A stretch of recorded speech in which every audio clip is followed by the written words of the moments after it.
This is the Troll Patrol, live with Justin Freakin. Welcome to the Troll Patrol Live. It's a freaking Monday. I may be being attacked by ghosts again. God damn it. It's something on the lens. It happened the other day. There was a logical explanation for everything. I was not attacked by ghosts, but maybe. Good evening. Welcome. Hope everyone had a fantastic weekend.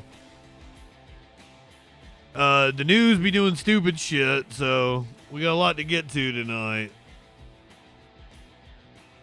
People already partying for St. Patty's Day.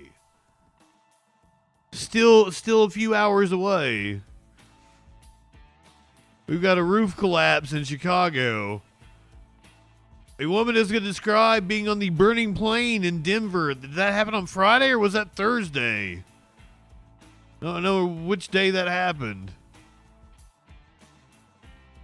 Do you know the band Disturbed? You know, wow! They were apparently playing a concert in the United Center, and they had some big pyro, and they set a few of the banners for the Bulls championship teams on fire with their pyro. I've got insane video from the lunar landing, or the Blue Ghost lunar lander. Took video or pictures of the eclipse. I don't know if it's pictures or video. It captured scenes of the eclipse from the moon. Wild video of a restaurant burglary. I think we got dash cam video of a cop getting hit in Tennessee during a high-speed chase. You remember the Delphi, Indiana murders, where this dude was accused of murdering these two teenage girls? There was this guy on a bridge. Like the girls were taking selfies on the bridge. Or near the bridge. There's this guy on the bridge, this bridge guy. We apparently know who he is now? A man was set on fire inside of Times Square. Police currently searching for a suspect. Insane video of the damage caused by tornadoes in the southeast part of the United States. Central part of the United States. A good chunk of the U.S. covered by storm warnings all through the day yesterday.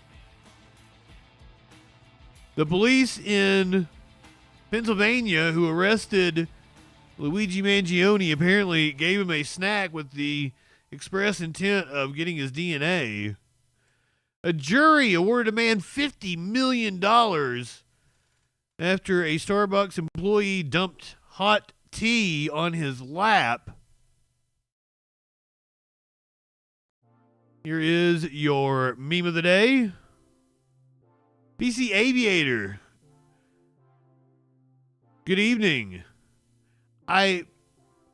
You're starting off on the wrong foot. You're coming in here bitching about getting silenced. You got silenced in another channel. Now, you were probably a dipshit, and they blocked you because, you know, you were fucking taking away from the content or something. No, if you're a dumb fuck, call in. Not only will I not silence you, 917-830-4359. I kind of doubt that. Dipshit right-wingers always think they have arguments and they don't. They're fucking morons. But if you think you can hang, my friend, all dipshit right-wingers say they aren't right-wingers. If you're coming in here, a libertarian is a right-wing ideology, you dumb motherfucker. See? Libertarians are why do you think I use the Gadsden flag? Libertarians are fucking morons. Call the fuck in. Otherwise, we're going to do the news. We've got you don't get to come in and just, chat away about your bullshit. If you want to have a discussion, You call in or you get in the Discord. Bang Discord in the chat. It'll give you the link. Bang phone. It'll give you the phone number. 917-830-4359. It's in the title of the stream. I love to have conversation with people. Energy Flow, good evening. Welcome in. Law Dog, my friend. DJ Dub. Clinically, Alien, Socialist Aunt. Welcome, my friends. Holiday. Krell. I think I got everybody. Good evening. Welcome in on this Sunday night. Princess Kimberly. Warlord, my friend. Here's your meme of the day. Nobody. YouTube Blue Collar Fuckboy History Channel. So Lincoln, realizing that this slavery shit isn't as gangsta as it used to be, goes to Gettysburg, where he proceeds to absolutely dominate with the most lit address the nation has ever seen. Baby Girl 1996, welcome in. Thank you for being a freaking follower. My name is Justin Freakin. We find out what that news be doing Sunday through Thursday, 8 p.m. Eastern. We get to the news at 10 after the hour. I'm just kind of in the rambling stage right now. Oh, shit. Did I miss a call? There we go. There we go. Caller on the Troll Patrol. What's going on, my friend? How's it going? It's going amazing. How's it going with you? So, what are your thoughts on how Donald Trump is currently handling the country?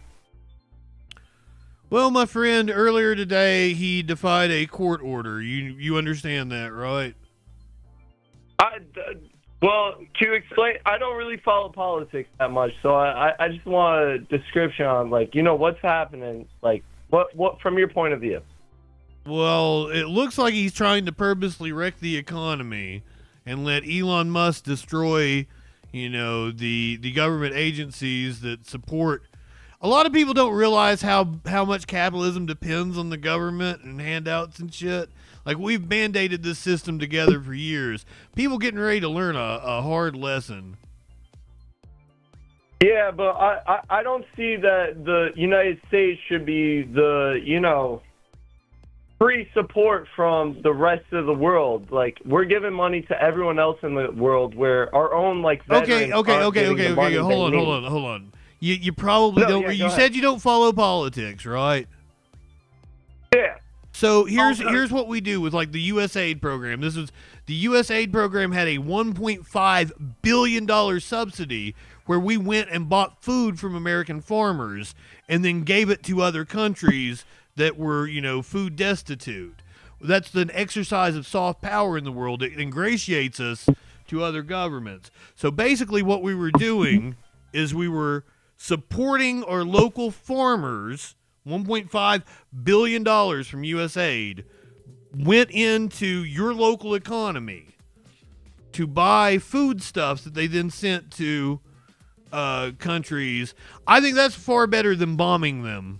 Don't you think? No, I 100% agree with that point right there. Like, yeah, we should be helping our farmers. Like, our farmers are the backbone of the country. Well, we were helping our farmers, and that. now you've let Donald Trump take out $1.5 billion in subsidy right there. But more my fact is, I've seen that we're supporting, you know, random studies and, like, supporting. I remember seeing something on TikTok about us funding a program. Well, that's to probably get your Elmo that's into, probably your Iran. issue right there. Is you saw something on TikTok. No, yeah, I mean. That's where most of the country gets their news at this point. And that's why most of the country is is dumb fucks or are dumb fucks. It's weird for me to is dumb fucks. That's what's wild for me to say. That's why most of the country are dumb fucks. Why are we giving other countries our food and our money when we have homeless veterans that are starving on the streets? Oh, the question is why do we have homeless veterans starving on the street? Why don't we just, you know, take care of them? Every time the Democrats propose a program to try to take care of them, the Republicans scream that's socialism. Yeah, but the issue is those bills that, feed into that also contain other stuff other than just the flat line. Like, I agree with both sides on certain issues, but I think the issue mainly in our government right now is that we write up one bill and then we throw 5 other things in there so both sides could go, oh, they're terrible people for denying this bill. Okay, you said you don't follow politics, but you've got a pretty strong opinion about the process that you really don't seem to understand. Well, that's from my understanding, obviously. I'm not saying it's, a one-sided thing right here where, one side is like throwing, random stuff into one bill. I think both sides, from what I could tell, throw in random stuff into bills. When you so that say they can blame the random other party from stuff, that. what you really mean is like a bridge in a local community or a library being built. Like you're making it sound like there's just some nebulous, we're just throwing money around, when in reality we're talking about investments into the community or a road being built here. So like, but the for issue you is to, it's not just investment into our community, it's also exterior communities that we are putting money into as well. you think we're just like giving out money all over the world, right? Yeah, we are. No, That is not very really. much what we are doing. Not really. We don't really do fucking much of anything. Like I said, the humanitarian shit that we do is somehow benefiting somebody back in the United States. Like, we don't do anything out of the goodness of our hearts. And if you don't really understand how anything operates, you're not in a good position to, like, it's easy for right-wingers to make arguments because you don't really understand how things work. It's easy for them to make arguments that, you know, convince ignorant people that, you know, something nefarious is going on. I'm not saying I'm a right-winger. So I can't have you come, I voted for Biden, brother. I can't have you come to me with like, oh, they put this and that in the bill. Like, I need specifics, because when we break it down into specifics, you would actually understand what the money is going to, and like, oh, this sounds, you know, reasonable. Like some of these studies, like you hear like, oh, they studied cocaine in lizards or something, and for sex habits. Why does that help our community? Brother, you have no idea the wild medical breakthroughs that we have had because of those. You don't understand the reason why that study was done in the first place. You've let propaganda kind of give you a broad overview of it, but like you haven't had like a scientist like, oh no, here's the reason why we did this, and these are the kind of results that we're going to yield from it. And I don't see any way that those studies help the general public. There was one of those studies, I think Rand Paul had railed on it, because he does this thing every year, like wasteful spending, and it was one of them he did in like 2013, 2014. He had said, oh, this is wasteful spending by the government, and it ended up being Ozempic, the like it's a wonder drug for diabetics, and then people are losing weight all over the place with it.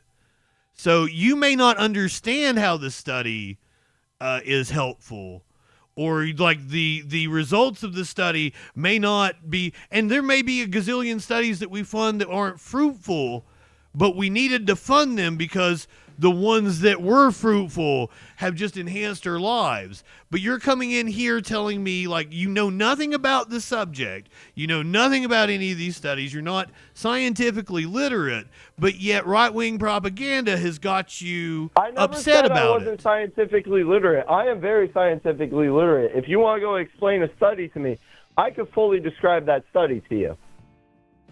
Okay, fair enough. But here's the thing, is you're not a critical thinker, though. I am a very critical thinker. That's what I'm The thinking about. fuck you are, brother. Funding projects in other countries when we have issues in our own country that need to be solved. Brother, I'm all for solving the issues in our country. And like that's what I'm going back to the USAID thing, man. We had an issue where farmers, some years, they wouldn't be able to sell all of their crop. They were going out of business. So we gave them a subsidy. And then bought their crops. The government bought their crops. So what do we do with it? oh, well, we can take it, we can give it to these other countries that we bomb the shit out of, so that, you know, they open a package of this aid was given to you by the people of the United States. It literally says that on it. It's to ingratiate goodwill in these countries that we've absolutely destroyed. Can you please provide a source for that? Man, can you provide a source that we're doing all these studies that aren't adding up to anything? Like, you just search 1.5 billion farmer U.S. aid, and you will get the story. Can you not see that you came here and started talking about a topic that you're not really informed on?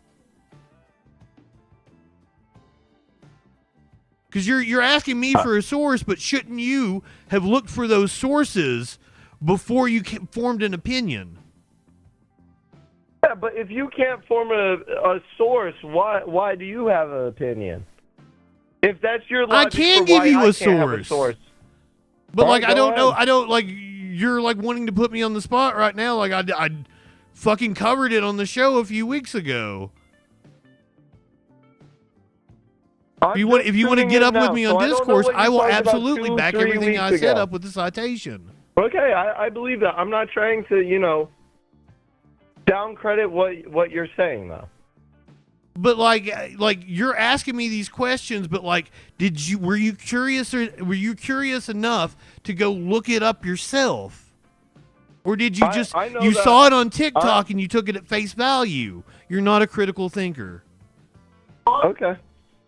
If you hear this claim, okay, here my problem is with people, especially when we're talking about politics, is they hear these absurd claims and they're like, that can't possibly be right. And I'm like, yeah, it can't possibly be right. Go look it up. It's not right. What you're saying has far more nuance or is far deeper. And that's how right-wing propaganda is able to permeate, because people are just ignorant and they're not curious. But doesn't that go both ways, though? You're so desperate to get some kind of a win here. It goes both ways. What? You've got to give me a scenario, my friend. You're on a leftist channel. I'm very well informed. I have been doing news for 25 fucking years. I have a degree in political philosophy, so...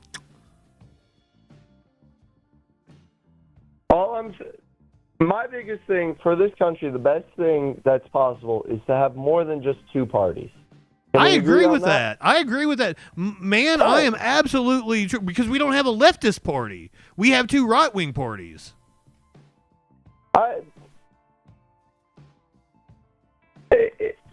Yeah, yes and no. No, it's yes.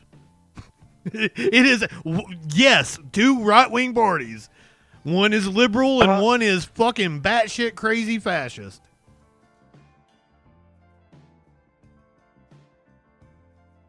All right. Yeah. So. Yeah, and it's because of capital. I mean, we are a country that relies on capital. We are not a communist country, so we have to rely on, you know. What do you think communism means? Yes, I know that every single communist country in the past has failed. Name one. What do you think communism means? Country. Hold on, my friend. Perfect. We've got a perfect encapsulation right here. You're doing what's called thought canceling cliches. You're like, every communist country has failed. Brother, that's propaganda. That's capitalist propaganda you've been programmed to believe. Let's break it down here. What does communism mean? It's that everyone is equal inside of a country.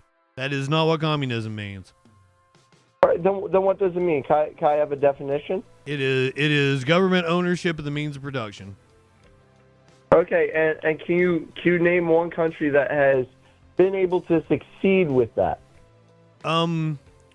Every economy is a mixed economy. See, there's never been a communist country. There's never been a capitalist country. We've always had mixed economies throughout the world, because like these things don't exist. True capitalism doesn't exist. True communism doesn't exist. So I will tell you that the United States is a great example. When we were more socialistic, that's when we were the most productive. That's when the middle class grew. That's when our GDP grew through the roof through the 40s, 50s, and 60s. We had high progressive taxes. We had a strong social safety net. They literally call it the welfare state age.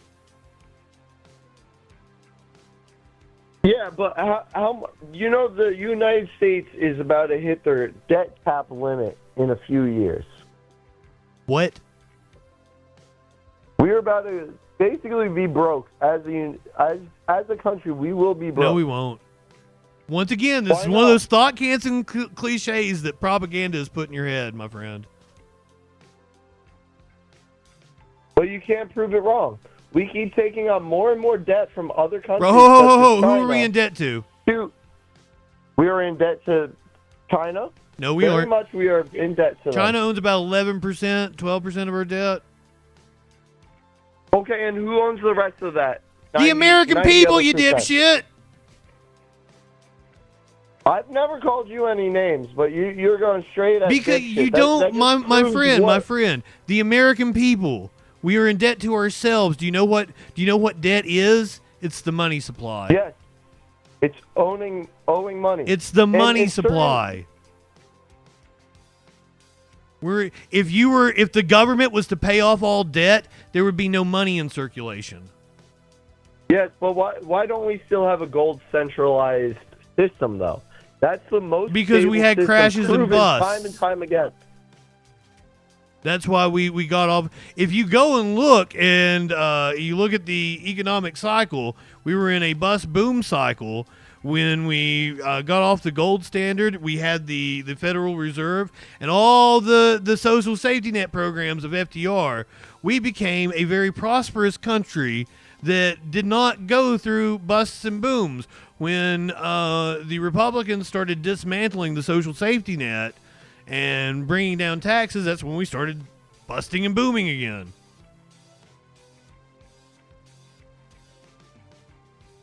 So it's the issue that the Republicans are changing taxes to But be it's not lower. just the Republicans. It's a capitalist system, and the Democrats are involved in it as well.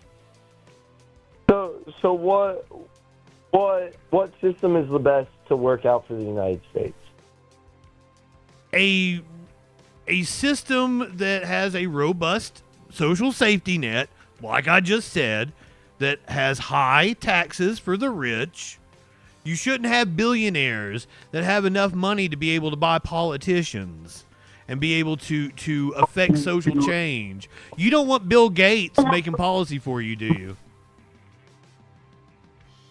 I agree. Bill Gates made most of he pushed for a lot of COVID. Fuck Bill policies. Gates, right, my friend? Let's tax him out of I agree existence on to where that. he doesn't Like, have enough money to especially- affect our public policy. A lot of stuff that happened during COVID was bullshit, like the lockdowns and shit. What I lockdown? hope we could agree on that. Once again, this is, man, the capitalists that run the country, they wanted you back to work, brother.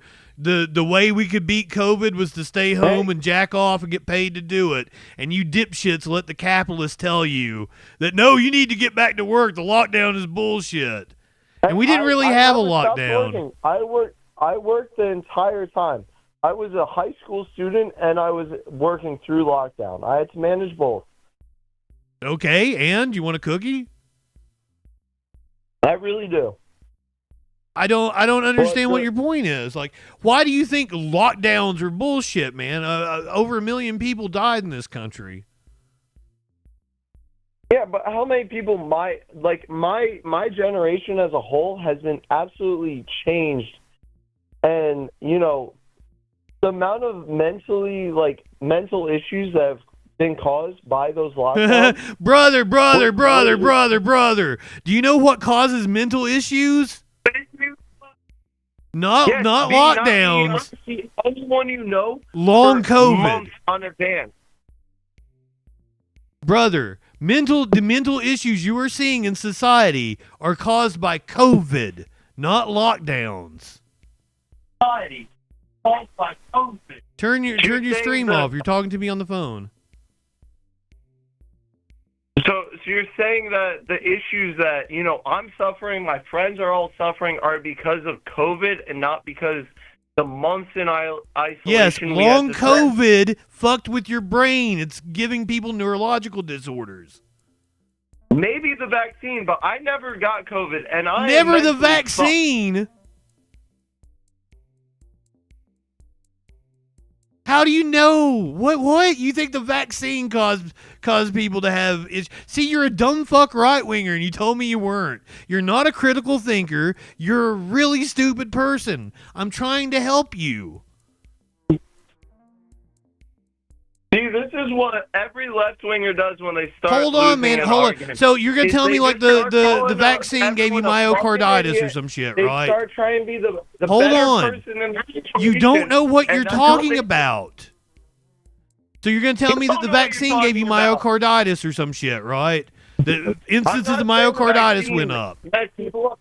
I'm saying that COVID and all that, COVID did not give people the mental illnesses they have today. It was the government that forced everyone to be in lockdown and isolation. And for you're months. basing that on what? Because I can show you the studies that say that long COVID Personal absolutely. experience. I could ask 10 people in my... I am part of that young generation that got fucked up by COVID. Do you know I what's didn't called have an prom, I didn't anecdotal have fallacy?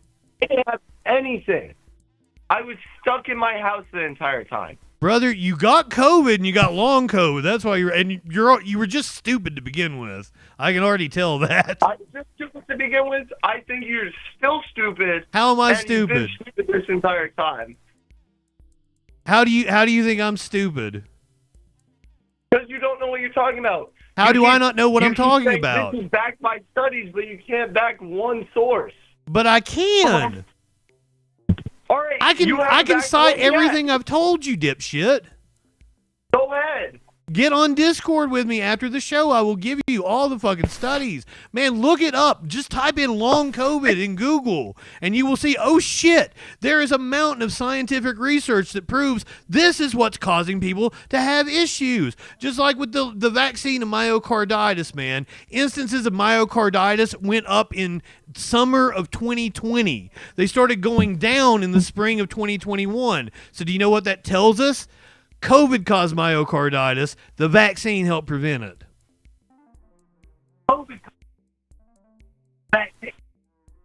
All right, so let's just get off that subject. All right, let's just clear it. Here, like, man, do you know what my goal in life is? My goal is to have people like you who don't know what they're talking about to stop having such strong opinions on things. If you I don't have strong opinions. That's why I'm here to talk you about do it. have strong opinions. You're just stating absolute bullshit with certainty. It's wild. Yeah, but that's why I'm talking to you. I'm trying to figure out. I'm trying to tell you to stop being certain about things and step back and think about it, because it saves the rest of us a lot of trouble having to tell you you're a dumb fuck. If you don't have the scientific expertise to understand scientific literature, why would you have an opinion on it? I can read scientific literature. Brother, do you have a degree? Yes, I do. What's it in? I have a degree in biology. So higher than your political science. I don't degree. believe you Or have a degree in un- biology, brother. If you're talking about how like vaccines are a problem, I call I'm not bullshit saying on that all one. vaccines are a problem. I think that the COVID vaccine was rushed, and it has caused. You're just saying what down stupid the road. fucking YouTubers said. Brother, how was it rushed, man? They've been working on mRNA vaccines since the 80s.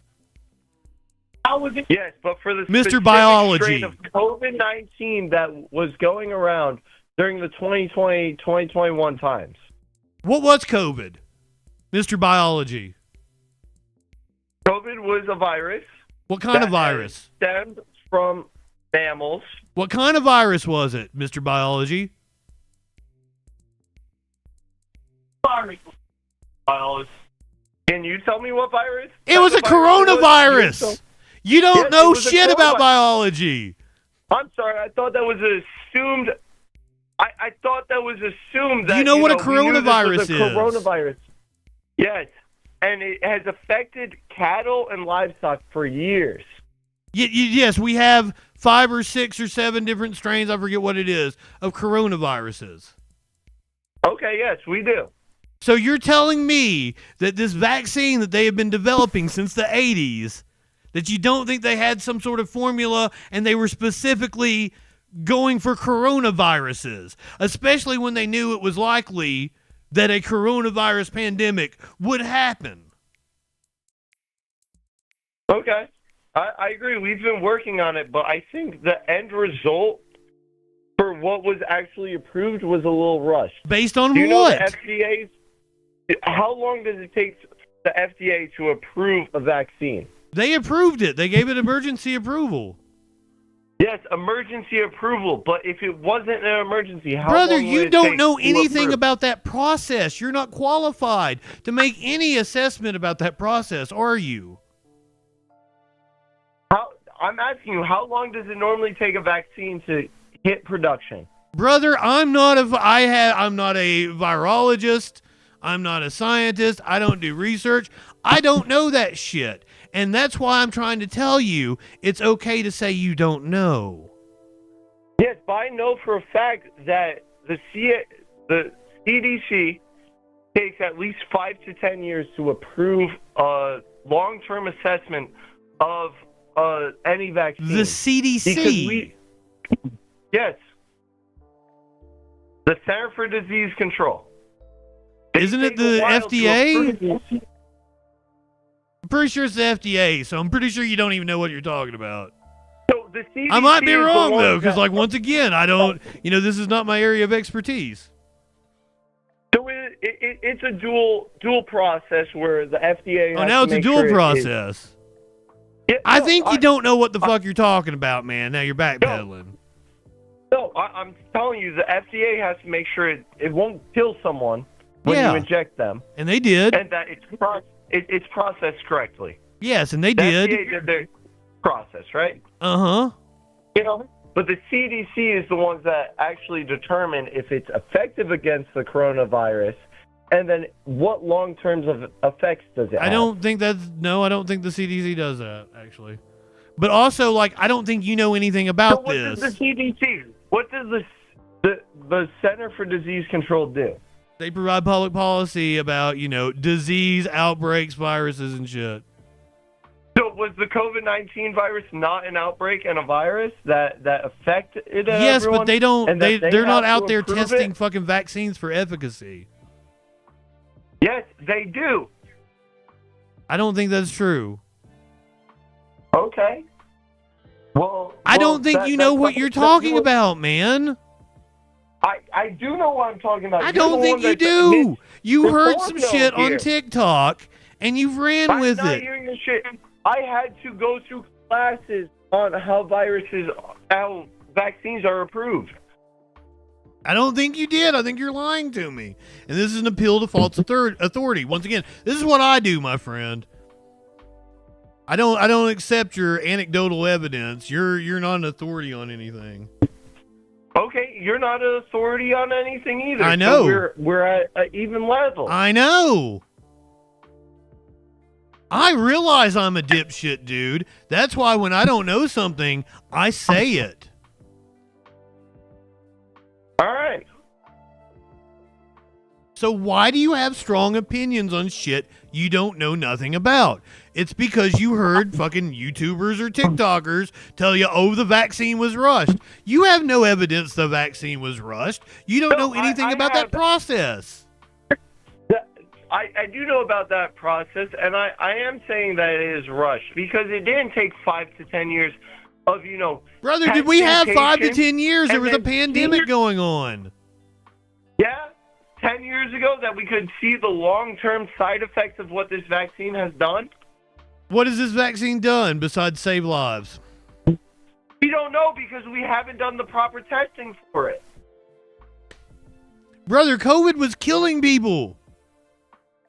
Yes, and we don't know if the vaccine will eventually kill everyone too. That's Yes, the issue. no, it's not going to. What makes you think that? How do you know? Because we haven't seen the long-term effects of it, though. Brother, the motherfucker wears off in like 6 months. That's why you have to get boosters. Long-term effect. Yes, but you don't know. Hey, we let me can throw say this it's one at you. COVID. Hey, man, come at this. COVID was a novel virus. It had never existed before. We don't know the long-term effects of it, but you sure as fuck was anxious to go get it, weren't you? I never got it. You got it, you dumb fuck. You just don't realize you did. You thought you had a cold. And if it was that bad and killing so many people, if I only thought it was a cold, why was it that bad? Well, young people tend to not get it that severely, but the older you get, the more it affects you. So do you want your 50-year-old parents to die, you dipshit? I never want my parents to die. Obviously, that's a stupid question, but why was I forced into solitary for months for something that brother, you're telling me that we didn't do enough testing on a vaccine, but you were forced into Brother, how can you wanted to go catch a virus that has never existed before though, without knowing the long-term consequences of it?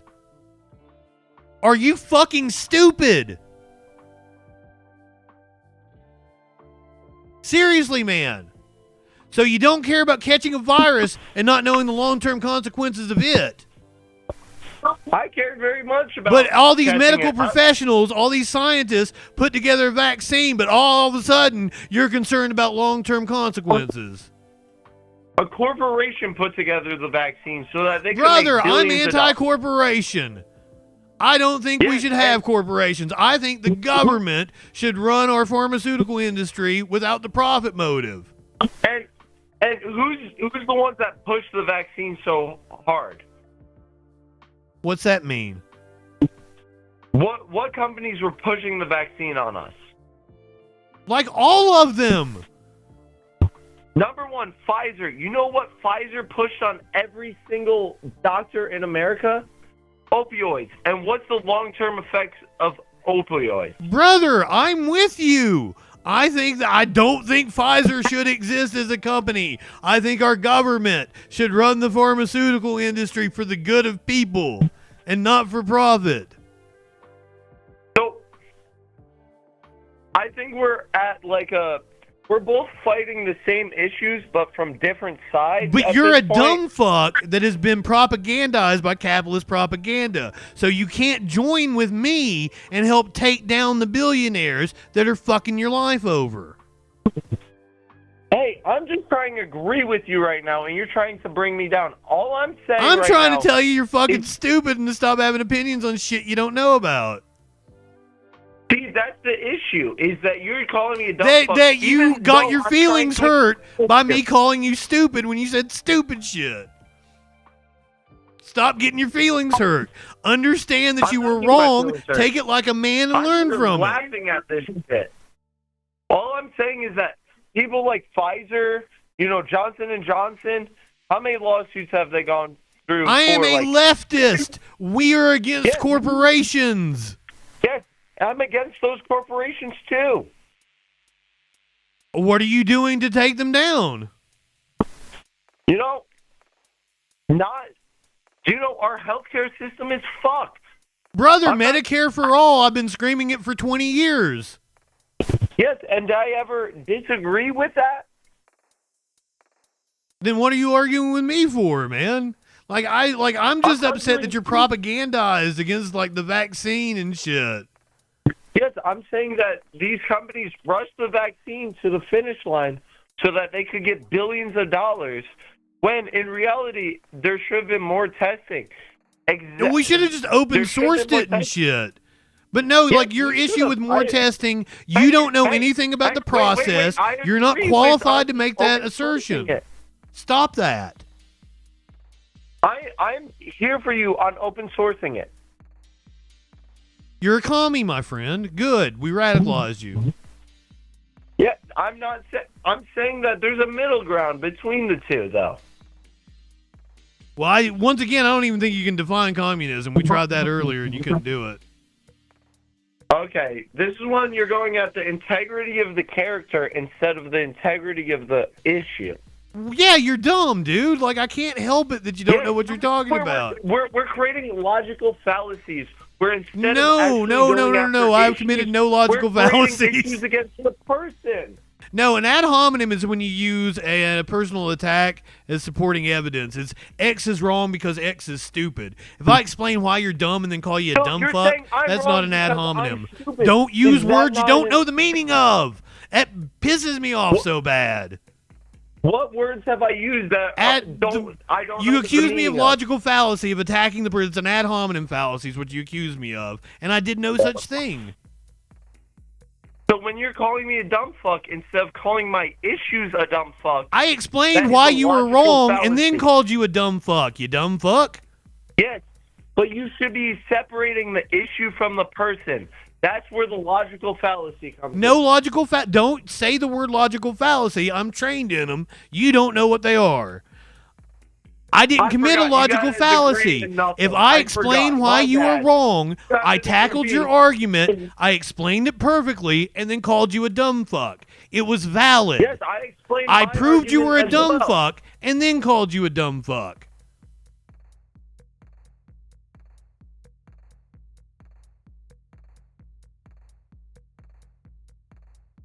All right, so let's move on to another topic. Okay. You can pick the topic. Give me another try. No, you got the topic. Go ahead. Oh no, I always let it's your pick. It's whatever you think you can get me on. Maybe you want to argue. Maybe you Okay. just want to have a discussion.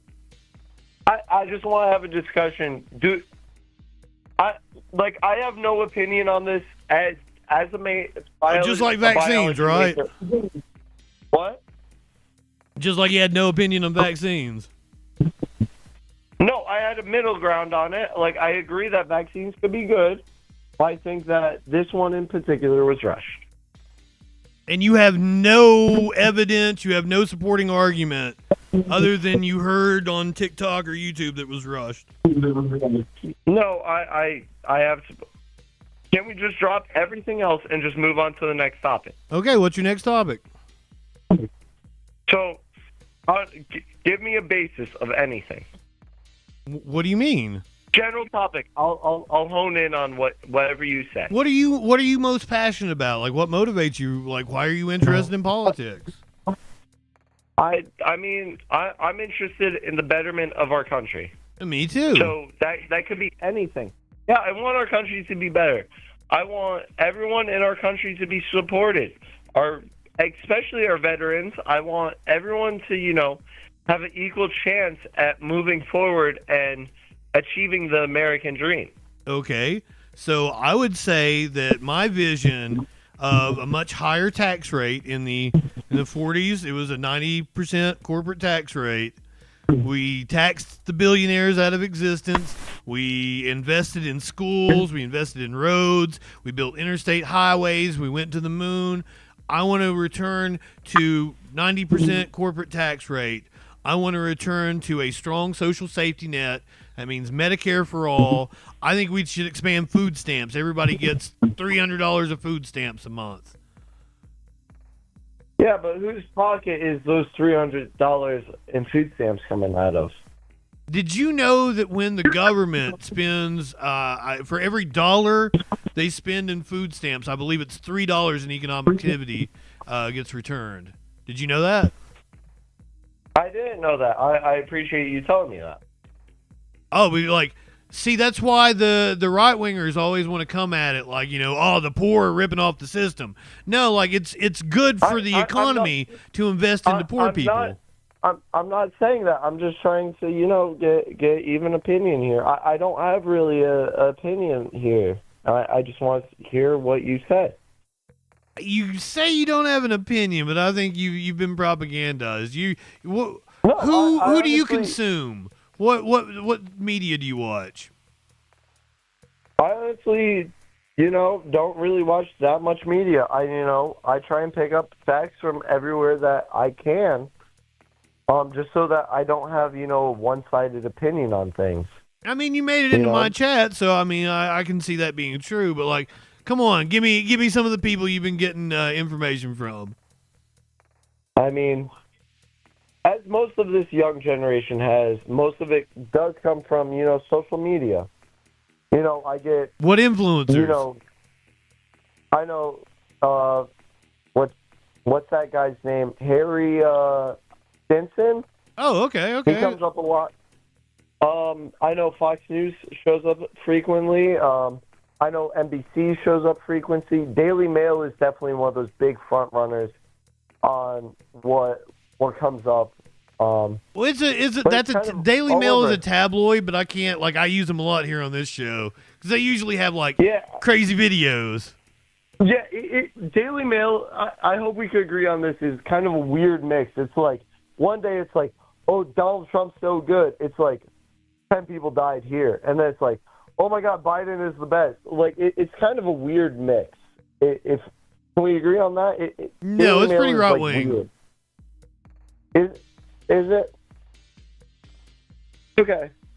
I mean, I don't know, because it's honestly such a mix-up for, from what I see, and on all honesty, it's I can't really get a read on Daily Mail of what they really are. It's far right wing. Who's their chat? Who's their owner? They're fucking. I think Rupert Murdoch may own them. He may have sold them off or something. But yeah, they're right wing. Honestly, I thought Daily Mail was a more British company than. Oh, it is British. It is okay. I from my understanding, that's what they was British. Oh yeah. But, all right, my friend. Honestly, Daily Mail is so weird to me. It's every day it's something weird and different. It's clickbait, is what it is, brother. Okay, yeah, they want the views, they want the money. Well, I can't bash the Daily Mail because as I said, I use them a lot on this show because I cover the most absurd news, politics, and current events. But I think that more news companies should be more. Not privatized, opposite of privatized. I can't think of the word right now. We should fund public broadcasting? It I should agree. be more public.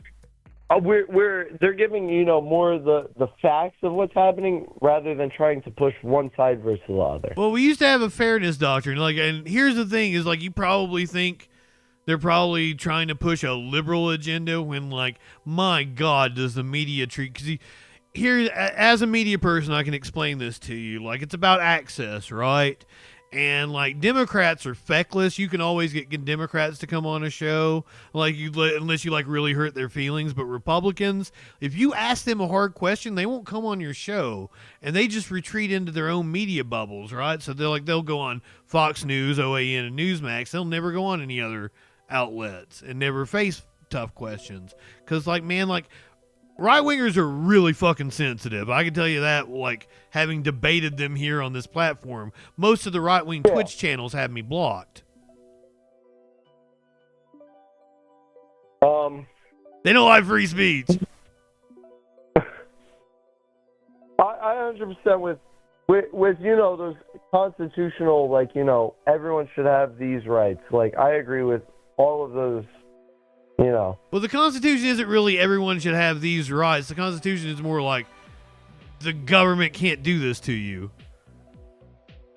That's why, I went on a whole rant about FDR's second Bill of Rights that he proposed before he left office, and I think the Democrats should run on that platform of the second Bill of Rights. Bernie brought it up during his 2016 campaign, but they have not really brought it up since. But that's positive rights that the government grants you. So obviously, I don't fully understand what that second is. Are you talking about the Second Amendment, the right to bear arms, or is it something I don't just explain it to me. The Constitution isn't about what rights you have; it's about what the government can't do to you. The way the Second Amendment is worded is not that you have the right to a gun, is that Congress shall make no law. You see what I'm saying? Okay. I honestly I have 3 guns in my room right now. What are your, I honestly, no opinion on this. other than, you know, I'm a gun-owning American. What's I think you your have an thoughts, opinion on you it know, then, all don't that? you?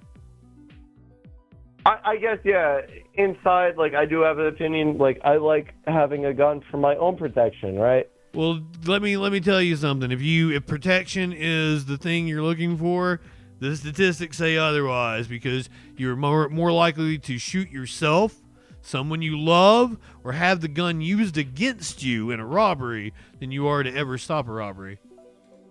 Okay. But Now, everybody's always telling me, like, oh, but that includes suicide, and that's true. That includes suicide, but you're far less likely to succeed with a suicide attempt if you don't have a gun.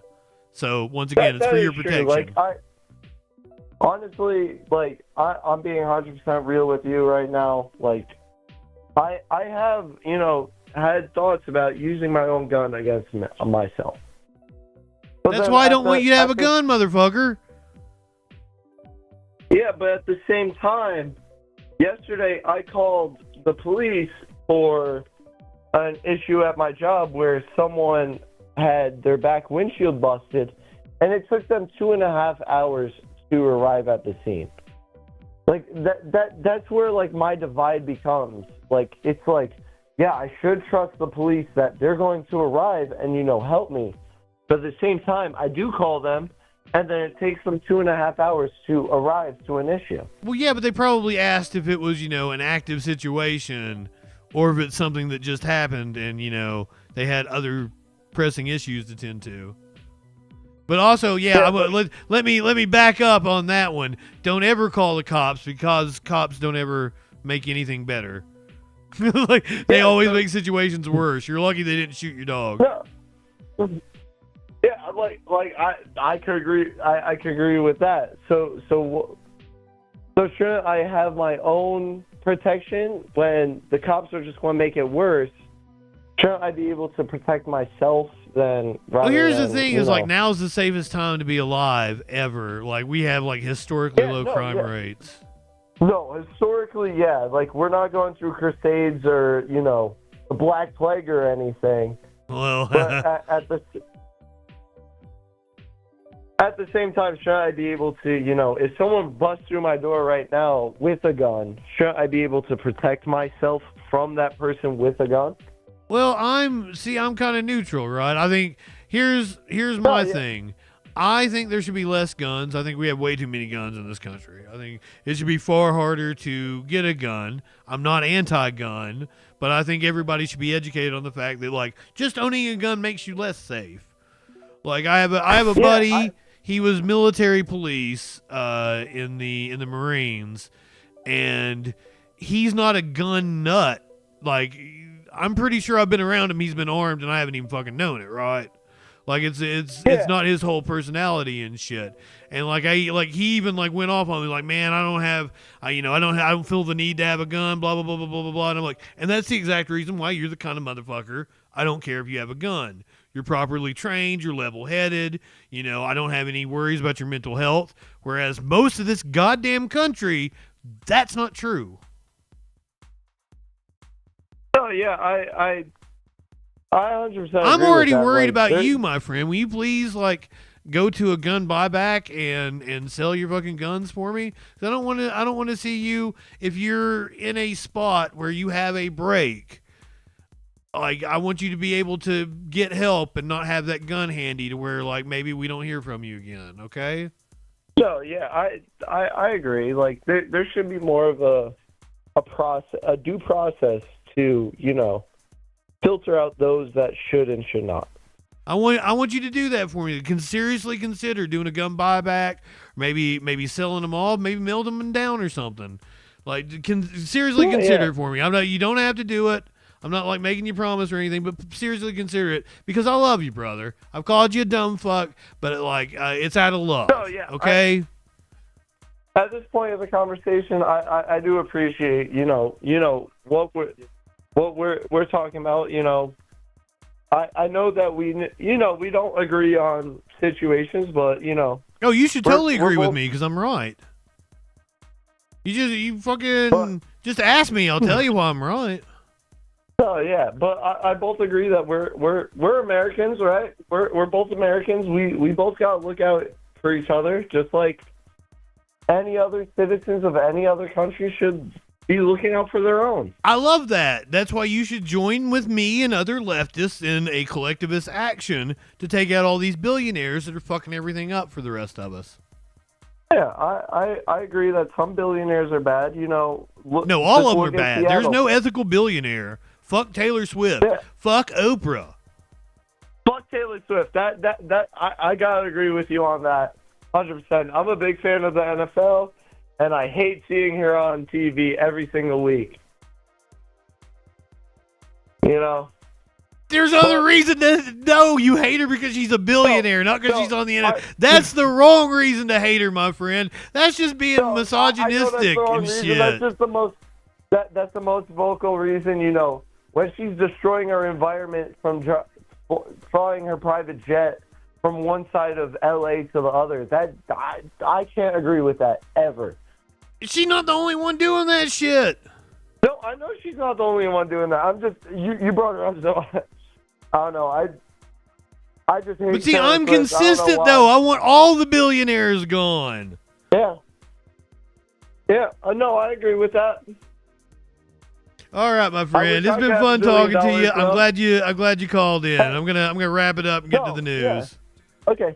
Yeah, you're all good. I appreciate talking to you. You know. Sorry I called you glad that dumb we, fuck. No, you're all good. Don't worry. But no. If I was on the right wingers would love me calling people dumb fucks and shutting them down and shit. I don't care. Like, call me a dumb fuck. I don't care. I rather fight through an argument than just call each other dumb fucks and everything. Like, I know you called me a dumb fuck, but that's whatever. I mean, I do a show with the troll I head. It's kind of my thing. No, yeah, you're all good. I get it. Views and shit. It's easier, But I like talking through arguments like that. I told you I'm not that big into politics. I rather, I have my ideas through, social media and shit, like most of our generation does. But I'd rather talk through shit and really get. Stick around and watch some of the show, man. I promise you, it's going to be entertaining and you'll learn shit. I'll continue watching, but have a great night. Hell yeah, man. Have a good one. Have a good one. Oh shit! I didn't mean to hit my drop, but right wingers are morons. All right, I owe people some bong rips. People came in on me. Samson, did I tell you good evening? Energy Flow, PC Aviator, welcome back. Curiouser, Byronic. Good evening, friends. Uzi, is that how you say that? Power to the poor indeed, my friend. Glad to have you here. Crix, welcome in. If anybody else, if I missed you, I'm sorry. Red Wine Terrorist. My favorite kind of terrorist.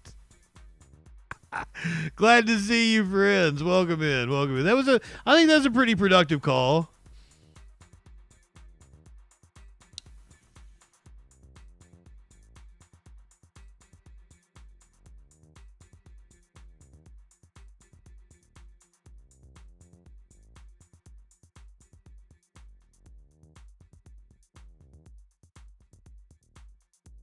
I see you guys been arguing with PC Aviator.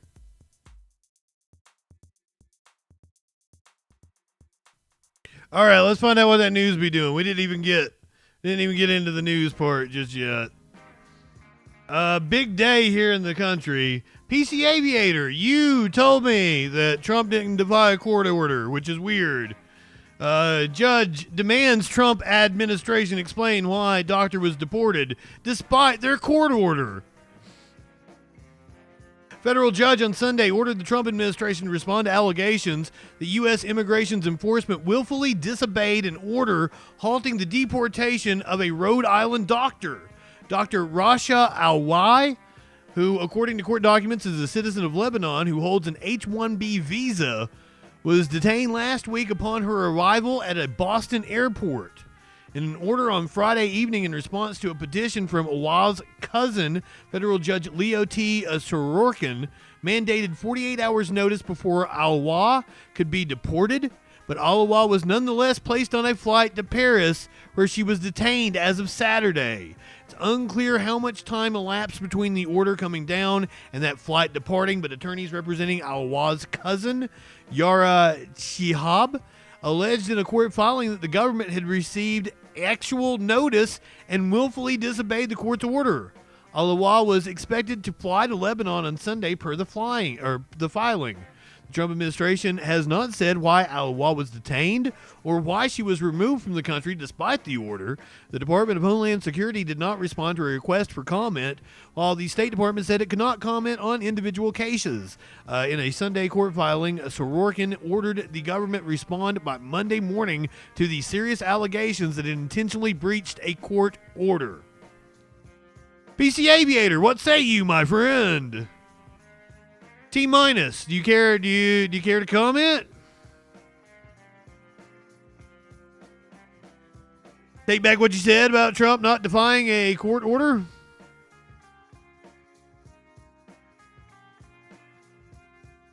My friend, I just read it to you. A court is fuming fucking mad because apparently the Trump administration disobeyed them. Right here. Just read it to you. Have until tomorrow morning to answer for it.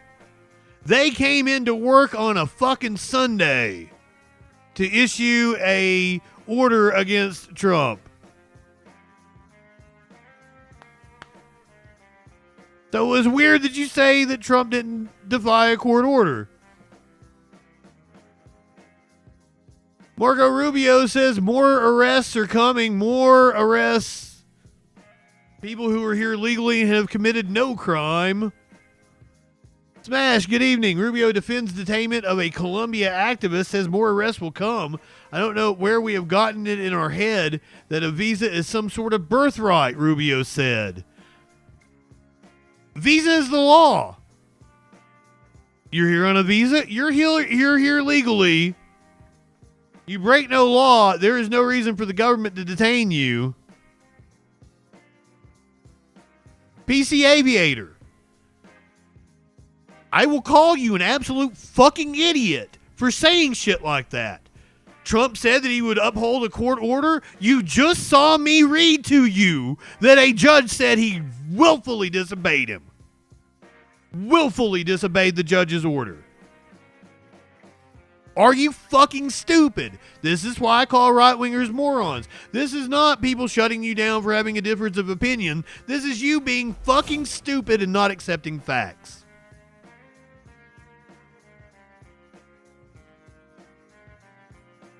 Read you something from a third party. The fuck are you talking about? I just showed you the judge's fucking words.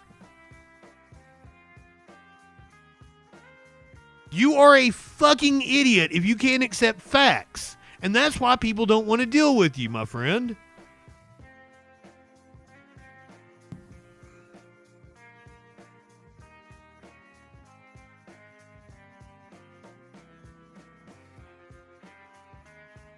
Some news outlet.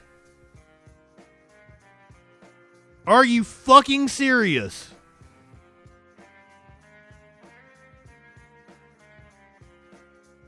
Oh my God. My feelings care not for your facts. That's exactly right. Do.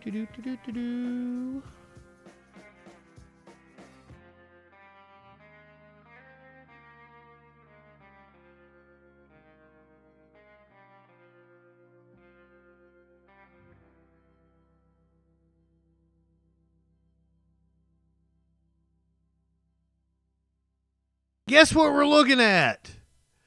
The court filing. It's still loading up.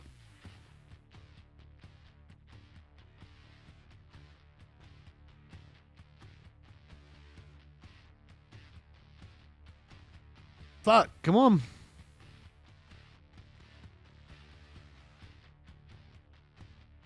It might not work with this browser. I mean, I'm going to show him the court filing, and then what's the next thing he's going to move to?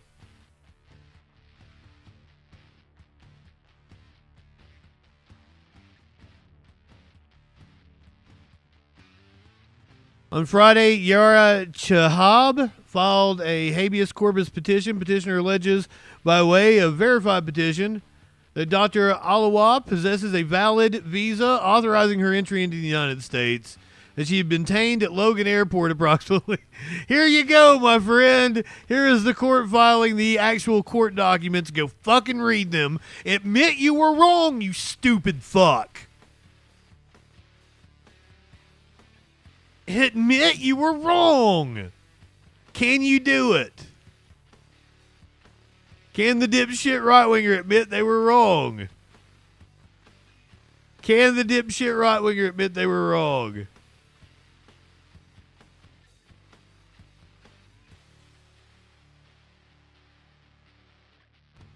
Learn to feel embarrassment, you dumb motherfucker. Seriously. This is why I call you morons. This is why we call you dumb fucks. Brother, I have met the burden of proof and then some. You can't accept facts because you are a fucking moron.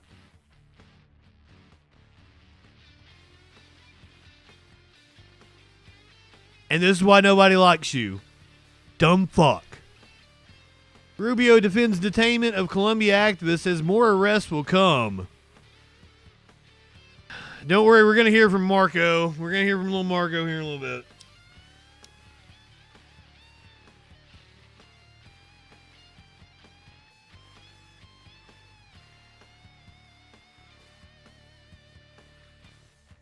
Yes, what am I supposed to do, man? What? I try to have conversations with you dumb fucks. I show you the facts, and you're still like, duh, it happened. So I just call you fucking idiots and dumb fucks, because there's nothing we can do other than mock you. You're a fucking moron.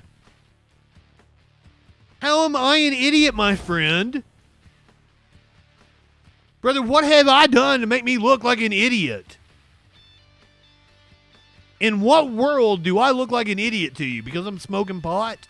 Which is wild, because I am schooling your ass right here while being high as fuck. So if you think that smoking pot is a detriment to someone's intellect, then you should feel really embarrassed that I am schooling the fuck out of you while high as shit.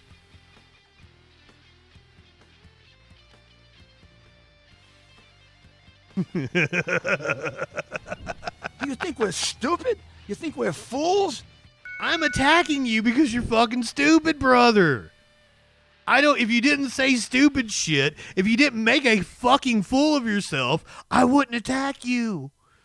But you can come in here, say the dumbest fucking shit, get made a fucking fool, and then act like you're the victim because I rightfully called you a dumb fuck. Go ahead. Play victim. Play victim. Oh, the little baby's a snowflake. Oh, they're so mean to me in the leftist chat. I said stupid shit and got called a dumb fuck. Suck my cock.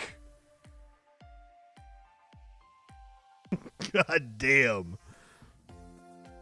Learn to feel embarrassment. You ain't got no fucking point, dipshit. You're a goddamn loser.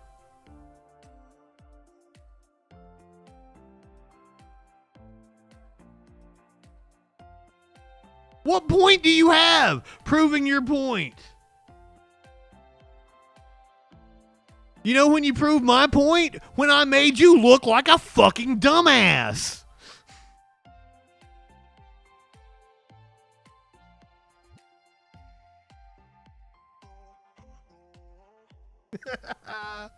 Oh, brother, I bully bullies. You came in here trying to be fucking tough shit.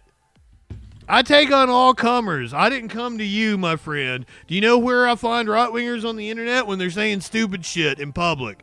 I bully bullies. It's Too. T-O-O. You're a dumb fuck. And no, I didn't get beat up, even though I was in show choir and danced and sang on stage while wearing a sparkly vest. Nobody beat me up because I was fucking cool.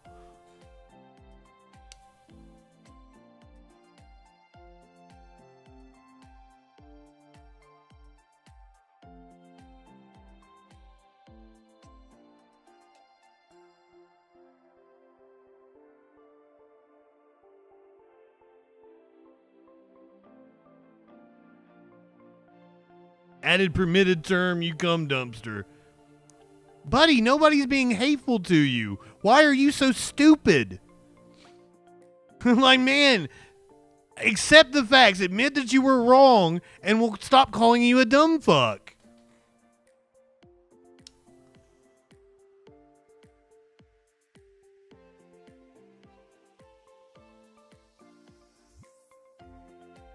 And did you vote for Donald Trump? Because if you voted for Donald Trump, don't ever call anybody hateful, you stupid piece of shit. If the guy you voted for president does nothing but call everybody else names, rapes, fucking friends with pedos, you don't get to have an opinion, you dipshit. Oh, you're so hateful, you're spreading hate. Brother. I am a response to idiot-ass right-wingers that are constantly spreading hate. Go look at my Twitter. They've been calling me like a pedophile for days.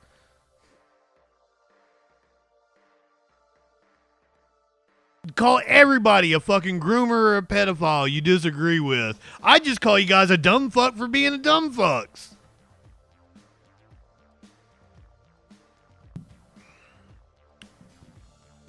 Disgraceful Secretary of State Marco Rubio defended the decision to detain a green card holder over his involvement in last year's pro-Palestinian protests at Columbia University on Sunday, saying the pro-Hamas protesters who hold student visas will be forced to leave the U.S. If you tell us when you apply for a visa, I'm coming to the U.S. to participate in pro-Hamas events, that runs counter to the foreign policy interest of the United States. If you I believe that. It does run counter to the foreign policy interest of the United States. I absolutely believe that. If you had told us that you were going to do that, we never would have given you the visa. Oh, he actually said this on Face the Nation. We're going to watch that interview here in just a second. Before we do, we're going to go over Mahmoud Khalil's arrest because we apparently now have video of it.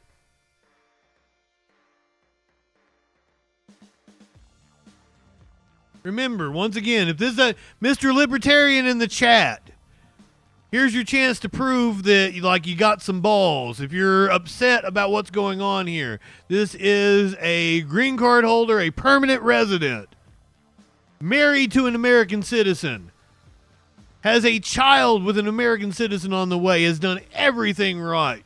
One of the best and brightest in the world, too, a grad student at Columbia University, detained.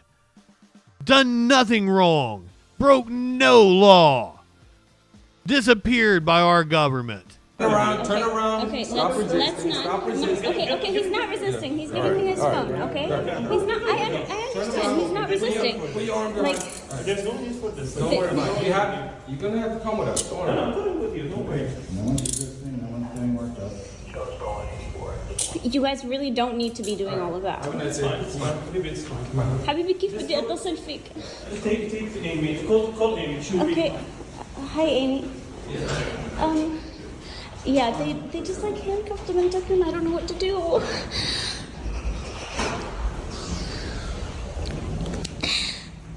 Okay. Come on, BC Aviator, defend this shit.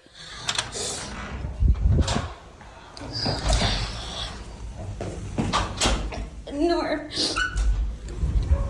They're not even cops. That's the shitty part. Let me ask. Completely rogue agency. Can we get your name? I understand the lawyer is asking for your name. Go over there. why we don't give our names. The lawyer's asking for your name. He's saying they don't give their names.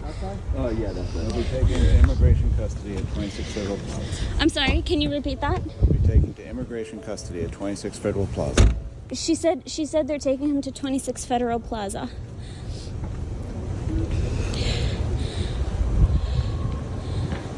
We're into that shit. That's exactly right, Samson. What agency is taking him, please?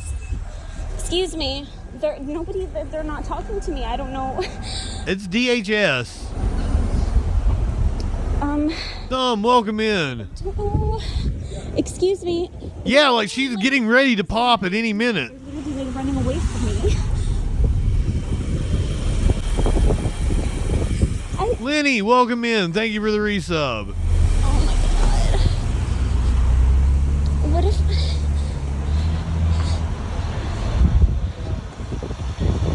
Okay.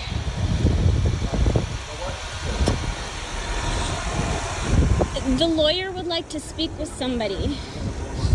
Excuse me. Stand back. His lawyer would like to speak with someone. T minus, did I tell you good evening? Excuse me. Hello? They're just like, they're all ignoring me. Like, I don't... It's ridiculous.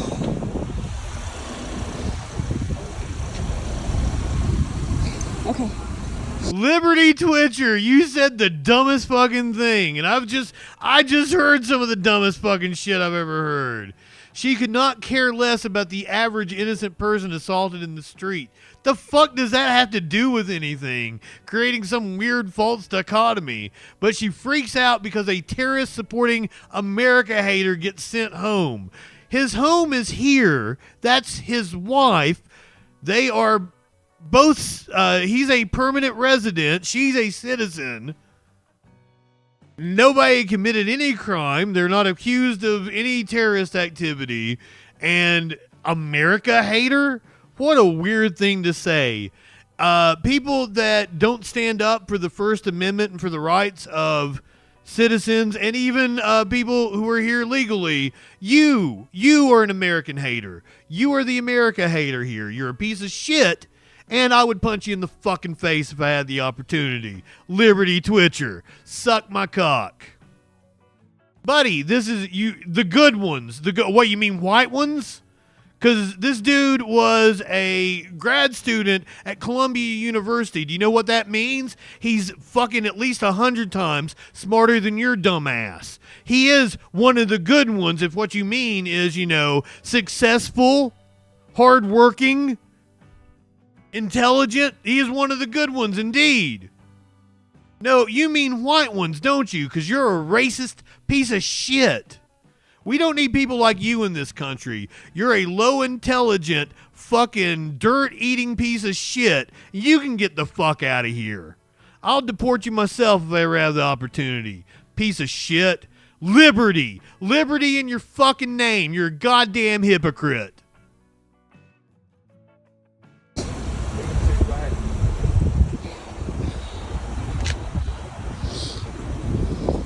Okay. Okay. This guy's like walking. What else could I assume since I named off his fucking resume? What else could I assume other than you meant white? Because you're a racist piece of shit with the name Liberty in your handle. So of course, I'm sorry, of course you meant white. Speak with me. His lawyer has a few questions. Don't play coy with me, you racist bigot. He is represented by Amy Greer. He does have counsel.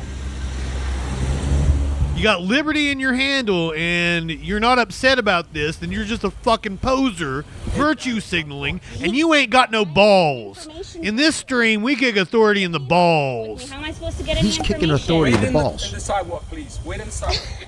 Go fuck yourself, stupid fuck. Ridiculous. They took the phone. I don't. For what?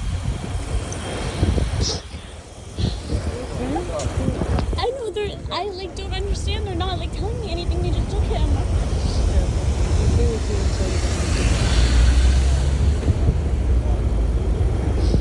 You guys didn't kick him, did you? don't think he said any slurs or anything. Unless they're being abusive, don't kick them.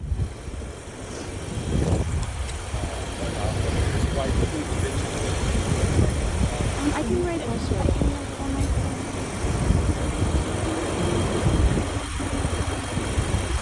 Gutless bitches indeed.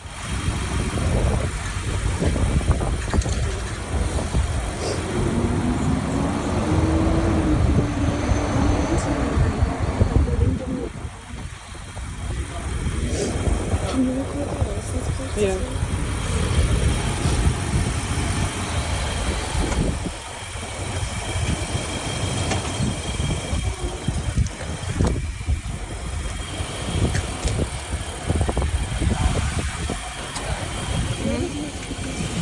I just can't believe this shit is happening in America. And it's happening because of people that say they have Liberty Enjoyer in their fucking handle, or Liberty Time, or whatever the fuck his name was. Give me about 10 minutes or so. People are being disappeared in my country because of those fucks.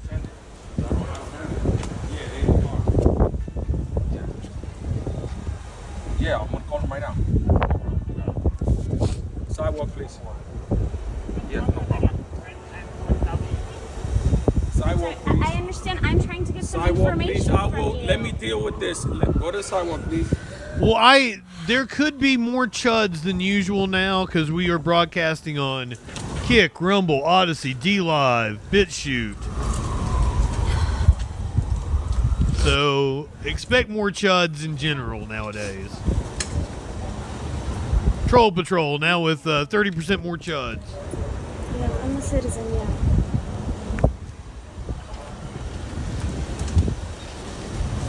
For 2 years. He got his green card in, Seriously, DJ Dub, and they don't even understand how stupid they look. November, December. I can get you the exact date.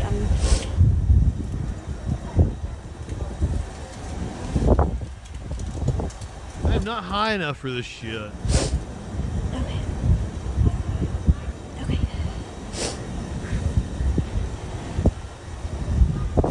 I hope I didn't run Curiouser off. He hates when I yell. Did they tell you they revoked his green card? Is that what they said? He hates when I yell at people on the phone. Okay.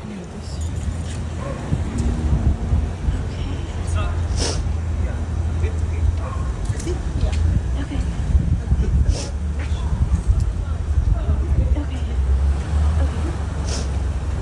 And I love how, like, seriously, right-wingers are so sensitive.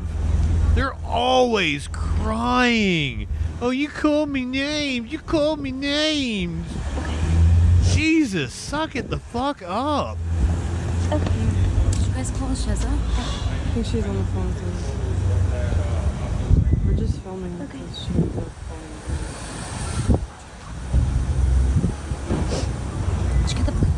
Yeah. Yeah. Wait, did you get his plate? Yeah, be sure to get all those government plates. Green card, and they Whatever agency they came from. Anonymously, good evening. Joe Stevens, I don't think I told you good evening if you're still here. his phone so I can call you, and then they're like, stop. It is terrifying. It is fucking terrifying what is going on in this country. And as I said, it's happening because of people like Liberty Tweeter, Ponder Monkey.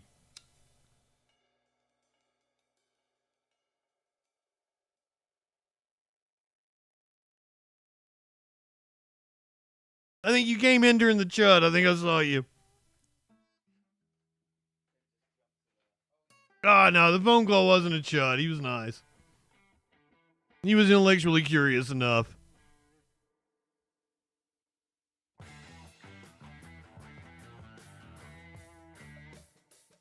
This is not the only deportation controversy over this weekend. This one kind of being overshadowed. A Columbia student, Ranjani Srinivasan, fled the U.S. amid immigration crackdown. The 37-year-old Indian student pursuing a doctoral degree in urban planning at Columbia University, was forced to flee the United States after her visa was revoked. So Marco said more were coming. We do have the video of her leaving, I believe. Well, it looks like my account has been locked on X. Oh, they reported me for spam then. Hold on. I don't think there's any personal information. Hold on. You can watch me do the CAPTCHA, I guess. Let's do it. This one always trips me out. Okay, got to put the person in the... Okay, we got to put them in that seat. Okay. There we go. The first time I saw that one, I had no idea what it was asking me to do. Yeah, I posted the Troll Patrol over and over and over again. I just went to all the big accounts and posted it on their accounts. I'll try to do some promotion every now and again before the show. God damn it, Twitter, come on. This is the shittiest goddamn platform. It used to actually be pretty good before Elon took it over.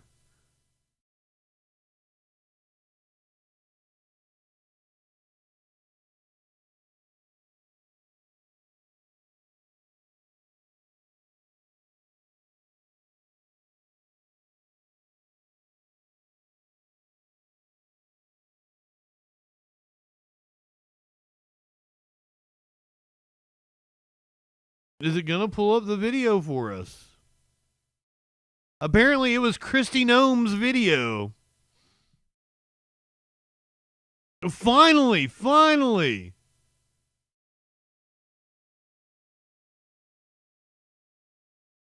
A fair enough holiday. It sucked ass under Dorsey. But it was more functional. You gotta give me that.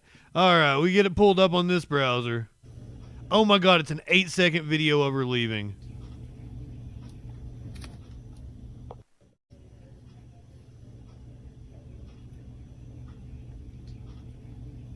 But once again, this is Homeland Security Secretary Christy Gnome tweeting out an 8-second video of a grad student at Columbia University accused of no crime, singling her out on social media. That is chilling as fuck.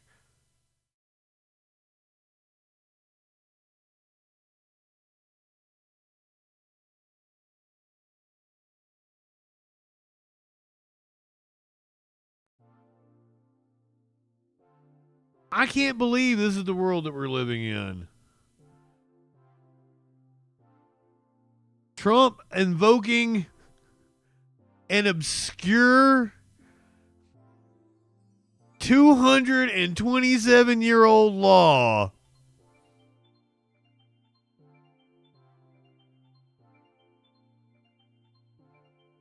The Alien Enemies Act. What it is, can Trump use it to deport gang members using the 227-year-old law to argue a Venezuelan gang's activities amount to an invasion is unprecedented, according to the Congressional Research Service. Donald Trump on Saturday invoked the Alien Enemies Act for the first time since the Second World War, granting himself sweeping powers under a centuries-old law to deport people associated with a Venezuelan gang. Hours later, a federal judge halted deportations under the U.S. president's order. The act is a sweeping wartime authority that allows non-citizens to be deported without being given the opportunity to go before an immigration or federal court judge. Trump's proclamation on Saturday identified Venezuela's Trendiawagua, close enough, gang is an... I know what it sounds like, but I did not nail it. Gang is an invading force. U.S. District Judge James Boasberg blocked anyone from being deported under the proclamation for 2 weeks and scheduled a Friday hearing to consider arguments. In 1798, With the U.S. preparing for what it believed would be a war with France, Congress passed a series of laws that increased the federal government's reach. Amid worries that immigrants could sympathize with the French, the Aliens Enemies Act was created to give the president wide powers to imprison and deport non-citizens in time of war. Since then, the act has been used just 3 times: the War of 1812, the First World War, and the Second World War. You guys know the internment of Japanese Americans during the Second World War, with anti-foreigner fears sweeping the country. It was part of the legal rationale for mass internment of people of German, Italian, and Japanese ancestry. An estimated 120,000 people with Japanese heritage, including those with U.S. citizenship, were incarcerated during the war.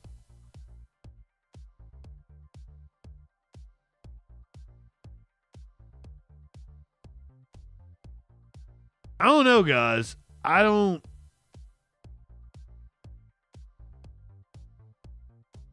Yep. And the gang that Trump was told not to deport, they got deported. More than 200 alleged Venezuelan gang members arrived in El Salvador on Sunday after being deported from the U.S., the Salvadoran president said. Video released by the El Salvador government shows them being taken to the Terrorism Confinement Center, a mega prison that can hold up to 40,000 inmates. U.S. President Donald Trump. Everything with this administration is propaganda. Wait, this was in El Salvador, though.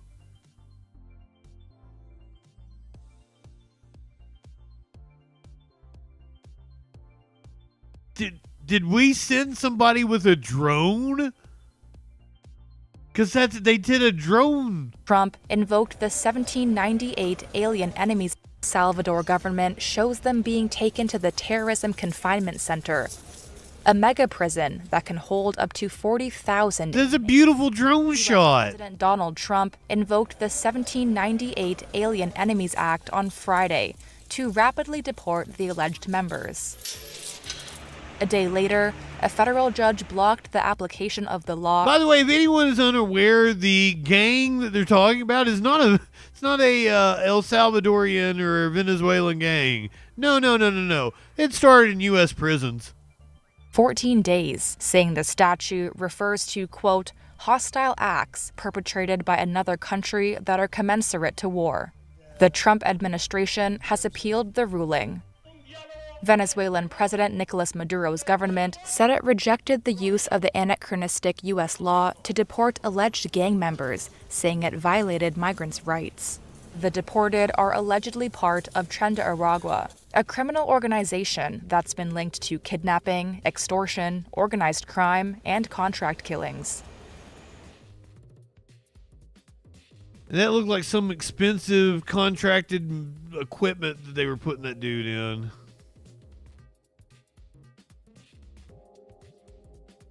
Fox News, of course, playing defense for the administration's just insane overreach.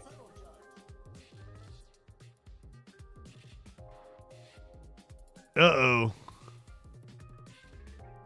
Ladies and gentlemen, it's time for tonight's edition of Orgy Couch. Would you orgy couch with this cast of characters? We only have 3 right now. I think for like only the first, maybe the second time, I'm going to be a no on this one. I think this dude looks too stupid for me. This dude, if we had a good looking guy over here, if we had that black guy or Harris Faulkner in place of this dude, I'd accept the orgy couch. Not necessarily attracted to him, but I'm not repulsed enough to, that I wouldn't turn him down, right? If I'm attracted to the other 2 people, he's okay. All right. This dude's just goofy.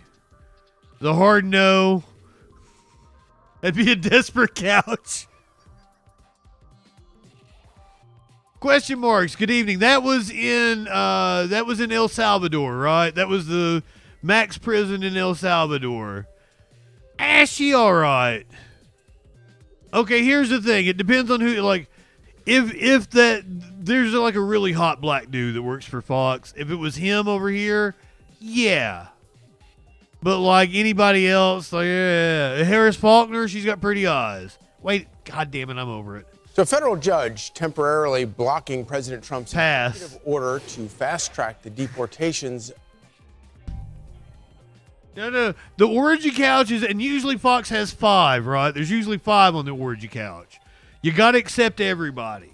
And you got to take like, I know I was just there like, oh, if we took this dude out, but like, no. The proposition with the orgy couch is you must participate in the orgy, and you must fuck with everybody.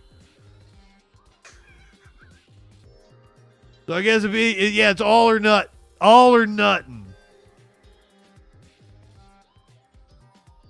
God damn. You live in sexual anarchy? All and nothing. Of alleged Venezuelan gang members out of the U.S. Matt Finn is in West Palm Beach, and he joins us now with the latest. Matt, this seems unbelievable. Break it down for us. Explain to us why we want Tren de Aragua back in the United States.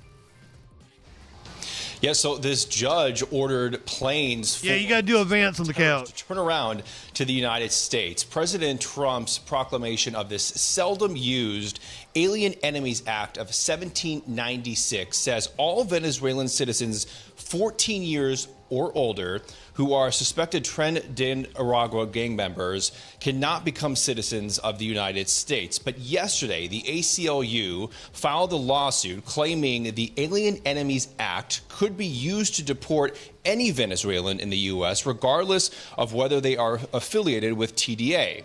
So a chief U.S. District Judge, James Boasberg of the D.C. Circuit, agreed with the ACLU and went against President Trump, granting a temporary restraining order preventing the deportation of 5 Venezuelans yesterday who were already in U.S. custody. It is unclear right now if the 2 planes that were ordered returned by the judge have done so. U.S. Attorney General Pam Bondi responding, writing tonight that the trial judge supported Tren de Aragua terrorists over the safety of Americans. This order disregards well-established authority regarding President Trump's power, and it puts the public and law enforcement at risk. The Department of Justice is undeterred in its efforts to work with the White House and Department of Homeland Security and all of our partners to stop. Every time, this is a quirk of mine, and it's horrible. Every time I hear her name, there's a scene in Curb Your Enthusiasm where Larry doesn't invite his dentist to the... No, his dentist invites him to dinner, and he doesn't end up going. He says he's out of town, but somebody saw him. The dentist's name is like Burt Bondi. Burt Bondi. I can't help it. It's like a trigger. That episode's like fucking 30 years old now. Stop this invasion. Okay, 25. Safe again. Now, as the number of illegal migrant crossings and illegal maybe 22 drastically plunge under the Trump administration, DHS Secretary Kristi Noem posted this video online showing at a border wall closing behind. Have I been saying it wrong? This is an announcement to the entire world. America's borders are closed if you want to come here illegally. It's all propaganda with them. Love America and want to follow our laws. And on the topic of TDA, I investigated an individual migrant in Chicago over the past couple of weeks. The story is up on foxnews.com right now. He was ordered deported under the Biden administration in 2022, found his way to Chicago, and guys, was arrested in the city of Chicago 4 times. Back to you. Wow. Wait, is Larry autistic? Sure. Truly amazing. I feel so much like Larry. The idea that that you would have I think a rogue judge in D.C. undermining the entire authority of the judicial branch by getting into a fight like this with the President of the United States, who absolutely has executive authority to do what he's doing, is, I think you could see long-term damage done to undermining the judicial branch's authority. It's absolutely amazing. Imagine. He's upset that the judge ruled against Trump. He's saying that the judge ruling against Trump undermines the rule of law. Mind-blowing. Being a donor to the ACLU, is this really what you want your money to go towards? To making sure that Tren de Aragua gang members?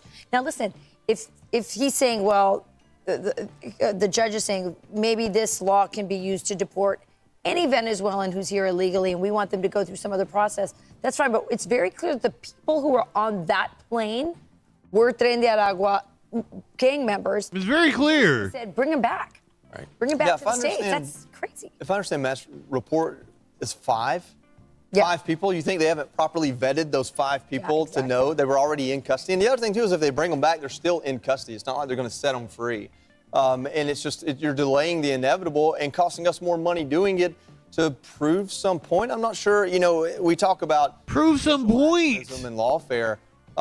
Shouldn't the judge, I mean, the Supreme Court generally, no matter if it's conservative or liberal... T-minus, you were in Mexico and you were in Oregon within the last few days. How in the fuck? Exactly. The American people and the Congress and the president they've elected unless we absolutely have to. But I guess these lower court judges, I guess for them it's a way to make their name maybe, to create a legacy or get in the news. I'm not sure what their motivations are. But there's a lot of elitism involved in this. You guys remember very clearly when J.D. Vance was interviewed by, I think it was Martha Raddatz, if I'm correct.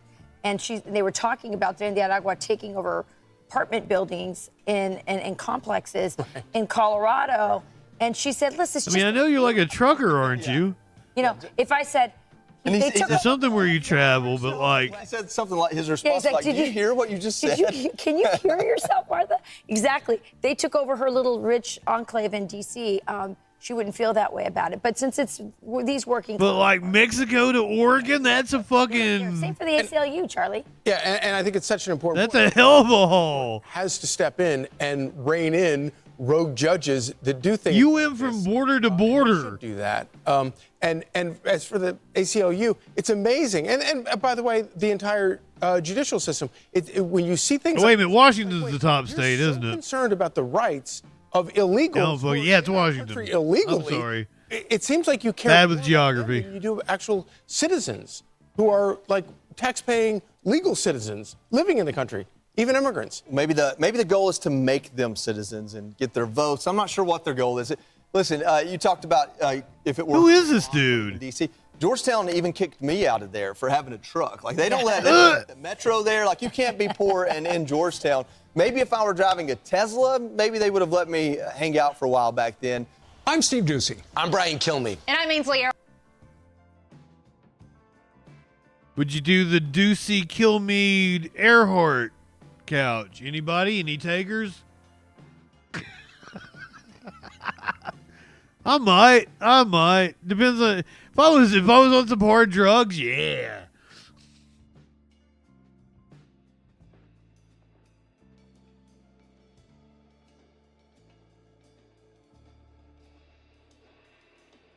Oh, you guys are prudes. You live in sexual anarchy?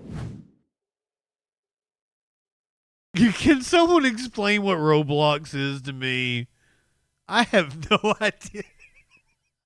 I keep seeing it. What the hell does it mean? Yeah, I pretty much have no standards.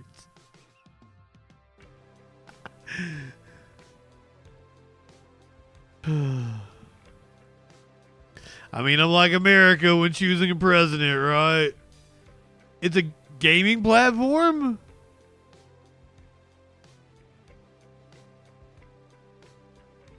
Like, should I be streaming over there too? We're everywhere now. We're on Rumble. What's up, Rumble peeps? I'm sorry if there's anybody watching on one of the Kick, Rumble, D-Live, and you don't see your messages. I wish I could make that happen. I'm going to try to look into that as well. But for now, like we've at least got the broadcast going out to you. One of these days, we'll see if we can integrate the chat. I bet Chainsaw would know how to do that. Get me Chainsaw in here. The DOD is releasing footage from their strike on the Houthis. Apparently 31 people were killed, 100 people injured, and most most of them were apparently civilians.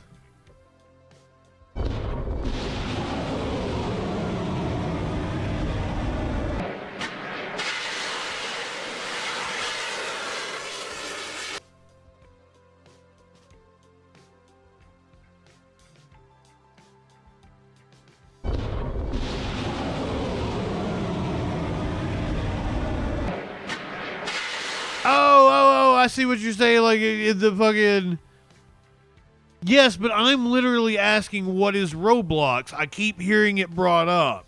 I see that you guys are... how you're explaining how you're using it to me. But I don't even know what it is. We gotta take a step back from that so that I can understand your usage of it. But, like, I don't know what Roblox is entirely. I think kids like it. Is it like a Minecraft thing? Oh, yeah. Sorry.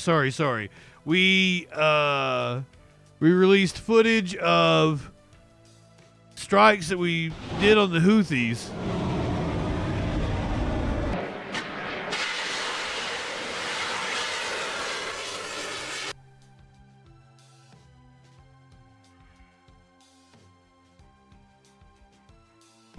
Oh.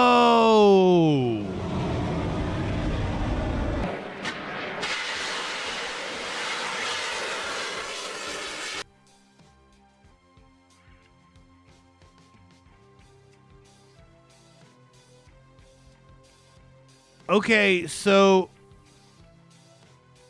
I have mixed feelings about this because I like open source shit and stuff. But what you're telling me is that, okay, are these kids creating levels and then somehow the game is selling it in some kind of premium package? Or is everything open to where everybody can play entire games?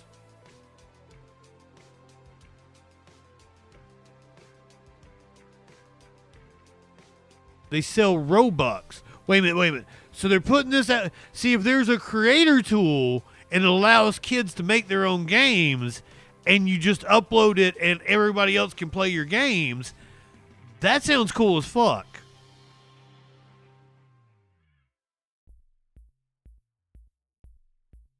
But is the company somehow monetizing that? So wait, you got to spend money on the games that other people created?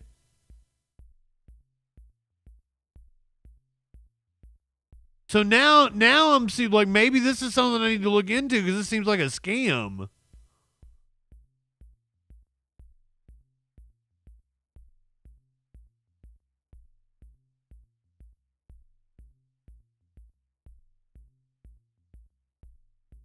Online game platform and game creation system developed by Roblox Corporation that allows users to program and play games created by themselves or other users. Yeah, see, that the concept sounds amazing to me, and I'm totally into that. What I'm wondering is if, you know, like... Yeah, like...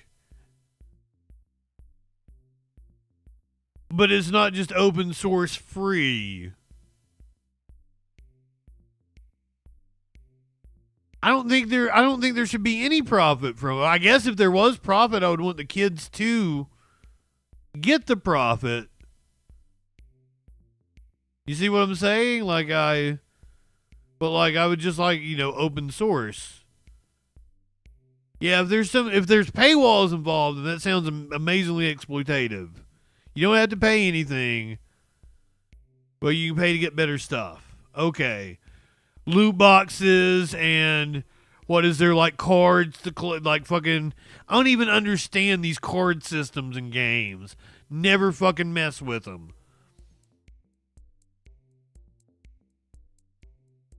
But I guess somehow the cards end up giving you other gear or some shit. Man, I'm getting old, aren't I? Damn.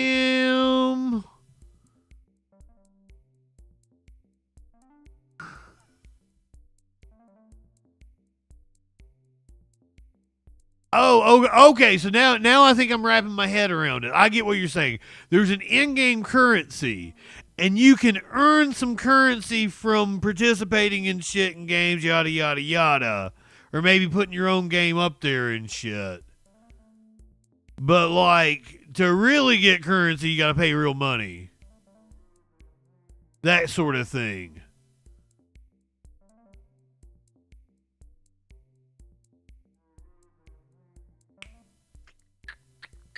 Yeah, I get it. So it's like painful to actually get anything. Like it's hours and hours and hours and hours and hours of grinding to get anything real. Or you can pay for it right now kind of deal. Okay. I'm smelling what you're cooking. And get pennies of like the fucking... Yep. All right. Yep, this sounds horrible. I'm anti-Roblox. I'm also anti Marco Rubio. Do we have to start hitting a content warning for Marco? Has he gotten to Ted Cruz levels of heat?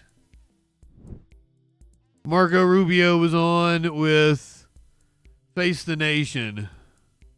U.S. forces are in the midst of President Trump's most significant military campaign thus far in his second term. Let's get straight to it this morning. Military campaign. Where's those anti-war peeps? From Miami, Florida. Mr. Secretary, for our audience, just to explain, this area is a really important transit point for global shipping. The Houthis... I will let you know, Femvox, that we are 2 hours into this news adventure, and we are barely into anything that I've got on the notes for tonight. We've had a phone call. We've had me just going off on tangents.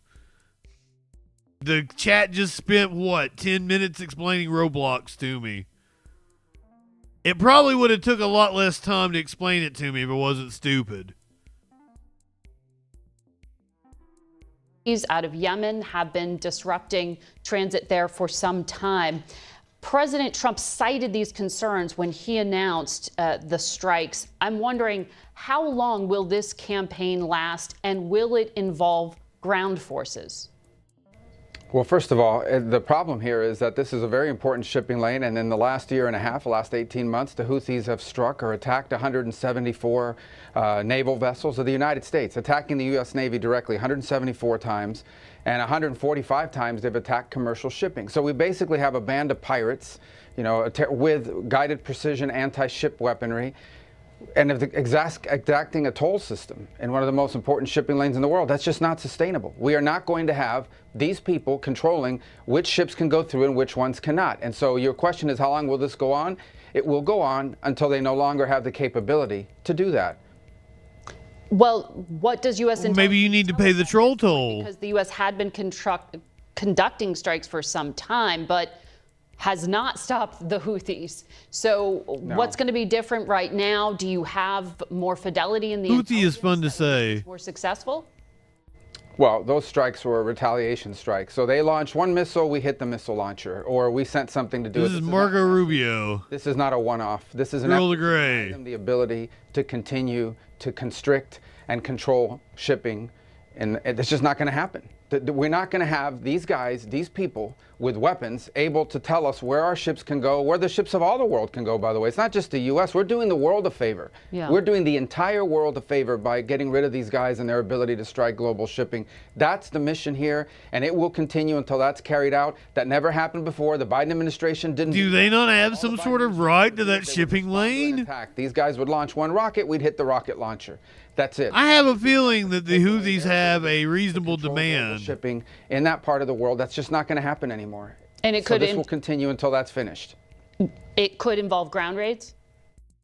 Well, those are... God, he ran like 2016, didn't he? No talk of ground raids. I don't think there's a necessity for it right now. I can tell you that as of last night, some of the key... Remember, like, he drank water funny one time, didn't he? That, like, brought his entire, he gave a response to an Obama State of the Union. And I feel like, didn't he like grab a bottle with two hands or something? Something to that effect. Hold on.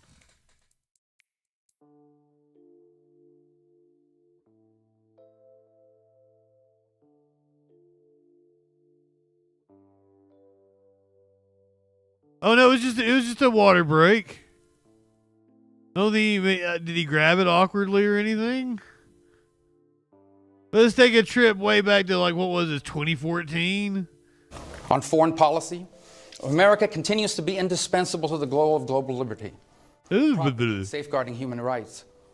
The world is a better place when America is the strongest nation on earth. But we can't remain powerful if we don't have an economy that can afford it. In the short time that I've been here in Washington, nothing has frustrated me more. Yeah, that was 2004. Tonight. The choice isn't just between big government or big business. What we need is an accountable, efficient, and effective government that allows small... He had the cotton mouth. I get it, Margo. People involved in those missile launches. Trump was the one that drank water with two hands, I Some of the think. facilities that they used are no longer existing, and that will continue. Look, it's bottom line, easy way to understand it, okay? That's the bottom line. To control what ships can go through there. Because Marco Rubio said so. 74 times they've attacked the United States Navy. We're not going to have people sitting around with the missiles attacking the U.S. Navy. It's not going to happen, not under President Trump. The president also referenced Iran in his statement. Iran provides some support for the Houthis, as you know. Put this in context for me, because U.S. intelligence has been suggesting for some time that Israel has the desire and intent to conduct an attack on Iran's developing nuclear program in the coming months. President Trump has extended an offer for negotiations. Have you heard anything back from Iran? Is this strike in Yemen a signal to Iran? This strike in Yemen is about their ability, the ability of the Houthis to strike global shipping and attack the U.S. Navy, and their willingness to do it. 174 times against the U.S. Navy, 145 sometimes against global shipping. That's what the strike is about. What we can't ignore, and the reason why the president mentioned Iran, is because the Iranians have supported the Houthis. They've provided them intelligence, they've provided them guidance, they've provided them weaponry. I mean, there's no way the Houthis, okay, the Houthis would have to do this kind of thing unless they had support from Iran. And so this was a message to Iran. Don't keep supporting them, because then you will also be responsible for what they are doing in attacking Navy ships, in attacking global shipping. They also get support from Russia, potentially, which you leverage sanctions in regard to. But I want to ask you about tariffs, because you were just in Canada this past week. China is Canada's second biggest export market, Mexico's third. In this ongoing trade back and forth the U.S. is having, isn't there a risk that China will ultimately be the winner? If it's too costly to deal with the United States, won't they benefit? Well, actually, China and Canada are involved in a mini trade war right now.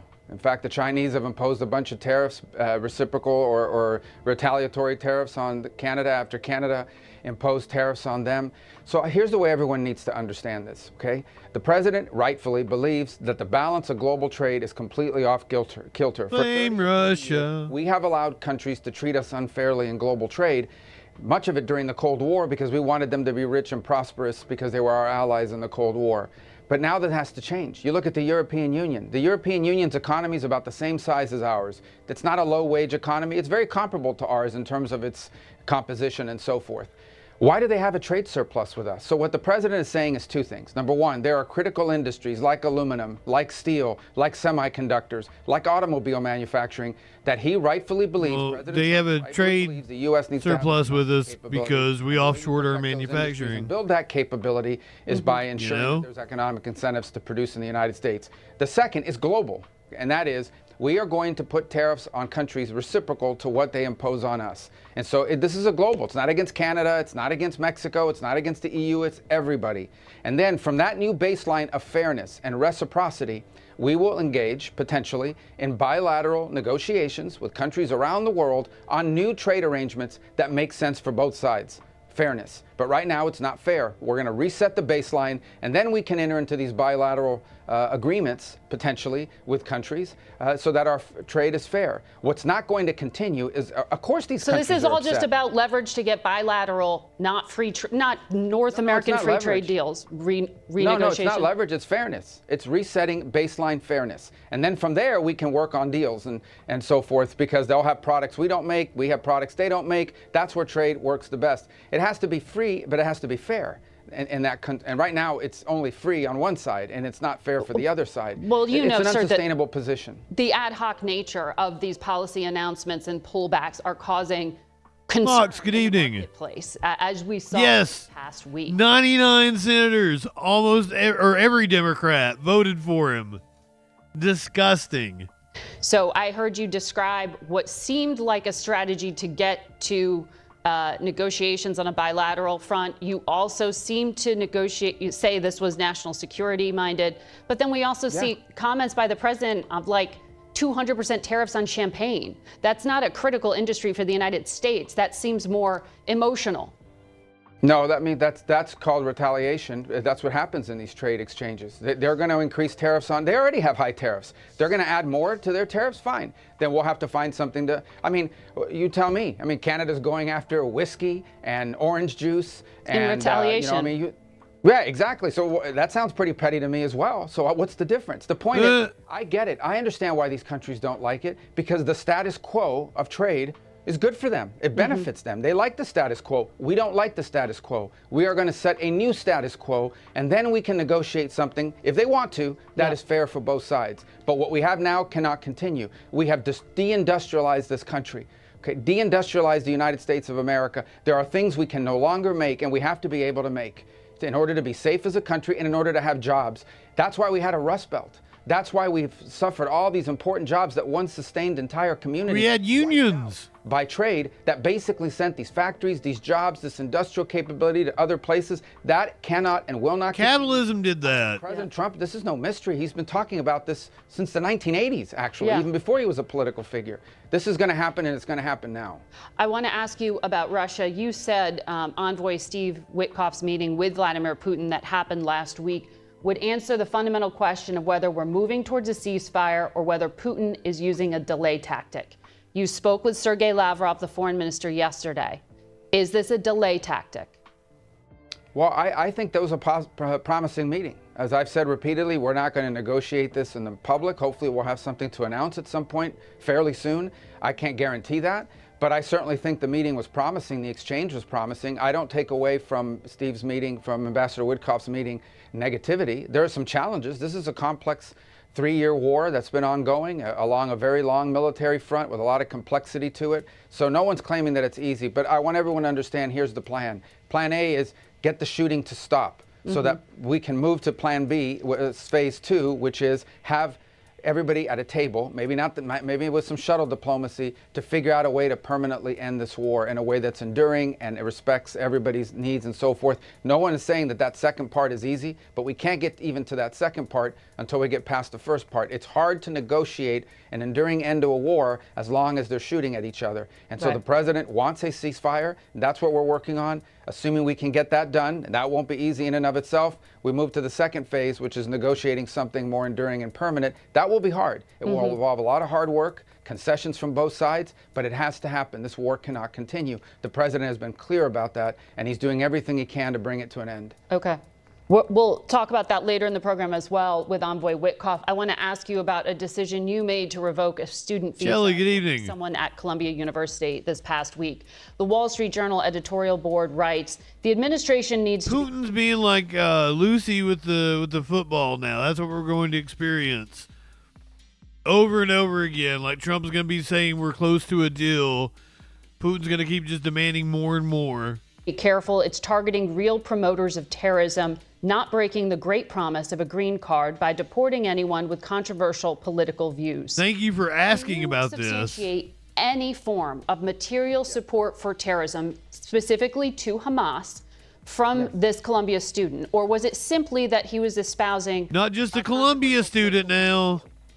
Well, not just the student. We're going to do more. In fact, every day now we're approving visa revocations, and if that visa led to a green card, the green card process as well. And here's why. It's very simple.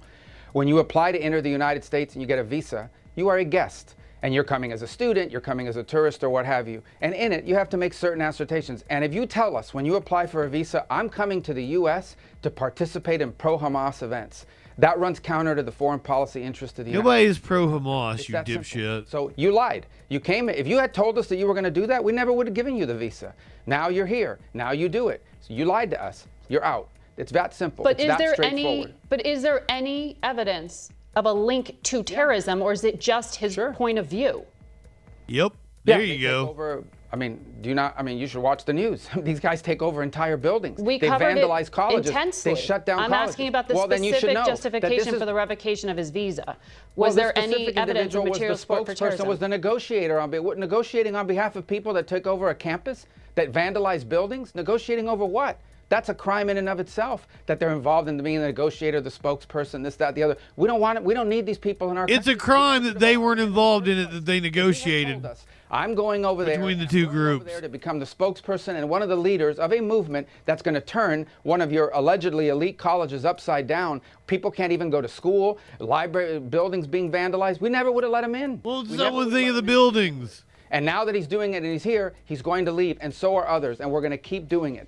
And by the way, I find it ironic that a lot of these people out there defending the First Amendment speech, alleged free speech rights of these Hamas sympathizers, they had no problem, pressuring social media to censor American political speech. Wait! So I think it's ironic and hypocritical. But the bottom line is this. If you are in this country to promote Hamas, to promote terrorist organizations, to participate in vandalism, to participate... No one is censoring anything. You're just a fucking baby. We never would have let you in if we had known that. And now that we know it, Is it only pro-Palestinian people who are going to have their visas revoked, or are other points of view as well? No, I think anybody who's here in favor. Look, we want to get rid of Trinidad gang members. They're terrorists too. The president designated them, asked me to designate, and I did, as a terrorist organization. We want to get rid of them as well. We don't want terrorists in America. I don't know how hard that is to understand. We don't want people in our country that are going to be committing crimes and undermining our national security or the public. See, here's the thing. I think you're calling people terrorists that aren't terrorists. They're here as guests. That is what a visa is. I don't know where we've gotten it in our head that a visa is some sort of birthright. It is not. It is a visitor into our country. And if you violate the terms of your visitation, you are going to leave. Okay. Secretary Rubio, I'd like to have you back, talk to you about a lot more on your plate another time, but we have to leave it. I feel your whine, but here's the thing is, like, if you get deported out of America, it's possible that you can become a victim of America's foreign policy. And that's even worse than America fucking you from within, you know? Like, it's a catch-22, right? Because you don't really get away from America when you leave America. This goddamn country. Volodymyr Zelensky... Speaking of being a victim of American foreign policy, Volodymyr Zelensky disputes Putin's claim that Ukrainian troops are surrounded in the Kursk region. The U.S. plan for peace in Ukraine is hanging in the balance tonight, with Vladimir Putin's forces on the attack in Russia's Kursk region. Russia says its troops are surrounding Ukrainian forces there, although Zelensky disputes that claim. The fight shows no signs of stopping after Putin demanded conditions to the 30-day ceasefire proposal.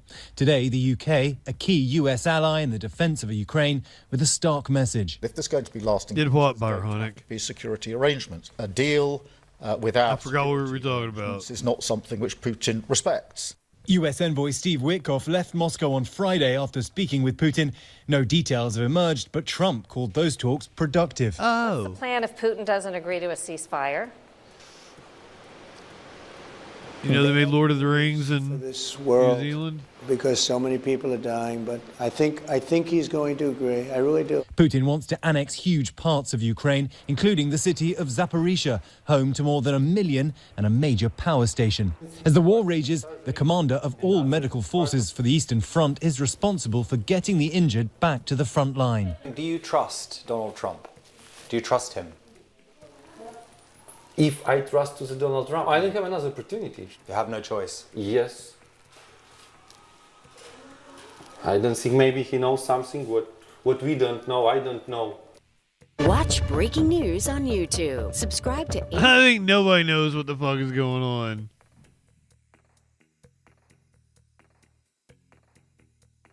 Okay, this one's a wild one for you. You guys ready for this? I don't even think I billboarded this one.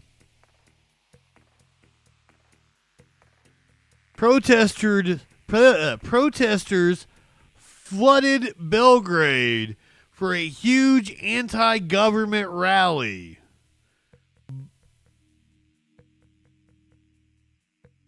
But then something wild happened. Protesters descended on Serbia's capital, Belgrade, on Saturday in one of the largest rallies in decades. Hustle Bubba, what's going on, my friend? Including students and workers, faced riot police and supporters of President Alexander Vučić.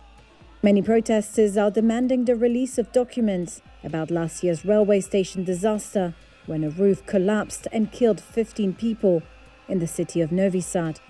This protester wants accountability. I believe that after this, people will have a better awareness of what's going on in the country, and I'm hoping we will be able to reach out to the people, that all will be good, and that we will return to normalcy. We are waiting for the authorities to be held accountable for what happened in Novi Sad, as we believe it is all about the irresponsibility of the state bodies. The railway disaster triggered accusations of widespread corruption and negligence in the government, despite prosecutors having charged 13 people and the government announcing an anti-corruption campaign. Months of protests have been largely peaceful, but police said they apprehended 13 people in incidents overnight and early on Saturday.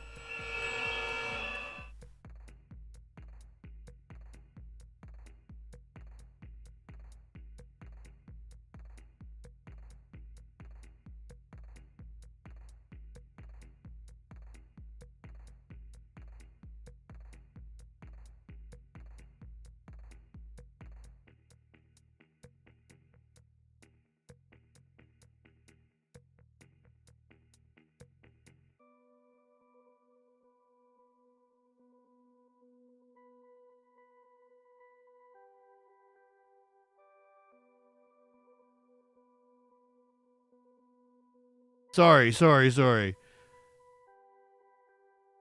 Protesters had designated a 15-minute moment of silence for the tragedy, and then Serbian authorities employed a weapon that they acquired from the United States.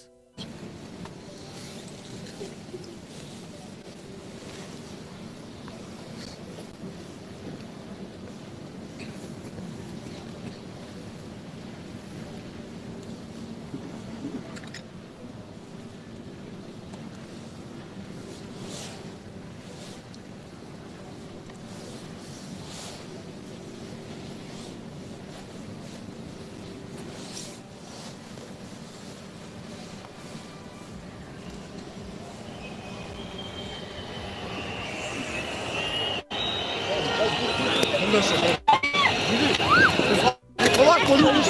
Polako, bre, ljudi! Polako, bre! Polako, bre!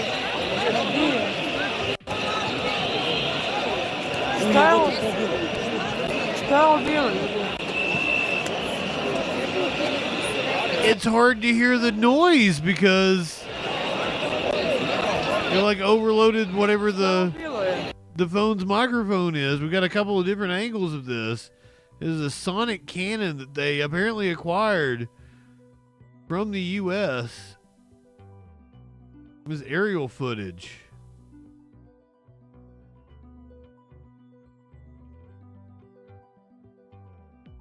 This is Dropsite News reporting. What a fucking protest. That is how you do it.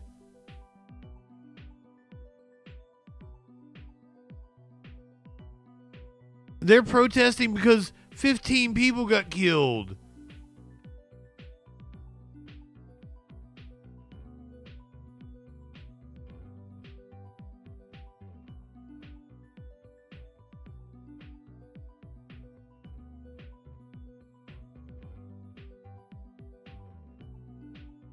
Also, Belgrade, what a fucking beautiful city.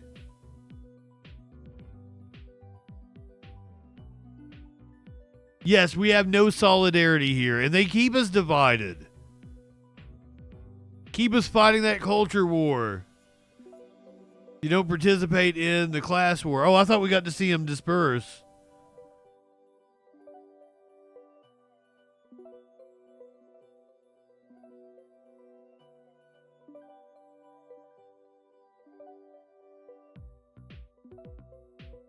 This is the other videos of the sonic cannon.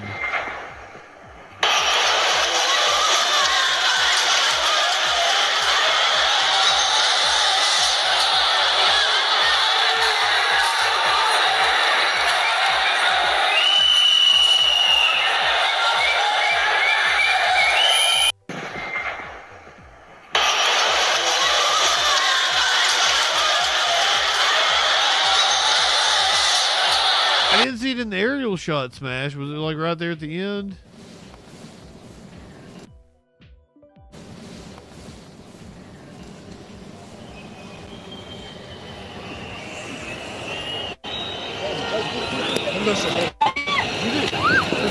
Polako, ljudi! Polako, bre, ljudi! Polako, bre! Polako, bre!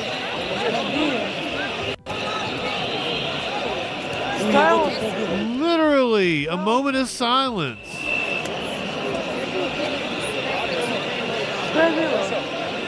Couldn't be more peaceful protests, and they deploy a sonic cannon on them. Insane.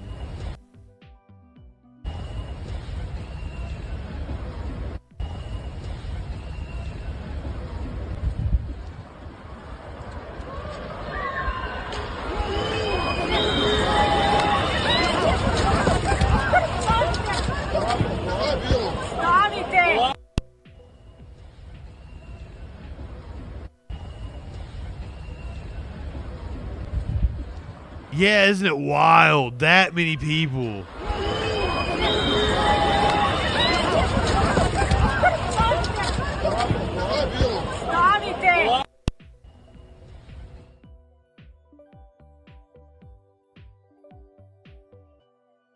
Dropsite News saying that the calm was shattered by a sonic weapon or a sonic cannon used by Serbia's security forces. Military analyst Alexander Radic told N1 that this American-made non-lethal device is designed to incapacitate targets and control crowds. People were suddenly seen shouting and running.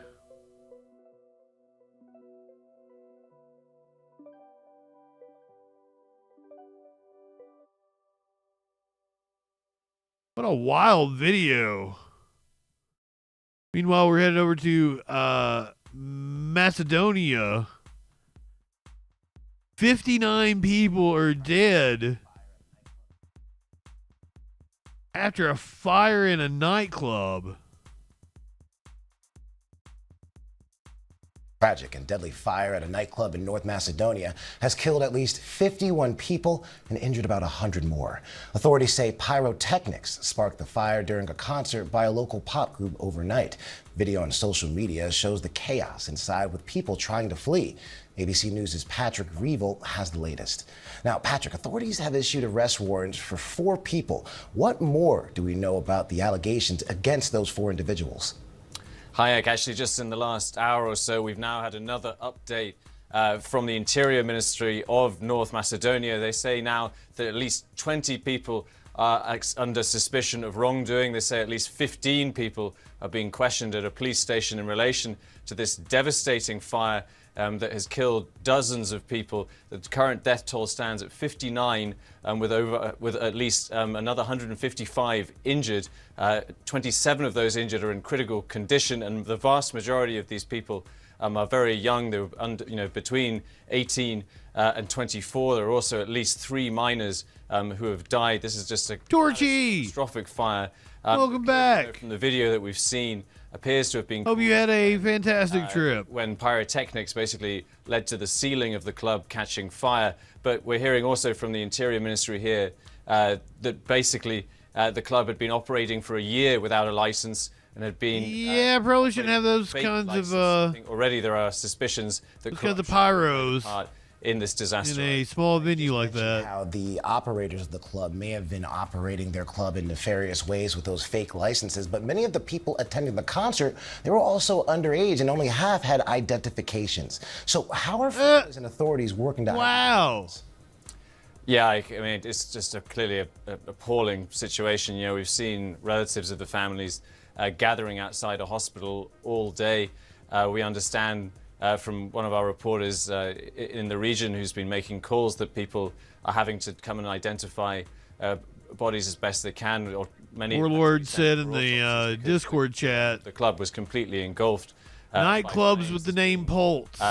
Clearly just an absolutely devastating loss for this community. Seem to have really bad luck. Kochani in North Macedonia, and this will have just inflicted... This is not the only story about pyrotechnics at a concert causing trouble we got tonight. Well, thanks for the update. This is the most horrific one, but it's not the only one. Unless you're a Disturbed fan, then maybe if you're not a Disturbed fan, I don't know. Maybe that one would be more horrific. Maybe if you're a Chicago Bulls fan,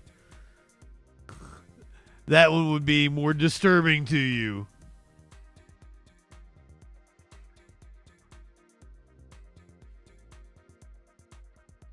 Voice of America, who we've used here on this show. We're going to be saying goodbye to them as a source. I mean, they do propaganda for the United States. Probably not. One of those other exercises of soft power that we're getting rid of that we probably shouldn't. Always conscious of, what the story was when we were talking about them. About 13. You know the story, Mox. You'll be happy then. On leave indefinitely, a situation that has become all too familiar for federal employees in the last 2 months. We are concerned anytime there's sort of a wholesale shutdown of a newsroom. Tonight, the U.S. Agency for Global Media, the latest federal entity to face cuts under President Donald Trump. That includes Voice of America, which was created during World War II in order to combat Nazi propaganda. This latest dismantling prompting concern, according to William McCarran, who is the director of the Press Freedom Center at the National Press Club. It appears to be on the border of being dangerous. In a statement, Mike Balsamo, who is the president of the National Press Club, said the cuts, quote, undermine America's longstanding commitment to a free and independent press. It is something that's designed to help countries who don't really have a robust journalism of their own be able to understand what's going on in the world and with a factual basis. It's something they can rely on. Also part of the cuts, Radio Free Europe and Radio Free Asia, organizations whose intention is to provide unbiased news to countries who otherwise might not have access to it. They broadcast to more than 40 countries, including Russia, Ukraine, and China. So they'll have 60 days to get another job if they're completely cut loose. And so this is a problem. They could be in 60 days being deported, to China, where they will not be treated well. McCarran says he's worried about what could happen to those journalists, especially the ones who work here on a visa. We have to pay attention to, is it a step towards something more? But when asked if the future of the First Amendment is in Well, just kind of ironic that it was created to combat Nazi propaganda, and now, the new Nazi regime's getting rid of it. Danger, he says we'll have to wait and see. Among these 6 other agencies that are also facing cuts in Friday's executive order, the Institute of Museum and Library Services and the Minority Business Development Agency. In Southwest D.C. tonight, I'm Melissa Kim. I don't know. I'm against VOA getting cut. They did some good work. Yeah, did they do some CIA propaganda? I'm sure they did. And so you always just got to keep it in context when you're when you're consuming that source. It always did anytime we played a VOA hit.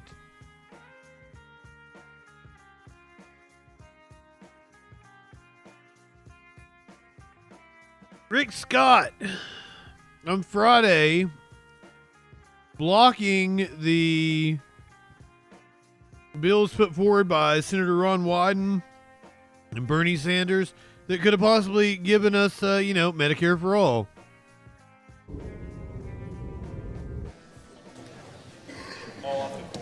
Mr. President, ask unanimous consent to vacate the quorum call. Without objection.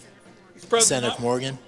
Notwithstanding Rule 22, I ask unanimous consent that Senator Wyden, Senator Sanders, and Senator Scott be recognized for up to 25 minutes, and that following the remarks, the Majority Leader be recognized. Is there objection? Mr. President, I come... Without objection. Thank you, Mr. President. I come to the floor, my colleague from Vermont, Senator Sanders, to pass a set of critical improvements to Americans' health care system. This legislation is overwhelmingly bipartisan. fully paid for and targeted at 2 objectives every senator ought to support: improving health care for Americans and cracking down on the middlemen who take advantage of the system. 597 days ago, the Senate Finance Committee passed the most comprehensive legislation in history to address the pharmacy benefit manager predatory. Was it the history of Florida? Because I think it's the history. I think it's the history of the country. I think it's the largest Medicare fraud in the history of the country. Business practices, and it was passed by a vote of 26-1.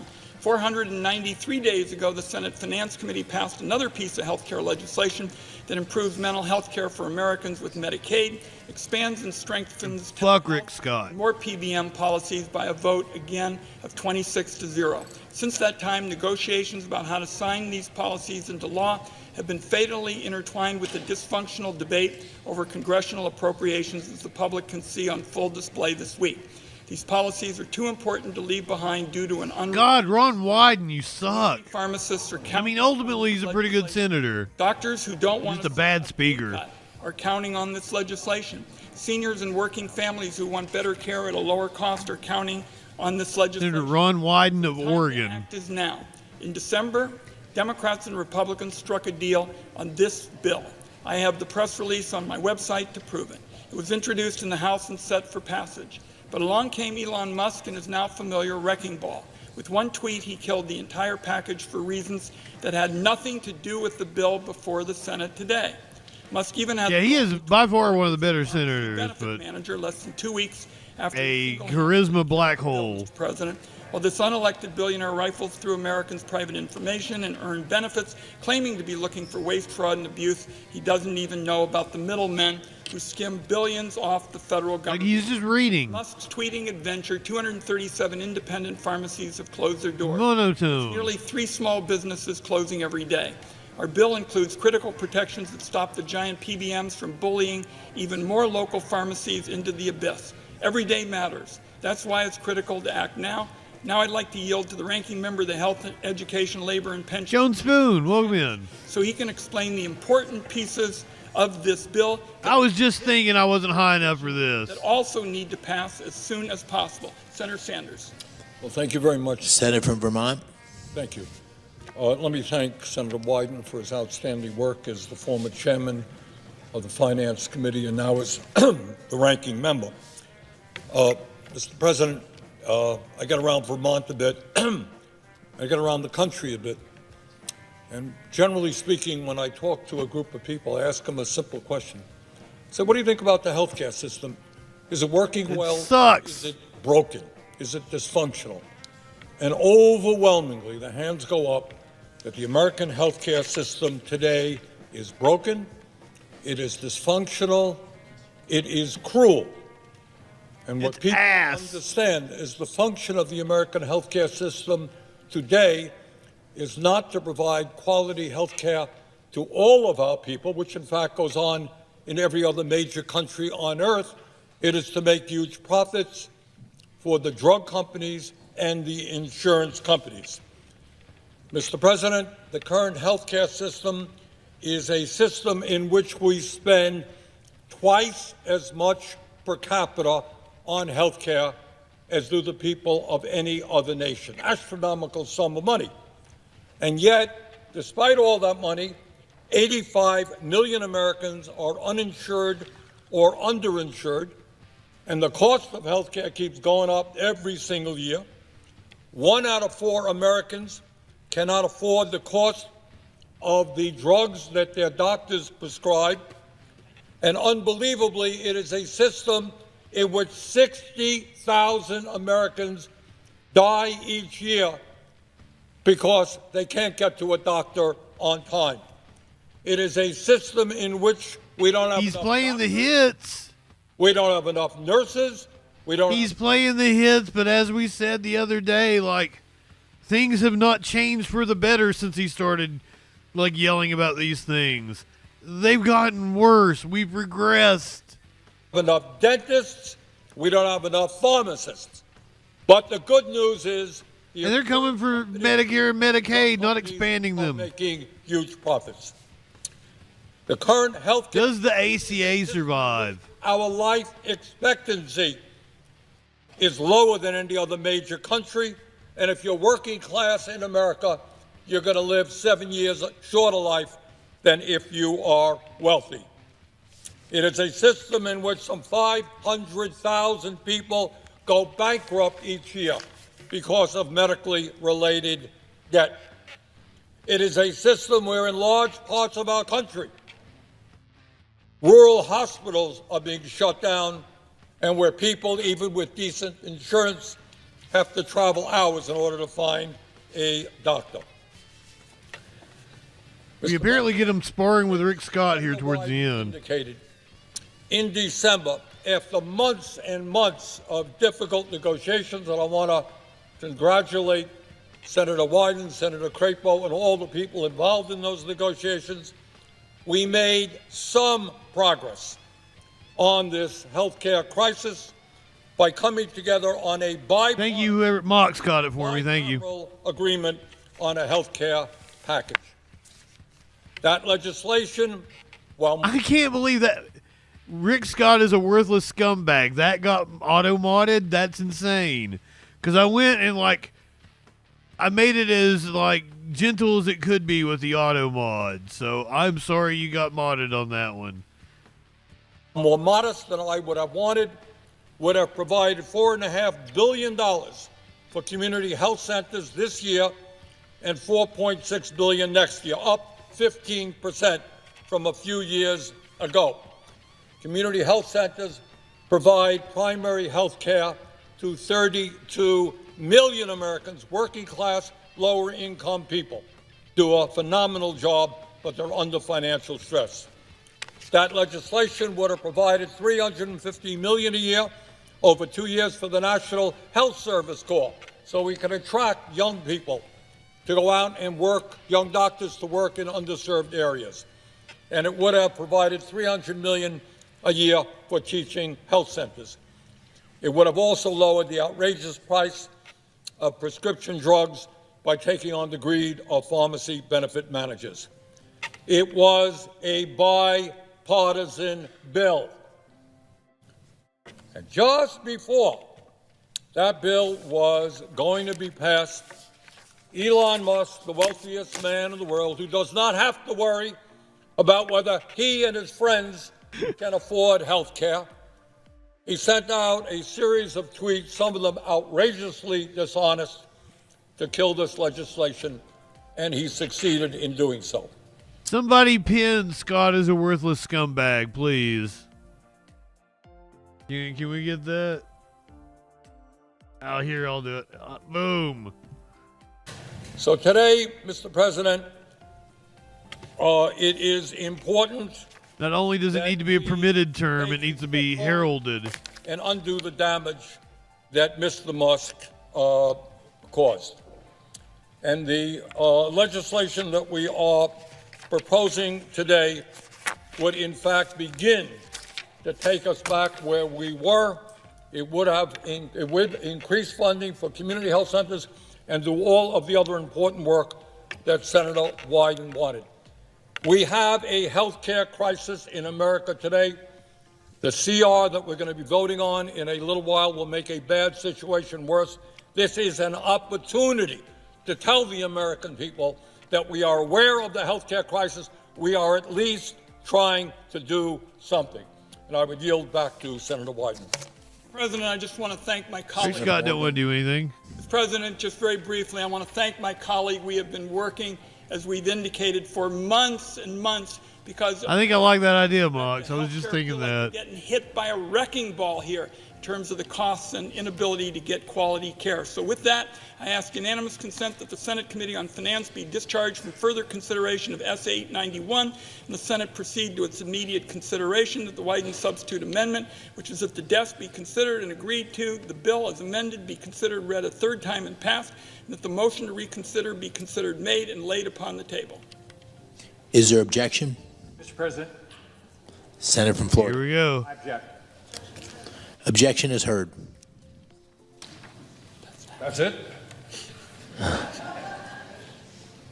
So here we have a health care Senator from crisis. Vermont. I would ask We have a healthcare crisis, 85 million uninsured or underinsured people dying because they can't afford healthcare. We pay the highest prices in the world for prescription drugs. We have reached a... So there was no sparring. It was just Rick Scott being a coward. Forward in a modest way, but it I object. Impact in improving health care in America, and my Republican colleague objects. That's about it. Well, I hope the American people are watching. Yeah, because he didn't debate it. President. He didn't give a statement or anything. That's what Bernie was like. That's it. He's just going to object to it.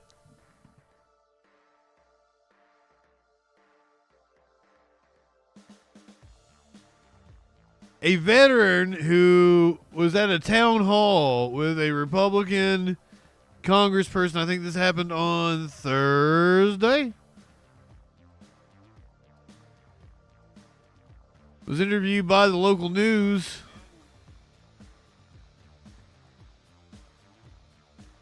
New tonight, the man who made national headlines being escorted out of Congressman Chuck Edwards' town hall is speaking out again. News 13's Nisha Pettyhome sat down with the veteran and has his story. I want to hear what's important to you. I was seeing red, you know, as far as I was angry, and I wasn't going to be silenced. You don't get to do this to us! In this footage, you see several officers escorting Jay Carey out of the Ferguson Auditorium after passionately confronting Congressman Chuck Edwards during Thursday night's town hall.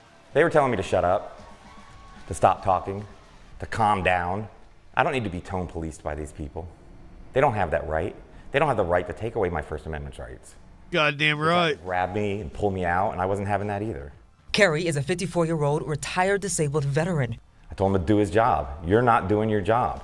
During the town hall, angry constituents like Carey expressed their frustration over the Edwards positioning on some of President Donald Trump's stance on certain issues.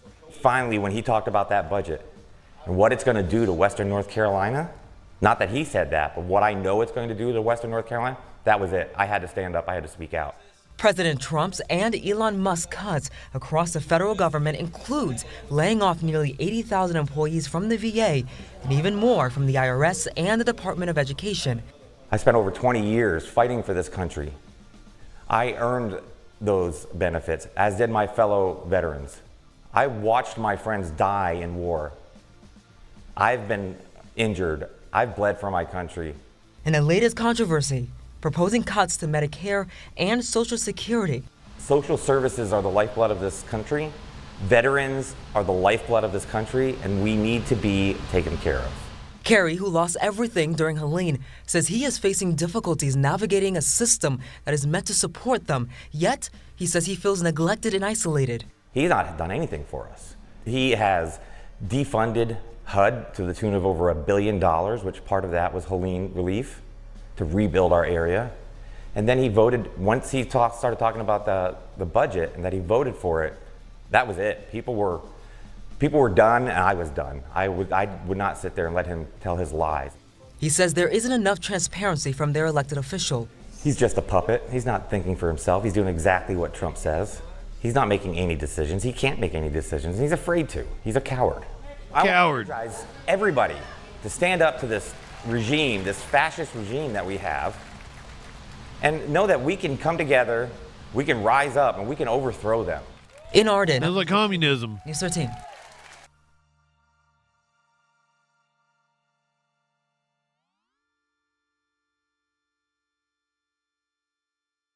It's amazing that that congressman was even doing a town hall because, like, I think the Republicans called them all off, last week? After the 3 or 4 we watched before.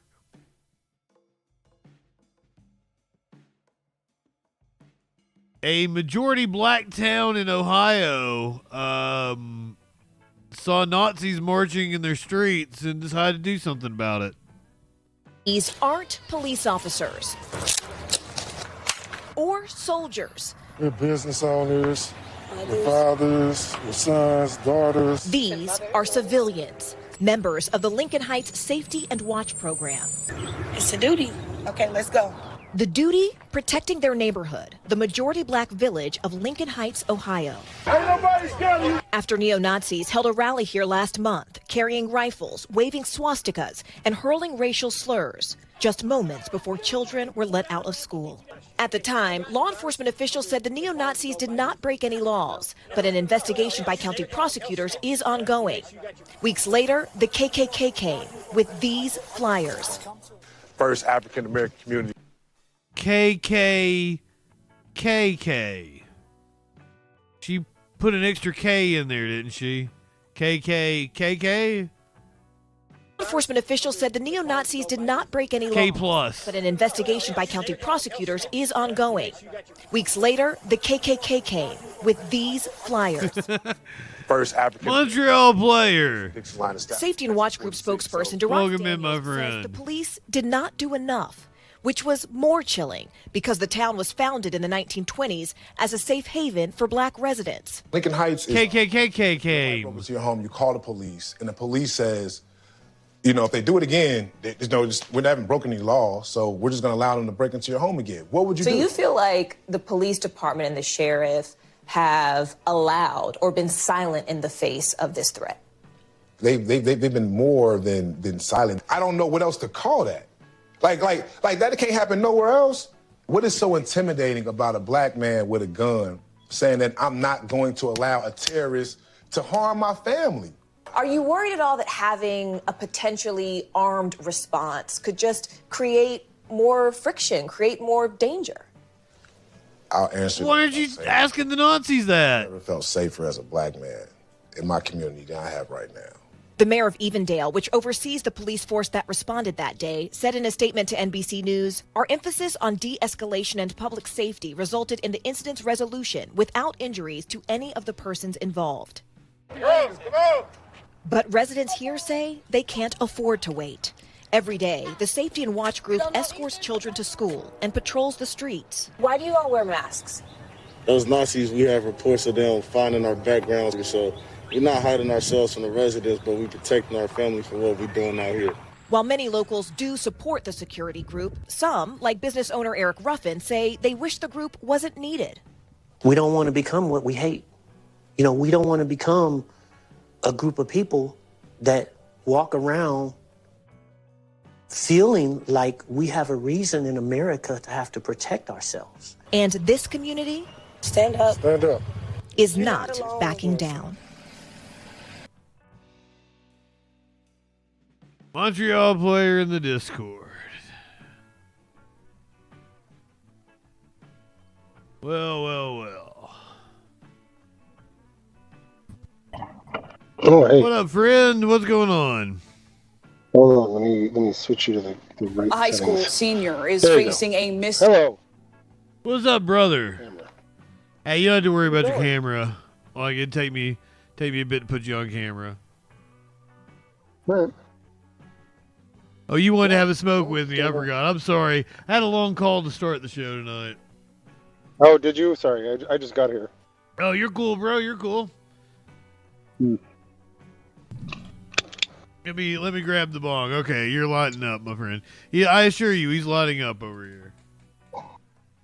What's happening, brother? Yeah, give him the visual play-by-play. Oh, good. Coughing. Yeah, how's it going? Want to talk about isms?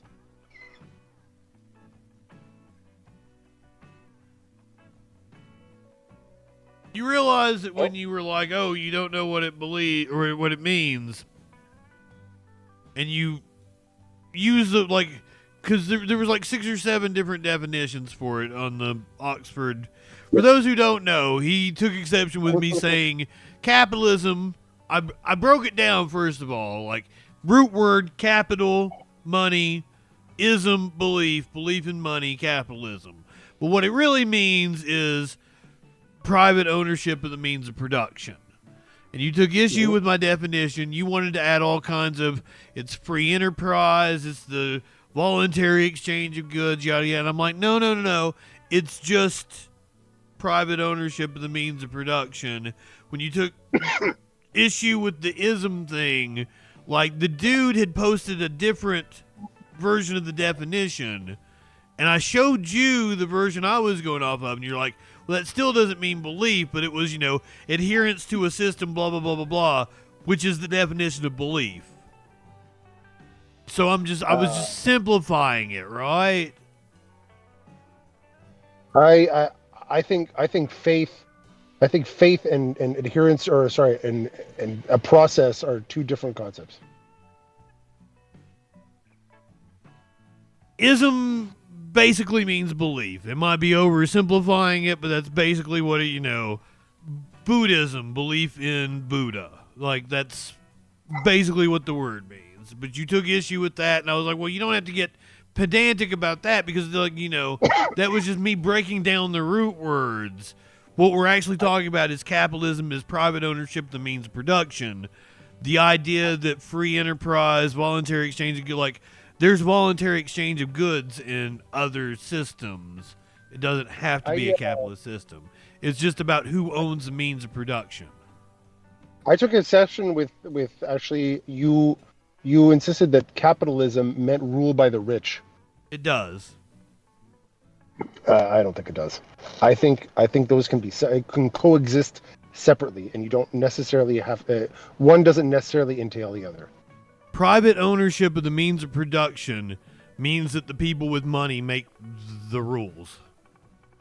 It means that the means of production, are owned by private citizens. Who makes the rules at your workplace? At my workplace, let's see. Oh, well, no, I'd have to reveal something about my workplace. Who makes the rules? The person who owns the company makes the rules, right? Like, I work for a radio station. It's owned by a man by the name of Walter May. If he didn't like something... All right. Well, the state owns my employer. Okay, well, you're not a private employee then, so that's not what I'm talking about. Sort of. I contract for the state, so it doesn't matter. I'm not going to get into the specifics of that. But you see what I'm saying? Like, dude that owns the company, like, buck stops with him, he makes all the fucking rules. Hold on. So capitalism, I guess, let's see what we do agree on, okay? Capitalism is about respecting the right to private property. Capitalism is private ownership of the means of production. Okay, private ownership of, fine. Private ownership of property. Okay. All right. So you can have private ownership of property. Okay, well, let's step back again. Because, once again, do you know who coined the term capitalism? I mentioned it to you. Coined the term? Yes. You say that Marx coined the term capitalism? Yes. Marx coined the term capitalism to describe the system. See, these words aren't like strict definitions. They're malleable because they're relatively new and they're just describing a phenomenon that's going on, right? So this was Marx's description of private ownership of the means of production. That's what capitalism is. That's what I'm saying. You're ascribing these other things to it. Okay. But that's what we're describing. The condition of private ownership of the means of production. When you work when you work at a factory, you don't work all together in a democratic way. You work for a boss who is a totalitarian. Usually companies are not set up like that because the private person has to risk the capital to make the enterprise happen, and they're wholly responsible if the enterprise fails. When's the last time anybody been fucking held responsible when anything's failed? All small businesses go through that. Small businesses. Oh, like fucking people like me. You're not talking about a corporation fucking socializes the risk. Well, that is a problem in our society. In my opinion, we've let power and influence concentrate too much into single entities. Well, yeah, sure, but that's the result of capitalism.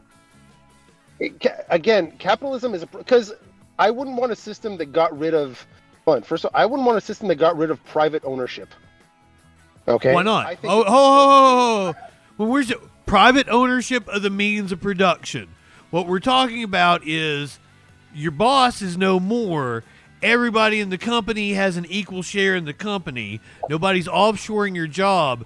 Nobody is extracting more of the wealth while you're getting the shaft. I'm aware of the concept of a co-op. I am co-owner in 2 co-ops. Okay. Don't you think that would work much better? And then, like, nobody offshores your job. Nobody sends your job over to fucking China for cheaper labor, because you're not gonna fucking send your job overseas, are you? Right. Okay. So what you're talking about, okay, is not a necessary feature of capitalism. Okay. What I do think is that we prioritize, or hold on, our way of life is based on people. For lack of a better description, is based on people satisfying their anxieties by buying things.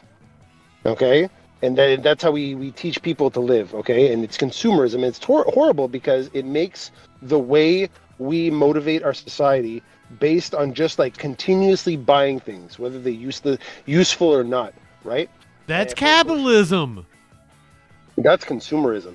Because brother, hold on, you motherfucker, dude. You're just describing what happens naturally in capitalism, and then saying like, oh no, that's not really capitalism, that's something else. No, it's just what happens in capitalism. Because in order for the system to continue to function, you have to have people constantly buying things. Then it's not. You know what? The thing is that's not. Do you know about instant? Do you know about Instant Pot? Please let me say this one thing. I don't feel okay. Hold on. I think I get what you're saying. Okay, and I don't think it happens inevitably, which I could agree with you with. Okay, because it's capitalism. But if it happens inevitably, okay, it's because it's part of human nature to act this way. Because if you have more collectivized systems, which people argue for, okay, the same concentration of power and influence into a few people, okay, tends to emerge as well. No, you're conflating authoritarianism or dictatorships. No. Collectivism, by its nature, is collectively working together for the better good. So if someone is enriching themselves, that's not collectivism. Okay, hold on. Systems can be collectivist without being like, sorry, hold on. You can't, hold on. Okay, what are you saying? Sorry, what do I have to agree to? There was a lot there. Say it again so I can agree or disagree to it. I forgot what I just fucking said. Sorry, I sometimes I don't remember what was said. Like you're arguing that collectivist systems can result in aristocracy. You said that to me on the Twitter, and I'm like, collectivism by definition is working collectively for the better good. So if someone is enriching themselves, that's not a collectivist system. Okay, so if someone's enriching themselves, it's not a collectivist system. Oh, okay, hold on. As far as like gaining more power and influence, and I mean the ability to make people do things, okay, which is really what an economy is about, okay, or any kind of these isms are really about, how to make people do things, right? So I don't want to make people do things. But unfortunately, that's how society fucking works and progressive. People have to do things. If people did nothing... No, my friend. People don't have to buy 50 different types of a luxury item. No, but they don't. No, they don't have to buy 50... No, it's true. We could, in essence, all right, instead of buying things to fill the emotional hole in our soul, we could look to our neighbor and actually have good relationships with people. We'd probably buy a lot less useless shit, okay? Hold on. Right? Man. But what you're saying is like stupid, because if we all bought less useless shit, the entire system collapses. Right, but if we all don't do things, then the system also collapses. Huh? Because the system is based on people doing things. Capitalism is based on just selling you shit nonstop. You can't, like, do you know about Instapot? No. Okay. Do you know about Instapot? I don't know what Instapot is. I get what you're saying. Okay, what you are describing, I describe as consumerism. All right? And I think it's just capitalism. Mechanism that no. If capitalism is a mechanism or a process that happens, okay? Capitalism is based on accumulating capital. In order to accumulate capital, you've got to keep people hooked on shit. Yeah, that's no. Hold on, you've got to keep. Yeah. No, but we have different ways of doing that. Religion used to do that for people, okay? Like, and even the socialism, okay, is trying to find a good reason to motivate people to do that for each other. No. Yes. No. Yes, absolutely yes. That's a weird way. Like, no. It's true though. Think about it. Everything we're all the. What do you think socialism is? I think it's people pooling their resources to produce a common outcome within the group of people. Kinda, it's like public ownership of the means of productions. Okay. Public. Yeah, that's the thing. Public ownership of the means of production. At some point, it's basically like a lot of people in your society. Like, hold on, is everyone who is owning the piece of production like actively working on it? Or is it just all the people, even if they're not working on it? You delegate. I'm sure, like, okay, everybody is an owner in a company. You delegate, jobs based on, everybody's experience. Why don't people do it today? Sorry, it's not impossible to found a cooperative because of capital. So and you're telling me some people can't pool their capital to do common endeavors? I'm sure. Let me ask you a question, Montreal. Okay, say I start a company and I make this is the widget. Okay, you've heard this example before. Widgets. I make a widget. Go for it. Yeah. So I make a widget. If I want to start selling my widget to the public, I start a website. I sell it locally and everything. But if I really want to reach a wide audience, where am I going to have to sell a widget? Right. Okay. So where am I going to have to sell it? If I want to reach a wide audience, I'm not in the widget business. I'm going to have to go to Amazon. I'm going to have to set up an Amazon shop. It depends. What problem are you solving? So now, if I have an incredibly good widget, I am going to tell you a story that happens constantly. You can look it up and see that I'm right after this. So say I have an incredibly good widget and I start selling it on Amazon. Do you know what Amazon does? Yeah, they distribute. Hold on. They buy lots of your widget, all right, and then they sell it. I don't know if it's on consignment, probably. Okay. No, if they think you have a really good idea, what they do is they shadow ban you, as conservatives like to call it. They make sure you're far down on the list, and they start selling their own product. Okay. They just copy your product and then put their product on the top. Look it up. It has happened in an insane amount of times. All right. So what's your point? That's capitalism. Like it just exploits you. Okay, private property is not exploiting you. People are using their influence to exploit you. If a company had was collectively owned, okay, and it was everyone's success in that company, even collectively owned, okay, to do the same thing to other collectively owned companies, okay, like why wouldn't they use the same fucking system? Huh? Are they also collectivized? Like, why even innovate? Like, sorry. Okay, hold on. So, what is the point you're trying to make about this system? That capitalism is exploitative. That it can only exist by, fucking everybody else fine. over. I understand the thing. I understand where the. You know about the concept of enshittification. What you're describing is consumerism. For me, okay. No, I'm describing what literally happens under capitalists. Okay. How, like, you're saying, like, no, that is consumerism. What is the difference? What is happening? What is happening by capitalism? Okay, so people are getting, so the problem is under capitalism, people are getting their ideas stolen, and then people with bigger capital just stealing people's ideas. Well, it's not just that. They leverage their capital as well, right?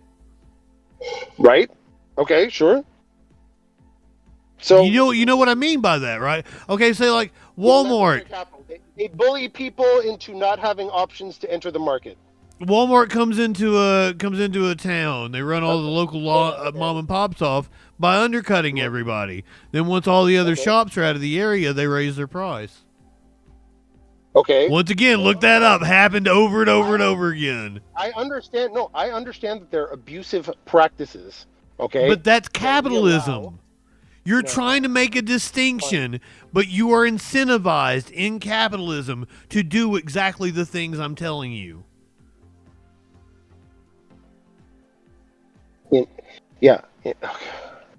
In capitalism. We're not in capitalism. We use capitalism as a way of managing. We are a mixed economy, but we're far more capitalistic. We're far more freer now than we have been since the Industrial Revolution. Okay. Look, fine. So we're arguing on whether or not this process is called capitalism, or if it can also be referred to as consumerism. Is that what we're arguing about? Well, you keep saying consumerism, and I'm like, what's the fucking difference, man? Like, this is just the natural order of things under capitalism. No, the difference is our motivations for doing things. Okay, you could still, if the motivation for doing things under capitalism is to make as much money as possible. Yeah. How do you do that? By keeping people addicted to cheap junk. I understand. Yeah, you're describing consumerism to me. Do you know about God damn it, dude. Yeah. Do you know about Instapot? What? Okay, yeah, you've been trying to tell me about Instapot. What is Instapot? They went fucking bankrupt because they made a product so fucking good, nobody ever needed a new one. So everybody that bought an Instapot never needed another Instapot. Right. Yeah. And the company went bankrupt for it. So you are incentivized under capitalism to make shittier products for people. Right. Well, I guess you're in capitalism, you're incentivized to maintain problems so that you can keep solving them for people. That's what you're saying? Yeah, the capitalistic incentive. All right, the chat has redeemed the hang up on you, which I've probably sounded a little exacerbated because I said I had a long call earlier. I know. Shit. You know what? I wanted to talk to you about fucking. Yeah, I want to kind of get past this, whatever, but I wasn't wrong about capitalism, right? Are you wrong about capitalism? You're not wrong about anything you're saying. It's just that I don't think... You were fucking certain that I was wrong on Twitter, though. And that I didn't have any reason to call people dumb fucks when we didn't. Everybody's being fucking dumb fucks. Yeah, everyone's a dumb fuck. I honestly don't care. Oh, shit, I had something to say. Fuck. We were talking about capitalism, blah, blah, blah. What the fuck were we saying? Fuck, I lost it. God damn it. Maybe it is time to quit.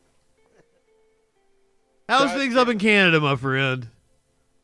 Okay, yeah. You want to give me 10 more minutes? Is that okay? We'll talk about Canadian stuff? Yeah, how about 3? Okay, 3, all right. Are you sad that you seem like you'd be a bourbon guy? Are you sad you don't get any bourbon, any whiskey? No, I don't really drink it. You don't drink the bourbon? I have bourbon. I enjoy a good old fashioned, to tell you the truth. Okay? And that means Kentucky bourbon for me, all right? Bitters, all right? A syrup infused with orange that I did myself. I'm from Kentucky. I know what an old fashioned is. Yeah, no, I realize that. But and with a big round ice cube in it. Hell yeah! I mean, that sounds amazing, doesn't it? Yeah. But you ain't got no Kentucky bourbon anymore. No, I still have like 2 bottles of it. I bought a long time ago. The truth is, I haven't had one in a while. I think you should go make yourself one. People are drinking less up here. You know what? It's just in general. Like we have so I'm in Quebec. Our alcohol thing is owned socially, okay? And that's it. And they're closing down some installments just to consolidate them because people are actually drinking less. And part of it might be because people are smoking weed and maybe they're doing alcohol less, okay?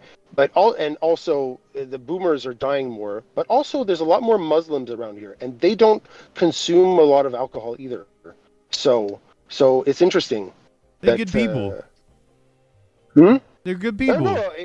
Yeah, they're good people. They just happen to not consume alcohol as much for a variety of reasons. Hey, I'm not a drinker, so I don't know. You know, I mean, okay. I'm a social drinker. Like if you and I, we went out to a bar, I'd have a drink with you. Right. I understand. The same here. Same here. That's why I haven't. Anyways, that's it. It's. I want you to make me an old fashioned now. I'm coming up to Quebec. Smoke, and I'll even smoke it. I'll smoke it for you with this thing. Hell yeah! Hell yeah! Yeah, man. All right, so that's the thing. Let's give it a few months. If the tariffs are still on, I'll make a trip up to Quebec. I'll bring you some Kentucky bourbon. You make me an old fashioned. That sound good? Do you want Canada to become a 51st state? I would. Okay, so I'm all about it. If like not 51st state, like if we had this discussion before, it's like what 12 provinces. Right. Yeah. It would make better. It would make it better. Like maybe 5 states, 6 states, or something. I was thinking all 12. Really? 2 senators per state. Yeah. 24 Canadian senators to. Yeah. How many senators are there now? There are 100. There are 100. So about okay. So, 25% more senators. Well, also, like, I'm all in on, I want all of our territories to be states. I think Guam should be a state. I think Puerto Rico should be a state. You know what I'm saying? D.C. should be a state. But, like, the Republicans don't go for that because that's a lot more senators. Right.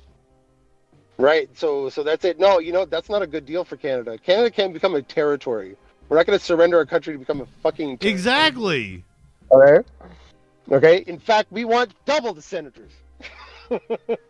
Hey, you know what? You know what's funny? And this is probably the last thing because they want to get rid of me, right? But. Chad hates you. Yeah. No, I'm just fucking with you. No, I'm watching. It's fine. You can insult me now. I'll see it. But Canada, it's funny. Canada's getting all upset because they're facing the product of being Quebec.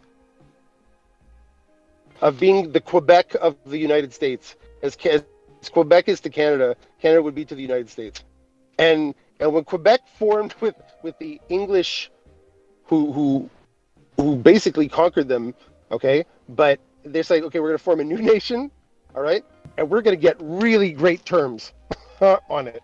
Oh wow, we got DM in here now. I just want Alberta to be a state so I can live in Jasper Park. Just make Alberta a state. Everything else, just give us Alberta. Yeah, right. That's right. Alberta. A lot of cowboys over there. A lot of oil cowboys. You ever see what Alberta would look like fused with the United States? It looks like a big middle finger. That would be great. It really does. That sounds like fun. I think I'm into it. You've sold me on it now. You've flipped me on a Trump policy. Perfect. Go to the Canadian Rockies. Just because it looks like a middle finger. 3 senators for 12 provinces. Maybe that's the deal. I think I'm into it. You need to start pledging allegiance to Trump. You get so many blue states. Just start getting free health care. Okay? God, that's not a joke, by the way. No, here's the thing: is we will destroy your healthcare system if you become a part of us. You gotta adopt that American capitalism, sir. Right, but not if we get a really great deal for joining the states. Not if we command more governmental powers than we need. The only Okay, thing about whatever. Canada becoming a state is like we have the United States are very small. Canada's states are huge. So we'd have a bunch of really small states underneath a section with a bunch of really big states. It might look kind of weird. Yeah, okay. Well, look, sorry, states aren't aesthetically pleasing for you, okay? but I mean, it comes that's what it is. You want the territory. So the territory, the natural resources, okay, in Canada need to be given a senator, okay? That's what it is. All right. Every state has 2 senators for the people, right? To represent, I guess, the urban and fucking rural population. All right. And Canada gets an extra one because of all the fucking resources we bring. DM, Okay? are you aware of what all this shit in them? DM, are you aware of what all this Greenland Canada talk is all about? Not necessarily. I've only heard elements of it. I know a little bit about Greenland because they want some resources from Greenland. I've never really understood why we need Canada. Oh, it's strategic because of climate change. Yeah, that's right. That's right. The Arctic is going to melt, and then it's going to be a nice, beautiful ocean you can take boats across. We're getting ready to open up a new shipping lane in 20 or 30 years, and the next geopolitical war is over that area. Over Greenland or Canada? The trade routes around the Arctic. Oh. Yeah, the Arctic Ocean is a new theater. So that's craziness. See, That's you craziness. It's can't just travel through there right now, or you only can for a month or 2 or something. But in a few more years. That's right. And you know what? If it's warmer up there, the land might be more usable by humans. Yep. That's another. They're expecting a migration up north. Yeah. I will say though, there are a couple weird spots in America that are right on the border of Canada to where it makes living kind of weird. I think there's one place, I don't know what state it's in. I think it's in Ohio, but I could be wrong. Where it's the street is divided by the Canadian border. So if you want to cross the street and visit your friends, you have to have a passport, and if you don't, you could literally get arrested. But in general, also, just getting to Alaska seems like a pain, because Alaska is part of the United States, but you can't drive to Alaska. So if Canada was part of the U.S., we could then drive to Alaska, which would be really cool. Yeah. But you can drive to Alaska. Yeah. Oh yeah, but you have to drive to Canada. Canada's nice. They're not like us. You can just drive on up through Canada. It's not a big deal. Ohio is okay, so if I do that and I get arrested, I'm blaming you. What are you getting arrested for? DM, what are you doing up there? Don't smuggle fentanyl over the border, and you should be fine. DM, are you not aware that people go back and forth across the Canadian border all the time? No, I thought you had to have a passport. Isn't there something called legal you need a passport? Yeah. Yeah, you need a passport, but it's not a big deal. It's just fucking paperwork. You flash your passport the way you would your license, and you're on your way. And ta-ta. Yeah. Ta-ta. Well, if that's the case, I'm going to Alberta as soon as I get the money. Yeah, dude, go to Alberta. Yeah. It's not like you couldn't go to Alberta before. Alberta's great. I love the idea of just seeing the Canadian Rockies, but the only thing about Canada is they have nasty whiskey. Oh, possibly. But outside of that, I guess you're not a fan. And they're gonna have to suffer the consequences of that too. Not getting any of that whiskey from down here anymore. Hey, you know what? Sorry, Canadian whiskey was good enough for you guys when you banned it. Okay? I didn't even know Canada made whiskey. They make the Crown Royal that you get in the gas station. Is Crown Royal Canadian? That's Canadian. Yes, Crown Royal's Canadian. Oh, no idea. Okay, well that's a good thing to soak a turkey in. Okay, really? Crown Royal's that bad, huh? That bad? I think it's terrible. Okay, or is it cheap? Is Crown Royal cheap? It's very cheap. It's very cheap. Really? It's $20, $30 a bottle. I think people just get it for the baggie. I understand. Okay, I understand what kind of alcohol you're. Okay, I understand. Yeah, the teens get it because they think they're hot. Crown Royal is the brand positioned in the lower, I guess, the lower whiskey tier. Yeah, brother. Like I like whiskeys. fucking Jim Beam is shitty fucking whiskey. Yeah, but you actually get other options for bourbons that are actually like higher end. With Canadian whiskey, the only Canadian whiskeys I see down here are like the budget, bottom shelf, cheapest stuff that you can see. Okay. Well, I I mean, think there's one called Canadian Mist, and it's like I tried it and it tasted like pure vomit. I'm like, oh my gosh, what is that? All right, the chat wanted to get back to news, so I gotta cut you guys off. Montreal, have a good night. I'm gonna give DM like a second or two to talk to me here. Montreal, peace out, my friend. I'll talk to you later. DM, what's going on, my friend? Nothing much. I was just watching a video about Canada becoming a state, and then I watched the stream, and I'm like, oh, I gotta hop into this and see what's going on. Oh, is that the only thing on your mind? Are you for it or against it? That was the only thing on my mind. I'm kind of middle with it. Have you been to Canada yet?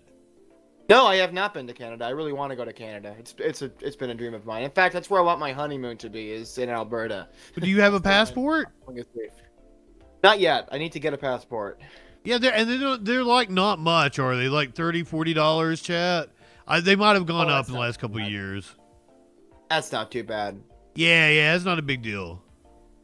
Yeah, I know my sister was gonna go to Canada. She didn't go to Canada, but I'd love to go to Canada. So as far as it becoming a state, I'm kind of 50-50. I think there'd be benefits to it, but on the other hand, I just don't really see why we need it. It just seems like, why are we adding to our territory when we don't really necessarily need it? But... Oh, Torchy says it's $80 now. As I said, it's been some years since I've been there. Like 100. Okay, yeah. Oh, Samson said with the new fees like 165. Torchy just traveled. I'd be cool with it. So somewhere it's under 200 for sure. But like I'd say around 100 is probably what you're looking at. I'd say I'd be cool with Canada being a state. I think that they should divide Canada into its sections just like Canada does, not make the whole thing a state, but yeah. It's like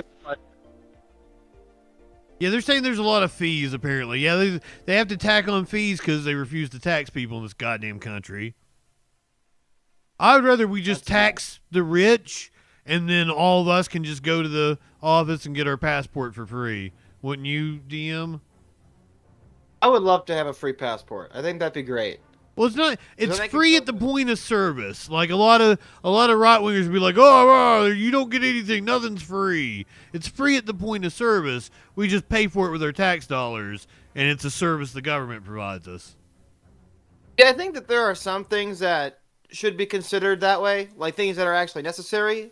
So, like, you know, I feel that way with healthcare. I feel that way with. I mean, our schools obviously are already free, but. Oh, they're trying to get rid of free school. You come from an area that's real big on the vouchers. One more thing. This is the last topic I'm going to talk about with you, and then we'll hop off. The vouchers. Okay. Are you pro voucher? I don't know what they are. You have to explain them to me. Basically, what it is like, let's say that your parent, you're sending your child to a private school, and that tuition is like $1,400. These Republicans out here that are pushing what they call school choice are wanting to give these parents what would have been their money from their taxes going to public schools in a voucher. So basically, you get the $700 voucher, you get your private tuition half off. That's a lot of information. I'd have to digest that. Basically what it is a way for private institutions to siphon money from our public schools. And then the riffraff, the people that really need, you know, better education and more care, they're not going to be able to afford to go to the private schools. And then public schools are going to deteriorate even more. I mean, I'm not against private schools. I do think that school in general should be affordable if it's private. But here, like I want to posture this. In some countries, they don't have private schools. They outlaw them because if you have rich people and they have to send their kids to public schools, the public schools will be good. I just think our public schools in general, like, I just think our education system is kind of flawed, just in general. I think absolutely. there are things that can be done to it, because I'm not like against public schools in general. I've had a bad experience in the public school, so I'm a little bit biased when it comes to the public school. So I'll say I would have preferred to go to a private school or a school that was more up to what my niche was, but nothing I can do about that now. But in general, like, what I would say we need to do to public schools is we need to make the classes that the kids take, especially when you get into high school, more optional and less required. Like, we need to get rid of the standardized testing bullcrap, because that doesn't help anybody. I think less testing, definitely. I mean, No Child Left Behind was signed by George W. Bush, which I think was one of the worst education laws we've put through in the last 40 years. And so far, no president, no politician has tried to fix it. Obama said he was going to, but he didn't do much. So it's like, as somebody who went through special ed, I was required to take those standardized tests, and if you didn't meet a certain requirement, and here's the thing with special ed, you don't need to have a disability to be in special ed. The only thing that you need is to have a slightly lower reading level than everybody else in your class. And if that's the case, you're required to take special ed no matter what. Oh, I know DM. Well, I was first grade. I was in like a special reading program or something. Yeah, I know. I get it, brother. We're all there. But you weren't. I don't think you were in school when No Child Left Behind got signed. I know. I wasn't. I don't think you had to deal with that. I was adult when George W. Bush was president. Exactly. No Child Left Behind, I think, screwed over a lot of people. I think it made it worse. Well, as I understand it, the main thing it did was kind of tie federal funds to, more stringent testing regimens, which, I agree with you. We probably test kids way too much and make too big of a deal about test scores, because all testing really does is teach people how to take tests. It doesn't really teach you anything. Think of school this way. This is how I would see it. Like, I would want to see, when kids get into high school, I think it should be up to what they want to do going towards their career, and not as much what is required of them. For example... Totally disagree, DM, and let me tell you why. What you need when you're in high school is to learn critical thinking skills, and that is applicable to any fucking job. So you're trying to tell me that people, like, there's a reason why, like, and we did kind of do this. We kind of, as a society, have started focusing more on STEM and vocations and shit, and like we're ending up with a bunch of dipshits that don't know how to think critically, and they fall for grifters. And I think that's partly by design, right? Because going back to the capitalism thing, like, kind of requires you to grift people in order to make money. Okay, that's an interesting take. So here's a hypothetical for you, just a simple hypothetical. So let's just say you have a kid who excels in... I hate to cut you off, hold your thought there. And then the other thing I would throw at you on that is that most people don't even know what they want to do when they're in high school yet. So you kind of need a wide survey of different topics, because, like, I didn't know I was into philosophy until I got to college and took a philosophy class that I was required to take. Ended up changing my major, and that happens a lot in college. So let me just make this hypothetical, and I don't really know what solution there is to this, but this is just kind of a hypothetical. So let's just say you have a kid who is really good at, let's just say, U.S. history. They're really good at U.S. history. They're really good at, like, law classes, so like criminal justice, civics, and they excel in that area. And they want to take more classes in that area because they know they're really good at it, but they're really terrible at things like math. They're really bad in math, and they can't do math. So you're describing me. When they want to get into, let's say they want to get into a school, a college, so that they can take classes in history. To do that, you have to be really good in high school all around, and you have to take an ACT. Let's just say that there's a lot of math that's required, so you have to have certain numbers of years in math, and you're really bad at math. Let's just say the student can't get into college because they failed certain numbers of classes, which that doesn't happen. GDP down. It doesn't happen. You're describing me, and When I got into college, I just took 2 remedial math classes. So you're saying even if you don't do well in school in certain subjects, you could still get into college? Yeah. So I was lied to. Buddy, they'll take fucking anybody at most colleges. Well, yeah, if you think there's like some strict standard for getting into college, no. Did you take the ACT? I did take the ACT. I don't remember what it was, but I did take it. You don't remember what you got on it? I don't remember what I got on it. I knew I got 24. basic, but And it's just slightly above that, like 20. I think 21 or 22 is the average or something like that. That's what I got on it. And it was like, you know, it was all my fucking other scores were like 24, 25, and my math was like 18 or whatever, you know. Interesting. Well, I guess I was lied to then. And then when I got to college, here's the thing: is like I had to take a couple of remedial math classes, but then like math wasn't really a requirement for my degree. I had to take probability and statistics, and like everybody should have to take probability and statistics. So like that class was far easier than like the 2 remedial math classes I took. Right? What did you major in?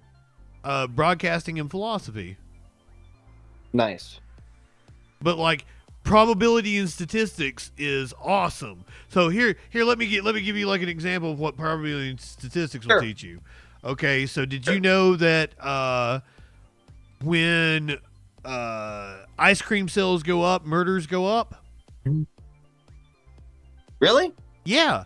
When we sell more ice cream, there's more murder. What does that have to do with anything? Like, what does the ice cream have to do with murder? There you go. That's critical thinking there, DM. It doesn't. That's correlation, not equaling causation. The reason they're correlated because murder goes up when the temperatures rise, and then you sell more ice cream when the temperatures rise. Because when the temperatures rise, more people are outside, more people are interacting with each other. That's why murders go up. And that's why ice cream sales go up. Interesting. That's an that I've never heard of that kind of analogy before, but I'll give it to you. That's pretty. That's the kind of shit you learn in the probability and statistics class, and that's like, you know, practical application of math. Because the college is set up the way you said. Once you get to college, you do focus more on what your career is. You kind of still do you want a well-rounded liberal arts education because that teaches you critical thinking skills. So you'll probably have to take a public speaking class, and they'll teach you about fallacies in the public speaking class. You'll have to take some sort of philosophy, philosophy as a conversation or philosophy 101. It's going to teach you critical thinking skills. You're going to have to take, you know, your 2 world histories and your 2 U.S. histories and blah. It's just to be well-rounded. But then you start really like, you know, by the last 2 years of college, all my fucking classes were broadcasting and philosophy. That's all I took. Mm-hmm. Interesting. I just look at high school. I mean, I don't know what the whole purpose of high school is, but I've always looked at it this way. Does it really help you teach critical thinking, or is it more just No. Our high schools were designed in the Industrial Revolution, and we're just antiquated. No, high schools are absolutely meant to teach you how to do factory work. That's why all your subjects are compartmentalized. That's why you have a bell that you have to be rigid and like on this time to go do this. No, it's 100% to teach you to do factory work. We're way behind because we're not teaching people the skills that they need for the current, you know, economy that we have. That was because of Rockefeller, right? I'm sure Rockefeller had something to do with it. I'm not sure that was from what I remember, but I'm not exactly sure. Because I've told people this many times in many Discord servers and places where we debate school, and they all say, "No, that's not true. That's not what school's about." And I'm like, it absolutely is. Like, are you crazy? That's not what school's about. What? Well, I tell people in Discord servers that school is designed to teach kids to just be obedient workers, and not to teach them skills. But a lot of people don't believe that. They say, "No, that's not true." Oh well, they're just dumb then.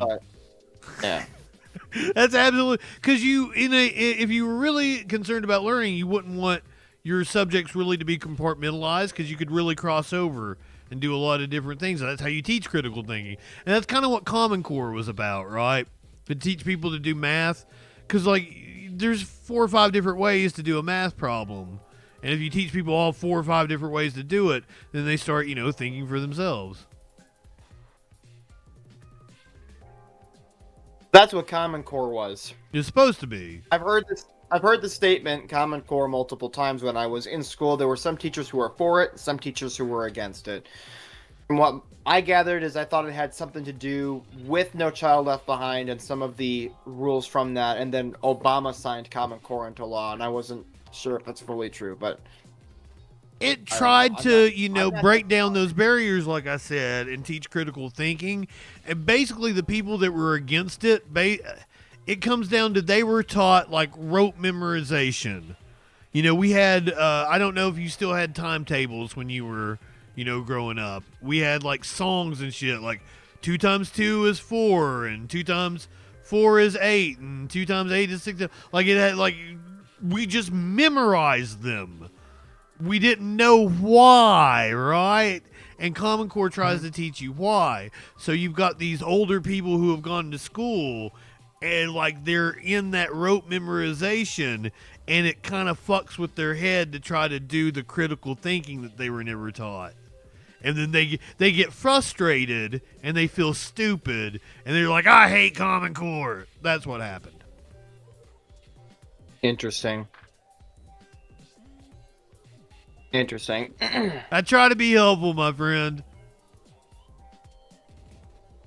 Well, I hope that our school systems can improve over time, because I think that they don't really help anybody. I mean, they never helped me. You haven't gone to college, have you? I did not go to college. I couldn't afford college. I got one job after I got done with high school, and most of the money that I made towards that job kept going to my truck because it kept breaking down. Yep, that sucks, my friend. I understand. You might want to look into college because there is financial aid and everything. Like, I'd go ahead, like, you know, I'm 50, 60 grand in debt, but like, I make way more money now than I ever made before I went to college. I have way more opportunity now than I had before I went to college. I ain't ever paying that shit back. I'm going to be dead in the ground. They ain't going to get a goddamn cent out of me. They're in my email right now bitching at me about I'm delinquent on my loans. So don't be afraid. Take out the loans if you want to. Fuck them. I mean, we'll see. My genuine college... Here's the only thing about going to college that I hear from a lot of people. My genuine interest is going into music production and music writing. That's kind of my genuine interest. And not music, like music theory, like talking about like orchestra music or playing an instrument. That's what my sister did. I'm more into like music production, like sitting behind a computer, mixing rock songs, mixing pop songs, mixing stuff like that. That's my genuine interest. But the thing is, from what I've heard, a lot of people who go to college for stuff like that end up coming out with a job that has nothing to do with their degree at all. So that's kind of my... Where did you hear this?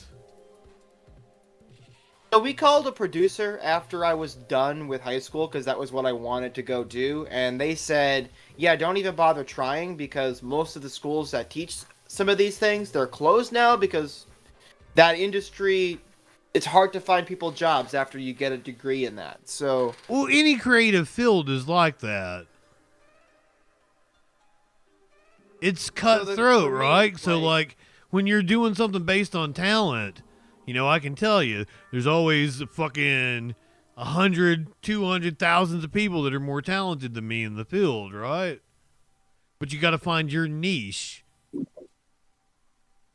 Yeah, I mean, for me, my thought process was, why not just not go to college? Why not just get a job and then focus on the skills more? Well, the college will teach you those skills. I mean, that's where I learned a lot of the skills that I have was in college. Yeah, we'll see. The school that I was going to go to closed anyway because I did apply and it closed, and I have not decided to try to reevaluate that. So there is a possibility I might go to college. Look into it, my friend. And also, like, I think that would help your, you know, you get me some girls and stuff.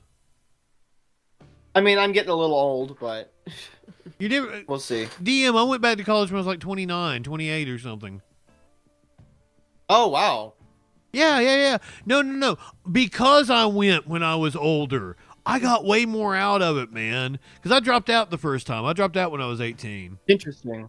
No, I was like the best student.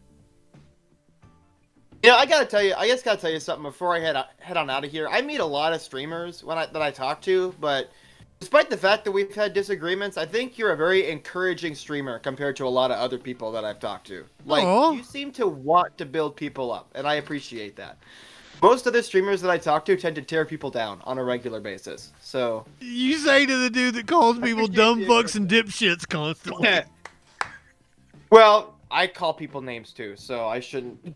Thank you guys. You're all like DM. I'm glad you came back.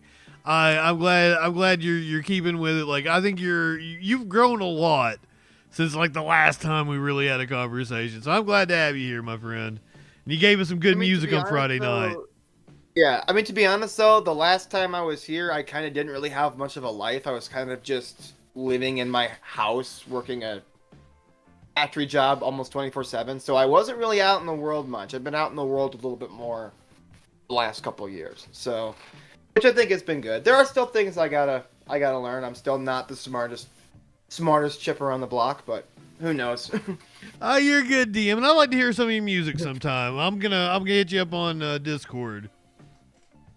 Yeah, I gotta get working on music more. I haven't really done a whole lot yet. I'm working on a song, but I have to get some more resources before I actually. Hey, right now, the instrument that I play is the drums, and it's hard to write like songs just by using the drums. You got to learn guitar or keyboard before you can actually write songs. So right now I have to hire a lot of people to do some of that stuff. Well, you ever play around with GarageBand or Fruity Loops? Logic Pro. Oh, that's like an Apple thing, isn't it? Yeah, that's an Apple thing. So it's the same thing as like GarageBand or Fruity Loops, right?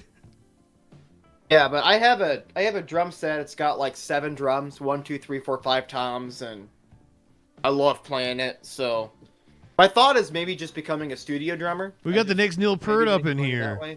Who knows? Who's your favorite drummer? Who do you take inspiration from? Liberty DeVito, and he played for Billy Joel. Oh, okay. Hell yeah. All right. I'm down with it. I've actually gotten to speak with him on Facebook one time, and he gave me some like information about what kind of drum heads to put on. But I also like Phil Collins. I think he's amazing. I think the drummer for the Police is really good. I forget what his name was. Stuart Copeland, that was his name. Yeah, Stuart Copeland's really good. Ooh, here's what I want you to do. I'm going to turn you on to something. You're going to love it.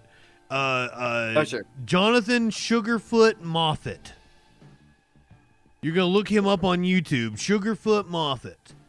He was Michael Jackson's drummer, and he has a YouTube channel where you can see him play Michael Jackson songs. You can see him listen to new songs and then drum them. Like, it's super fucking cool. You'll be into it. All right, I'll give it a watch. Hell yeah. DM. I've only been... Good talking with you, my friend. Have yourself a good night. We're going to do a little crime news, and we'll get up out of here. All right, goodbye. Shoot, been a hopping night. I should probably get more high, shouldn't I? DM, if you're still here, they're saying Danny Carey in the chat. There's a video of him doing a song called Numa, and it's just a drum video of him. You should totally go check that out as well. Check out his heads and shit. You'll flip. Igloo. Who all came in here on me? I didn't acknowledge. Jason Society, my man, hanging out. Somebody else snuck in here. I'm about out of the green. I gotta smoke my gunk here, but I'm gonna go to the store tomorrow.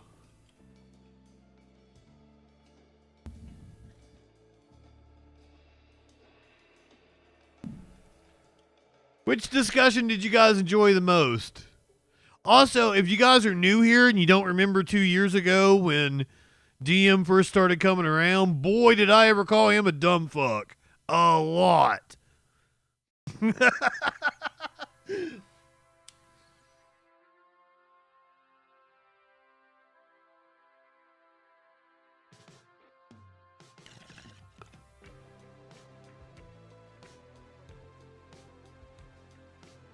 I get like that was touching. Here's the thing is when you're in a creative field with acting, broadcasting, I've done a lot of this shit. When you're in a creative field and you're working with people that have talent, you're working with a lot of people that have insecurities. I had insecurities myself when I was younger. And when you're working with people with insecurities, they'll fucking backstab you. They won't want you to succeed. They won't root you on. Once you become secure with yourself, once you become comfortable with yourself, confident in yourself, then you start to be like, okay, I don't want to not be around other talented people. I want to be around all the talented people I can, make them as good as I can, and then that makes me better. That makes me look better. And a lot of people in the broadcasting business, they want to stab you in the fucking back. A lot of people in the music business, they want to stab you in the back because they want your spot. They don't want to work with you. They don't want to lift you up, make you better. Sorry, went off on a little rant there.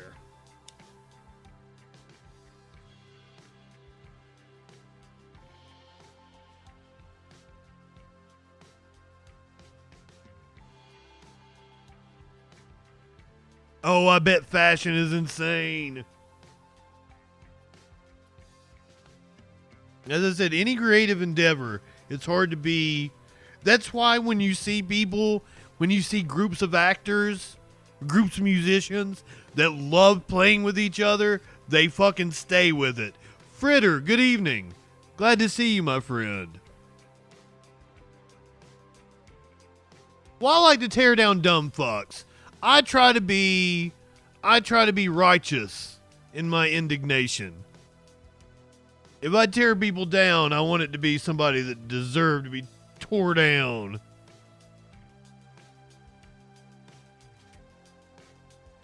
Where'd we leave off with the news, bitches? Oh, here's one. You guys are gonna love this. I had a story about Starbucks, and they got sued. Dude was awarded $50 million for coffee being spilt on him. Starbucks said that the judgment was outrageous and that they were going to appeal it.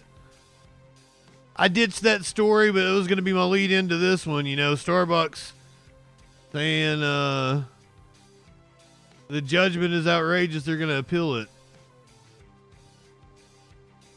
Maybe we need to call in one Luigi and say, maybe Mr. Schultz needs a visit.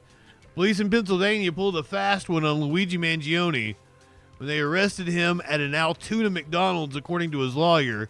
Cops gave him a snack strictly so they could get his DNA. Police also violated Mangione's rights, his lawyer now alleges, when they seized his bag and rifled through his belongings, telling the public they had found a manifesto. Attorney Thomas Diggy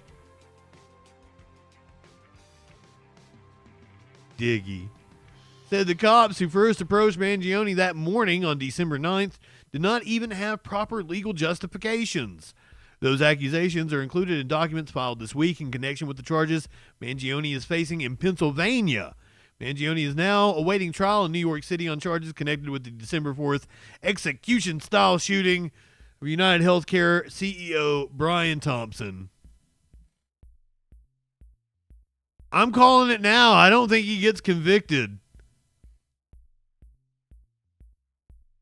Ask your friends about jury nullification, bitches.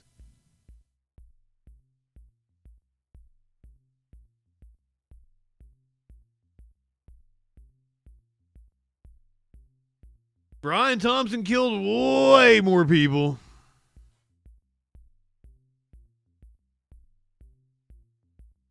Tornadoes, wildfires, and blinding dust swept across the U.S. yesterday. Knocked me out of power while we were doing wrestling, right at the ass end. So last night we went to pick my grandpa's woman up. She lives up top of Happy Holler. On the way Days in society, my friend. Got covered in by a bunch of. Glad to have you here. I hope one of my mods made you feel at home and gave you a shout out. I'm pretty sure they would, because I got the best mods on Twitch. Pine trees. After everything blew over, we come down here. This is my Uncle Mike's and my Aunt Stacy's house. My Uncle Mike passed away a few years back. She was trapped in that bedroom, only room standing left of this house. She was trapped in it. We got her out the window, got her up to the Earth home that's up the road. I think somebody really did shout him out. I was being serious. I got the best mods. I wasn't trying to like guilt trip you guys. Other people, we found a few bodies that was out in the field, a few deceased people. There was a guy that was probably about a quarter mile back behind us through all these trees and debris. We ended up going through and cutting a bunch of trees out of the road to get EMS and fire department down here. It was just it was a very rough deal last night. It's really disturbing for what happened to the people, the casualties last night, and I feel bad for their family and my dearest condolences to them, but it could have been a lot worse than what it was. What we know right now is there's about 170,000 acres that were burned, and forestry is up flying right now to kind of get the exact number. Last night I had a report of about 293 homes / structures that were destroyed. I don't even know where this is. Oklahoma. The levels went down to kind of record. Jesus. 10%, and then with the winds. This is going to be an insane fire season. So we should have a couple good days in a row here to get all the fires out, because there's a little bit of risk coming back and maybe Monday. Parasocial King, who am I? I'm JustinFREAKIN. Here, watch this video. Go ahead, light one up, tip one back. It's alright to have one fun before you hit the sack. I'm JustinFREAKIN. All we're establishing is this guy's wicked sick aesthetic. Not high enough for this shit. I guess I gotta thank Matt Walsh for introducing me to JustinFREAKIN. Hey there, y'all. We're about to get stupid, locked into what that news be doing. Fu Manchu and a slick bandana, colder than ice, smoother than Santana. Audio, video, chat and calls. Right-wing nut jobs haunt the halls. What you wanna watch? Hey, what you think? And there's only one choice. It's JustinFREAKIN. The guy's, he's a formidable voice in the culture. Light one up and tip one back. It's a right to be high. Let's grab a snack. It's fucking news, quit panic, attack, and play your cards right and get a titty slap. Jump in Discord, have some fun. The man will talk to everyone. Get high and try to debate. When shit pops off, chat thinks it's great. What do you think you're doing? Join the troll patrol. Wherever discourse is brewing, he gives it that southern drawl. So let's go ahead and bring in Justin. Hey Justin, how's it going, brother? First of all, I want to say you're poser South. I'm in Alabama. I'm the real South. Okay, all right. So why don't you tell us what it takes to be a man? Well, I don't know. I'm in Alabama and I'll fuck a man in a dress. Why won't you fuck a man in a dress? Are you that insecure that you won't fuck a man in a dress? That's fantastic. So you're okay with that, right? Yeah. Why wouldn't I? Right-wingers are morons. Light one it and tip one back. One more clip before we hit the set an alert when that shit goes live. Social fucking support and hit subscribe. Light one up and take a hit. He does no harm, but he takes no shit. He's the last one standing when the ship is sinking. Let's take another rip for JustinFREAKIN. Light one up, tip one back. I'm JustinFREAKIN. Not high enough for this shit.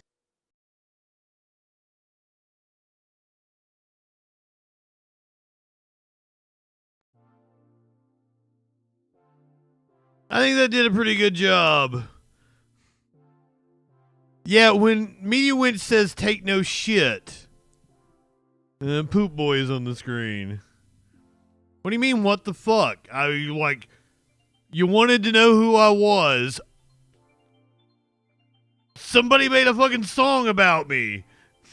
So, like, I don't know what the fuck what. You asked who I was. 2.5 minutes explained it to you. Please follow me. Thank you for being a freaking follower in advance. Byronic. Let's light one up, tip one back.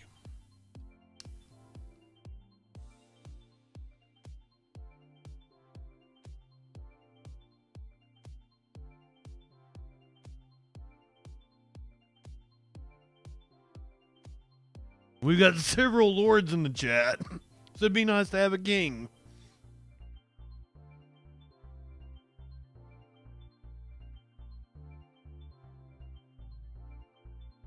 I don't know the guy. We watched him dock with the President Macron one time. Do you remember that? That was fun.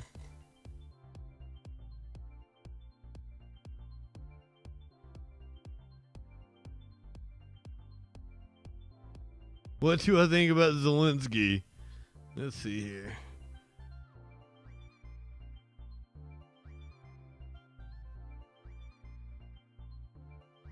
I got video for everything, right? TikTok's being a bitch.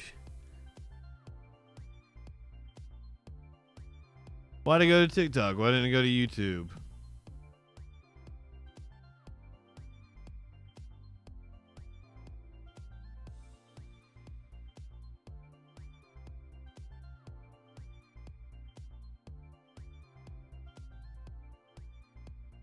Ah, fuck it. The bit's over with now. I could have pulled it up quickly.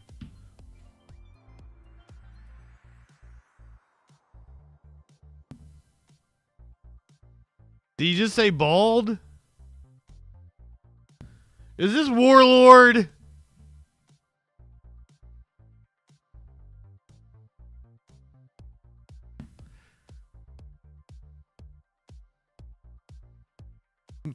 Who's smoking what? I was on crack. Right, right. Well,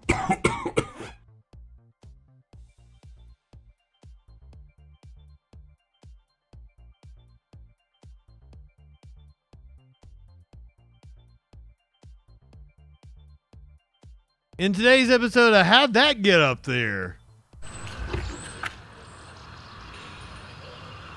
Well, just for that, I'm going to smoke even more weed.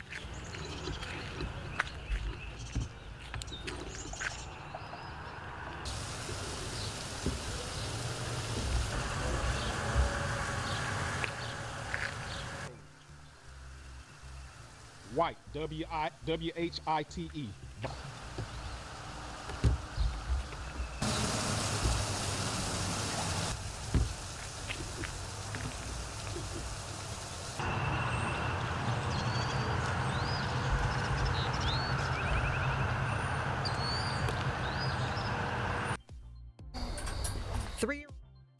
I'm well aware I'm rocking a Hulk Hogan over here.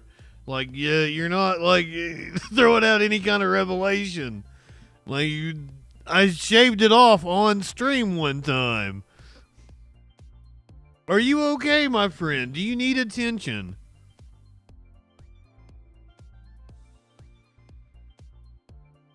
Are you upset because I didn't give you, like, I don't know shit about Zelensky. When it comes to the Ukrainian war, you know, in theory, I support Ukraine's right to defend itself.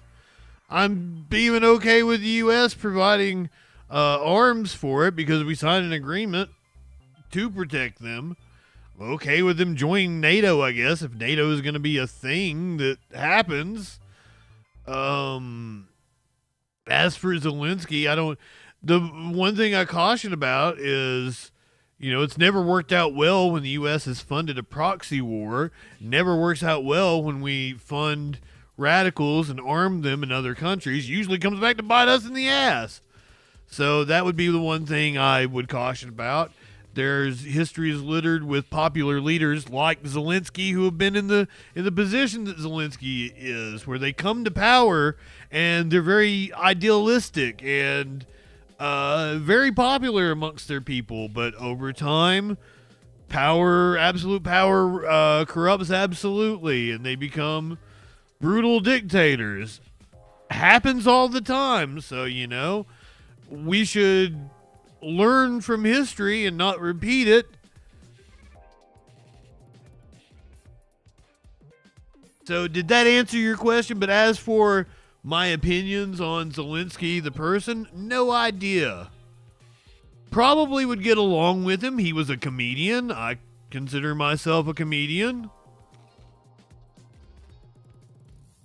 So, is he fucked? He seems to be in a decent position right now. I think, looking at the facts, I think Russia seems kind of fucked at the moment. Both countries, the war has not been good for either country, but I mean, there's clearly one aggressor. But ultimately, once again, it comes down to, I don't really know that much about foreign affairs. I don't know much about the history of the region, so I'm kind of a dumb fuck on that front. And so when we talk about the issue, I'm kind of just reporting the facts. I'm not really taking a position. I'm neutral on that issue because I don't know enough about it to have an opinion. So when we do news stories about it here on the show, we're learning together, I like to think. Is that fair enough? Rad dude, I actually did not see Trump in the mic. You guys are, let's do it. Let's find Trump in the mic, shall we? I've heard about it. I know that it happened. I've heard people talk about it, but I did not see the incident.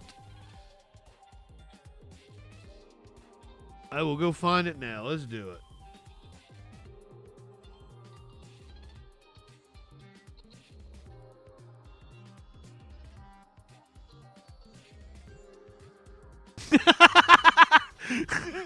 Oh my god. Oh god. Oh god. That's great.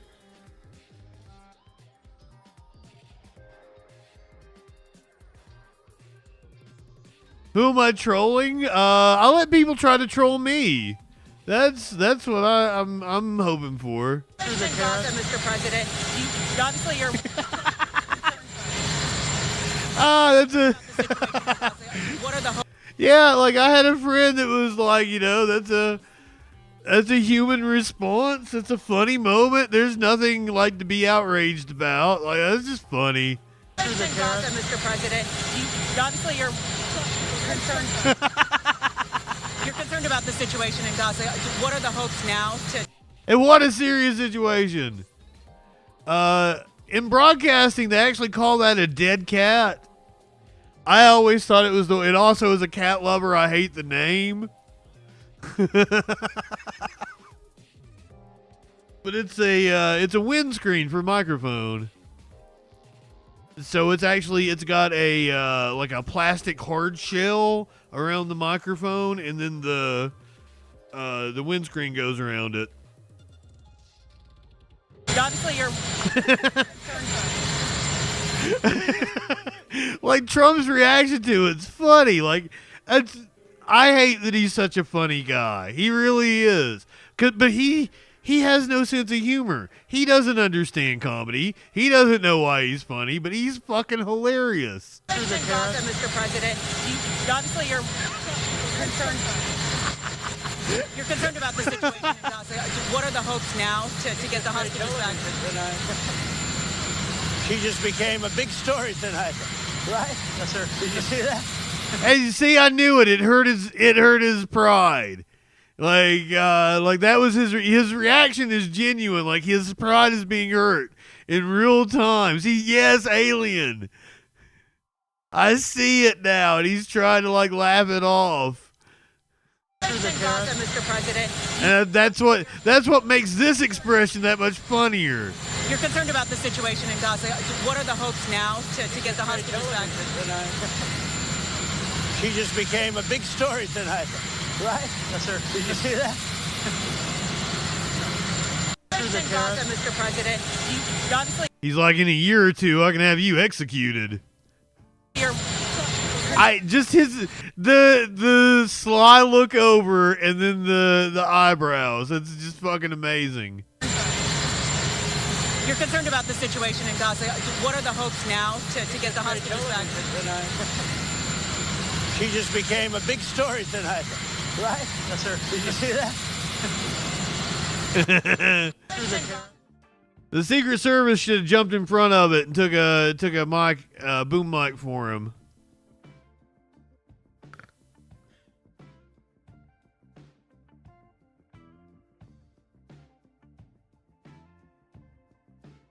I'm gonna save some of this shit for tomorrow. We're running long. That's what she said.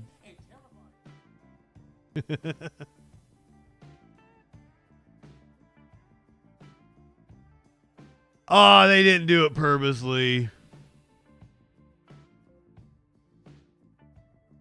I do remember when he gave a blowjob.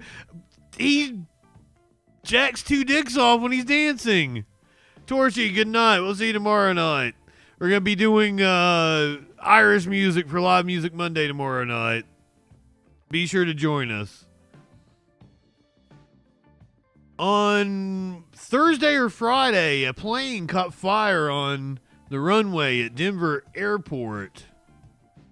A terrifying scene unfolded in the sky and on the ground as an American Airlines flight from Denver to Dallas erupted in flames after landing. Since then, we are now hearing from a Bay Area woman on board who describes the chaos, fear, on board, desperate fight to escape.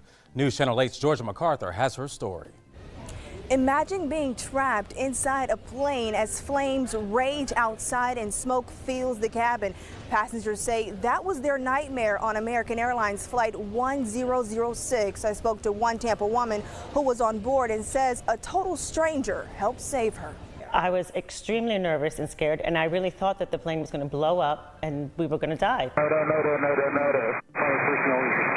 Marisol Cohen was on American Airlines Flight 1006 from Colorado Springs to Dallas when the flight attendant made an alarming announcement. We were having some rattling in the engine, so they were going to divert the flight to Denver so that they can get a new plane or fix the rattling. Oh my gosh, they're emergency vacuum. But as soon as the plane touched down, chaos erupted. Someone in the plane screamed fire.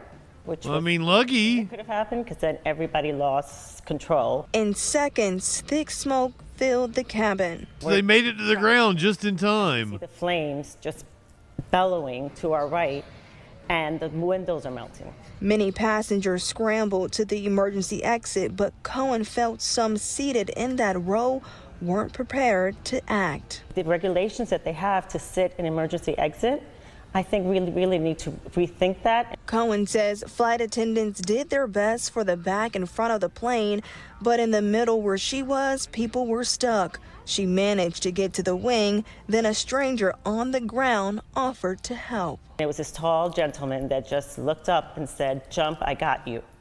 And I jumped. In a statement, American Airlines says, in part, quote, "We thank our crew members, den team, and first responders for their quick and big titty beautiful bitches don't just come falling out of the sky, you know." Aircraft, because we couldn't exit. Cohen suffered a minor cut while jumping from the wing, but she says the emotional scars from this flight will last much longer. She hopes this experience leads to changes in emergency procedures, specifically for those seated in emergency exit rows. There's a quote from a movie, by the way. I'm Georgia MacArthur. AIDS on your side.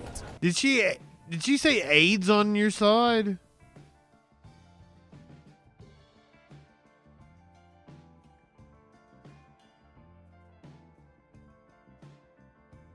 Oh, wow! Are you down with the sickness? Disturbed.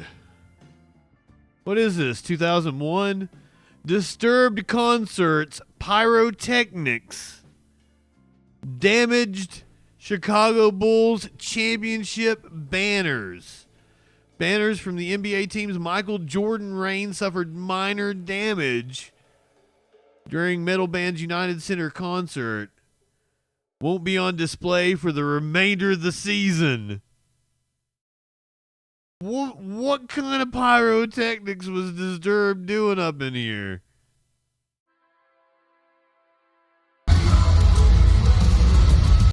Oh yeah, they'll do it.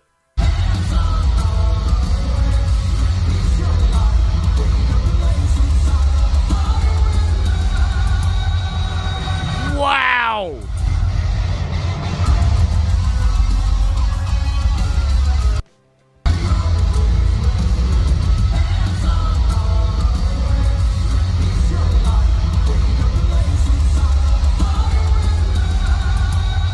That's wild because they seem pretty high up there away from the pyro.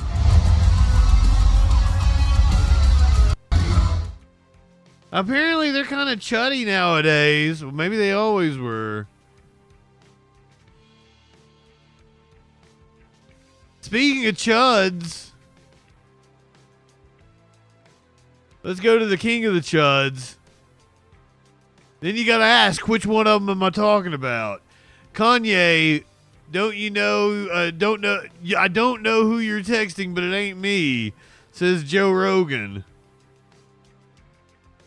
Kanye was apparently setting up a appearance on the Joe Rogan podcast.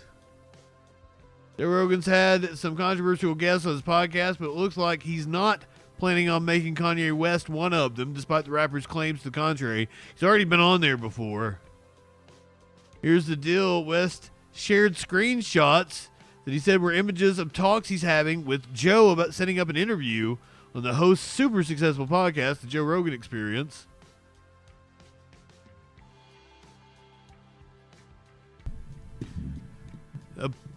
The supposed Joe Rogan says, I love the look of it. The natural and simple look of the studio is very future. Would love to sit down and speak with you, but I'm honestly a bit uncomfortable with your latest tweets. Is there a way we can clear the air on some of this when we sit down?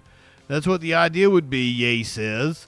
And yes, I'm happy to know that the tweets make you uncomfortable. They are working. As you said, I'm off the reservation, a.k.a. off the plantation.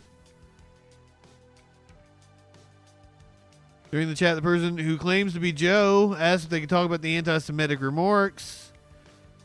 The real Joe Rogan tweeted out, hey, Kanye, I don't know who you're talking to, but it's not me. Kanye's deleted a lot of screen grabs already. Unclear if he did so as a result of Joe's post, but it looks like there's no Kanye West episode of JRE coming soon. But as I said, he's been on before, I'm pretty sure.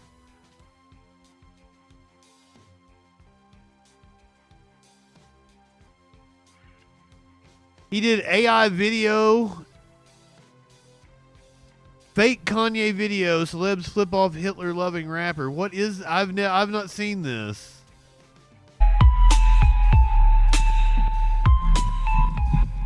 Oh my God, that music.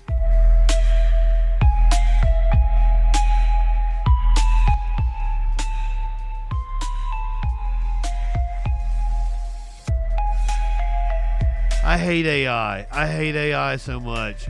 Oh my God. Ooh, Michael Bloomberg. Is that Simon and Garfunkel? Lenny Kravitz?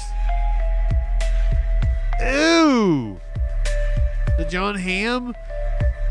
Woody Allen? Arrest Woody Allen, goddammit.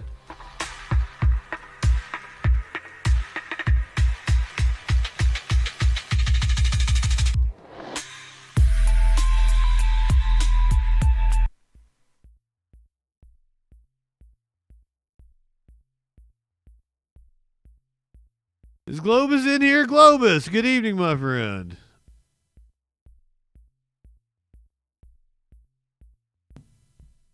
I have a question for Globus, actually. I was going to seek the elder out. Kanye West drops a Diddy song with his daughter, North, after a dispute with Kim Kardashian over its release. Lonely Roads Still Go to Sunshine features Sean Diddy Combs' son Christian King Combs and Jasmine Williams. Oh, I hated that PSA, DJ Dub. That was so cringe. Kanye West dropped a new song via X on Saturday that he said is by Sean Diddy Combs. Features West and Kim Kardashian's daughter Northwest. The song also features Combs' son Christian King Combs and Chicago singer Jasmine Williams. I'm going to stay on just a little bit longer after the stream, and we're going to listen to that song on Twitch. She's 11. Oh my God. It opens with what appears to be Combs, who is billed as Puff Daddy, speaking. I just want to thank you so much for taking care of my kids. Ain't nobody reached out. Ain't nobody called. Ooh.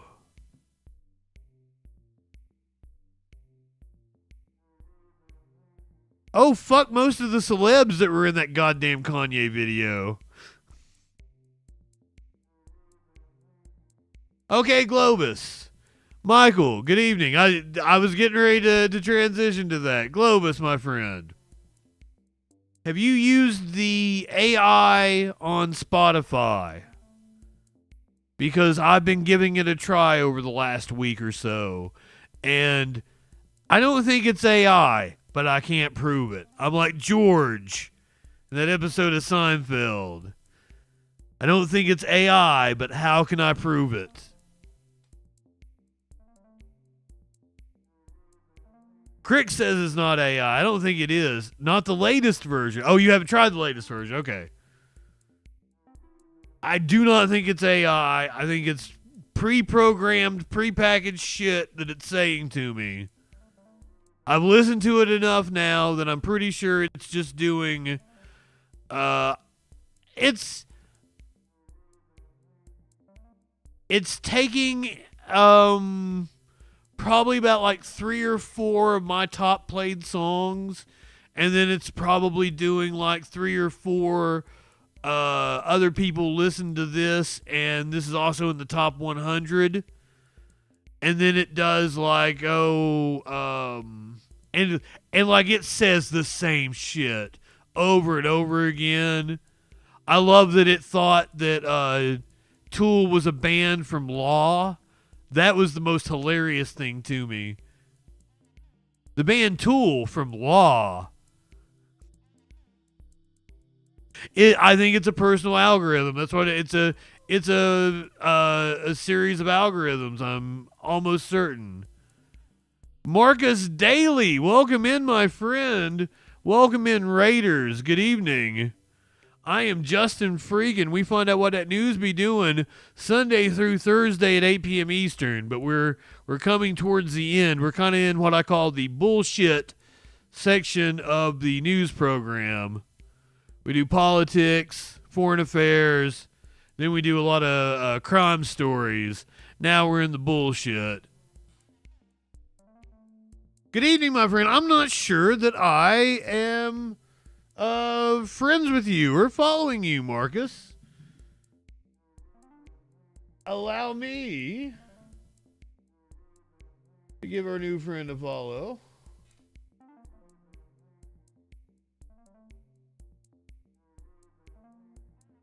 Boom! Looking forward to checking you out, my friend. I'm kind of interested in the idea, like a personal DJ AI. I'm like, okay, now this could be a decent application of AI, but it ain't AI. I'm pretty certain. Yeah, the AI DJ. I knew it. I knew it couldn't be AI. It was absolute bullshit, but I tried to, give it an honest go.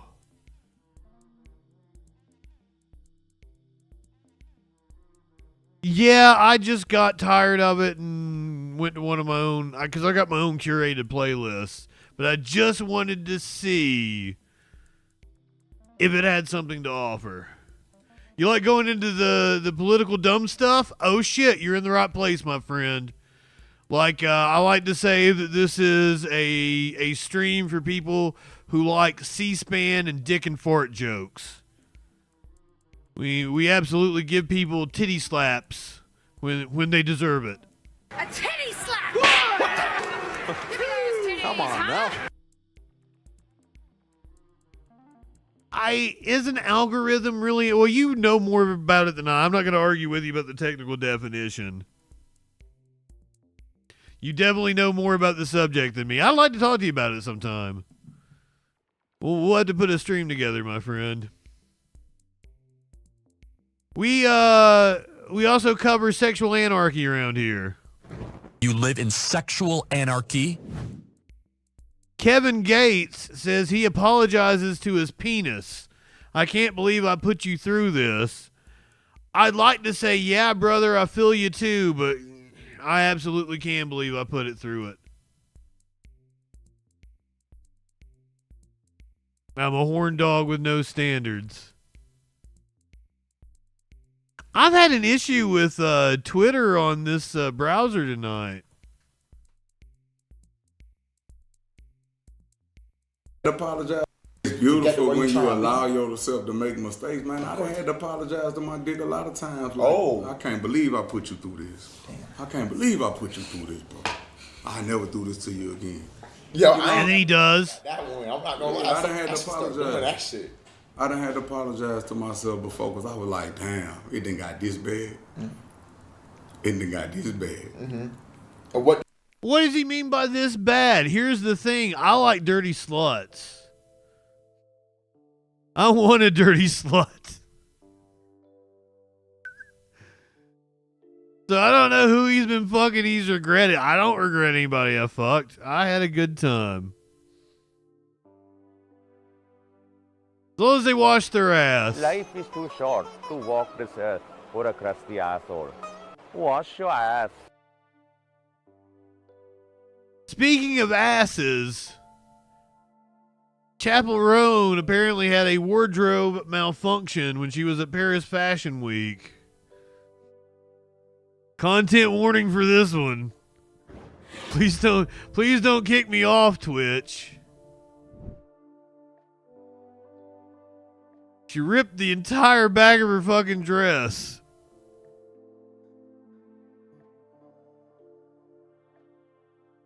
Chapel Roan's glamorous Paris Fashion Week tour came with a major wardrobe malfunction. The singer, 27, shared a recap of her experience attending runway shows for Ludovic de Saint-Simon.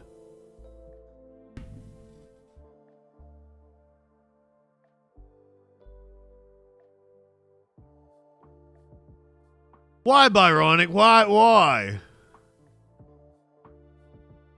I see, when I first saw it, I thought that was just the way the dress was made. But then I was like, oh, I see the rip now. Because I thought it had a slit in the back of it. Apparently she did not mean to show her ass, but she also didn't care.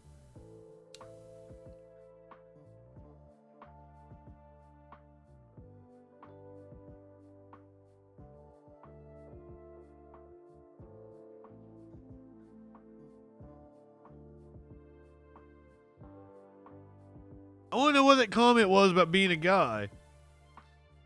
Are you saying people don't judge you for being a slut? Because they do, I think. But probably not near as much as like a woman.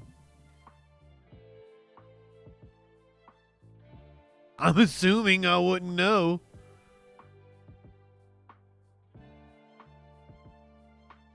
Oh, to have a good sex experience almost. Oh. Oh, okay. I see.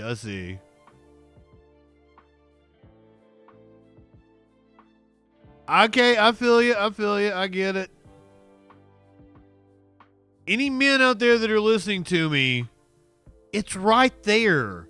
Just spread the lips. It's right there at where the two lips meet. It's right. Just pull the hood up. It's right there. Right there. Lick it. Lick it. Lick it with your tongue feverishly. Then stick your fingers inside an inch, 2 inch. I'm not good with measurements. Do this little number right here. Finger up. There's a little mound thing right there. Rub that. Tongue on the pull the hood back. Tongue fingers right there. There you go.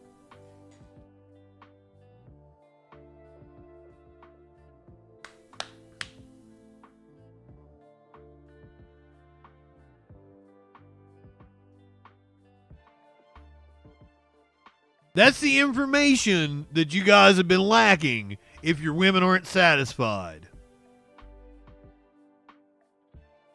DJ Khaled, Samson.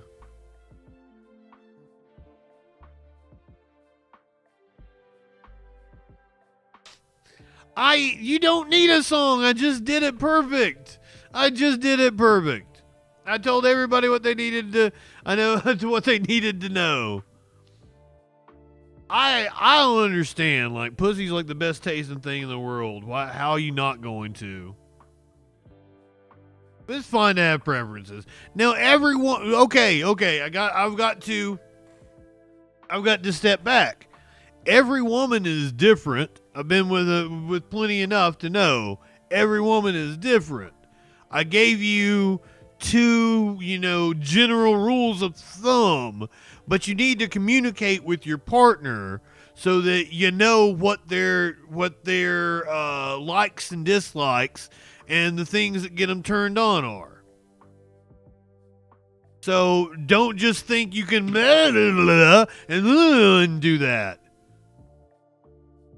And some women don't even need penetration. Some don't want penetration. Some love penetration. Some want you to stick your entire fist up there. It's all a matter of preference. Communication with your partner is the key.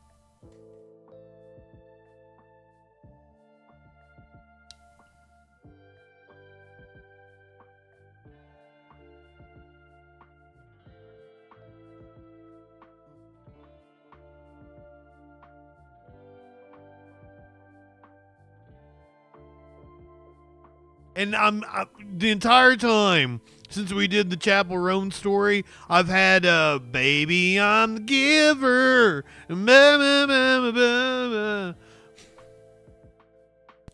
It's been going through my head the entire time I was talking about satisfying a woman, which, in case you didn't know, as I didn't the first 5 times I listened to it, the song is about satisfying a woman.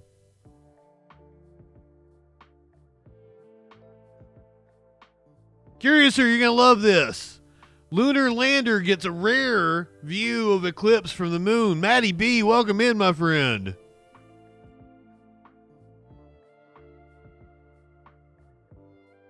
You didn't come? Aw.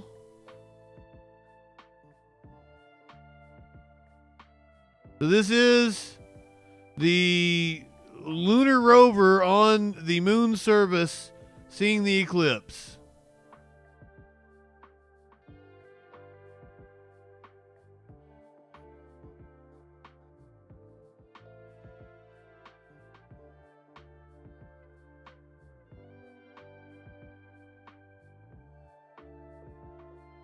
That is what an eclipse looks like from the moon.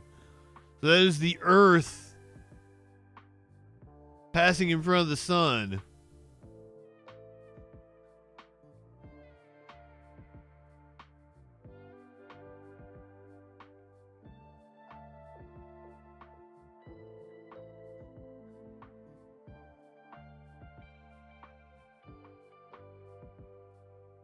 Don't forget to stick around. We're going to listen to that Kanye song right after the stream. I want to hear what the fuck it's like. Oh, shit. I didn't put an animal video on. Hold on. Let me go grab one. I have several. I have several good ones. Yeah.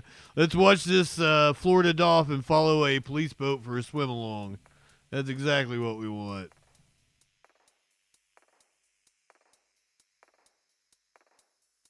Curiouser left me many messages screaming at me to look at the moon the other night.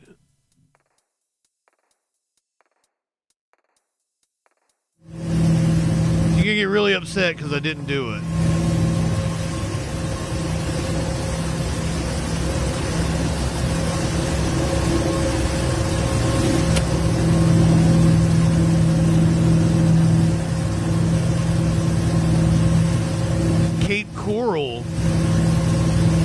right alongside a police boat.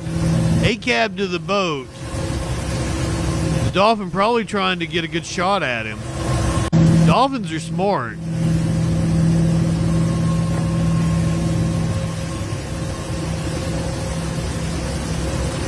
Yelled at me to look at the moon.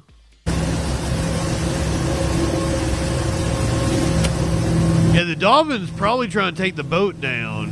Because the dolphin's like, A-cab, motherfucker! A-cab! I have faith that the dolphin was taunting that cop.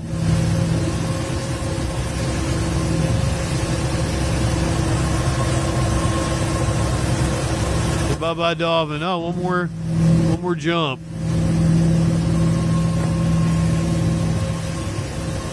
I saw a video of it. I didn't see it for myself. Probably should have, because I'm up here on this mountain. Like, I'm in like the highest point of the city, or close to it. I probably would have had a really good view of it.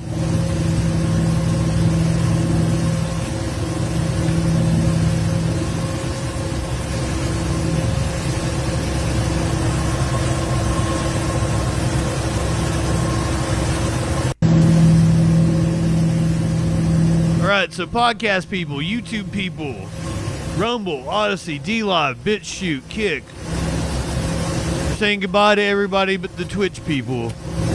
Go ahead, light one up, tip one back. It's alright to have a little fun before you hit the sack. I'm JustinFREAKIN. We'll see you tomorrow night on the Troll Patrol Live.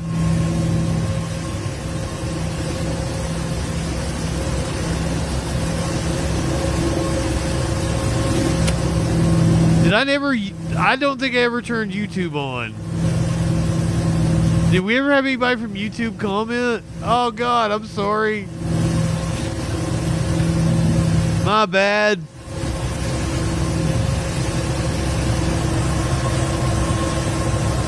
Fucking Holiday hooked me up with this. This is the first night we've been on BitChute and Kick and all that good stuff.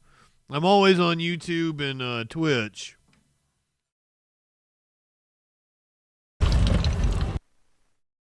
Alright, let's listen to this Kanye song.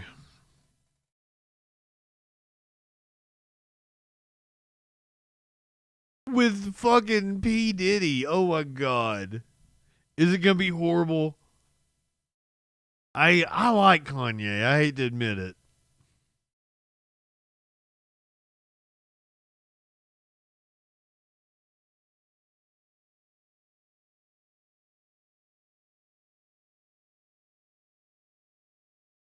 Did he delete the post? Hold on.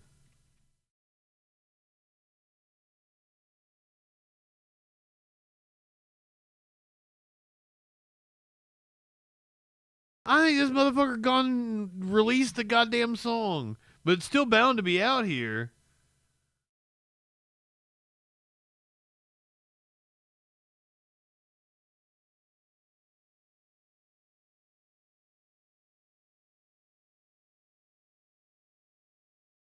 What was the name of the song?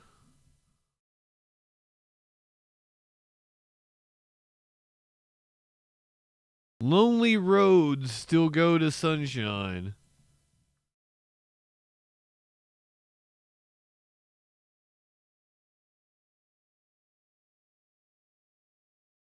I'm like, even if he deleted the post, it's still on the goddamn internet.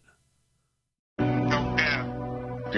Thank you so much for just taking care of my kids, man. Cause ain't nobody reach out to them. Ain't nobody call them.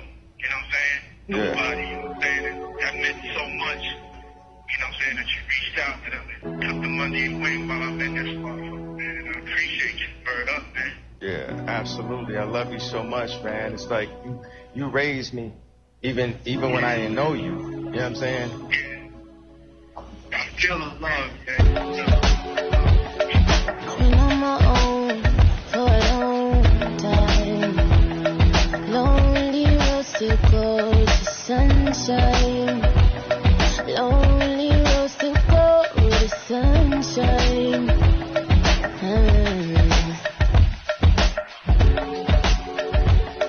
I've been on my own for a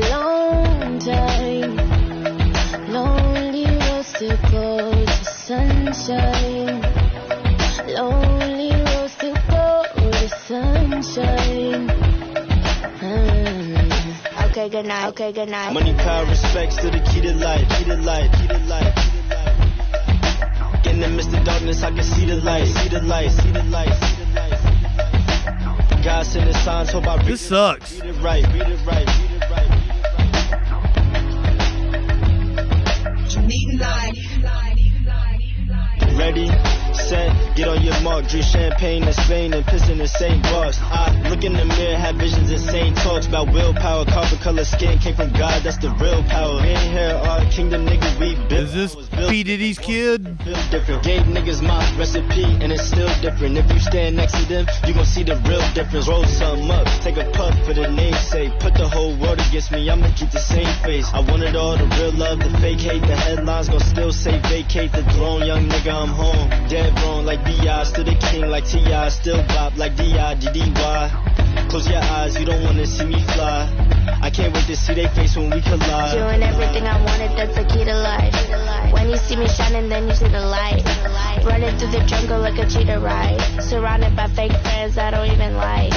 When you see me shining, then you see the Yeah, I do not like it at all. shining, then you see the light. Everything they wrote, it ain't even right. Even right. Even right. Okay, good night. Okay, good night. Okay, good night. Been on my own for a long. Everybody in agreement? Like, I don't even know that there's a redeeming quality to it. Go to sunshine. Lonely roads to go to sunshine.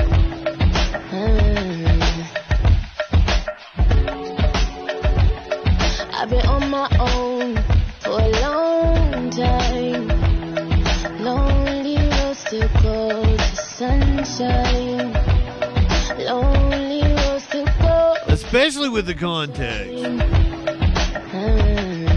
Okay, good night. Okay, good night. But I'm gonna make sure is I'm gonna take my time, you know what I'm saying? You did it in 3 days. But I'm gonna put a motherfucking bop to it, you know what I'm saying?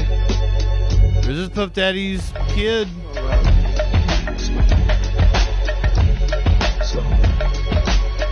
Which one was North? Was that the... I guess that was the little girl singing, wasn't it? As we proceed. I have no idea. It is I. Yeah. I hope it sounds like it sounds really stepped on. I hope that's, you know, just because the dude ripped it off of Twitter. Yeah, ooh, didn't like it, not at all. I mean, North is a little girl, so, you know. Twitchy people, you're heading over to Echoplex Media. Is it red light already, or is the Plex still going? I don't even know. I think it's so late it's red light already. Go ahead, light one up, tip one back. It's all right to have a little fun before you hit the sack. I'm JustinFREAKIN. We'll see you tomorrow night on the Troll Patrol, live and Live Music Monday.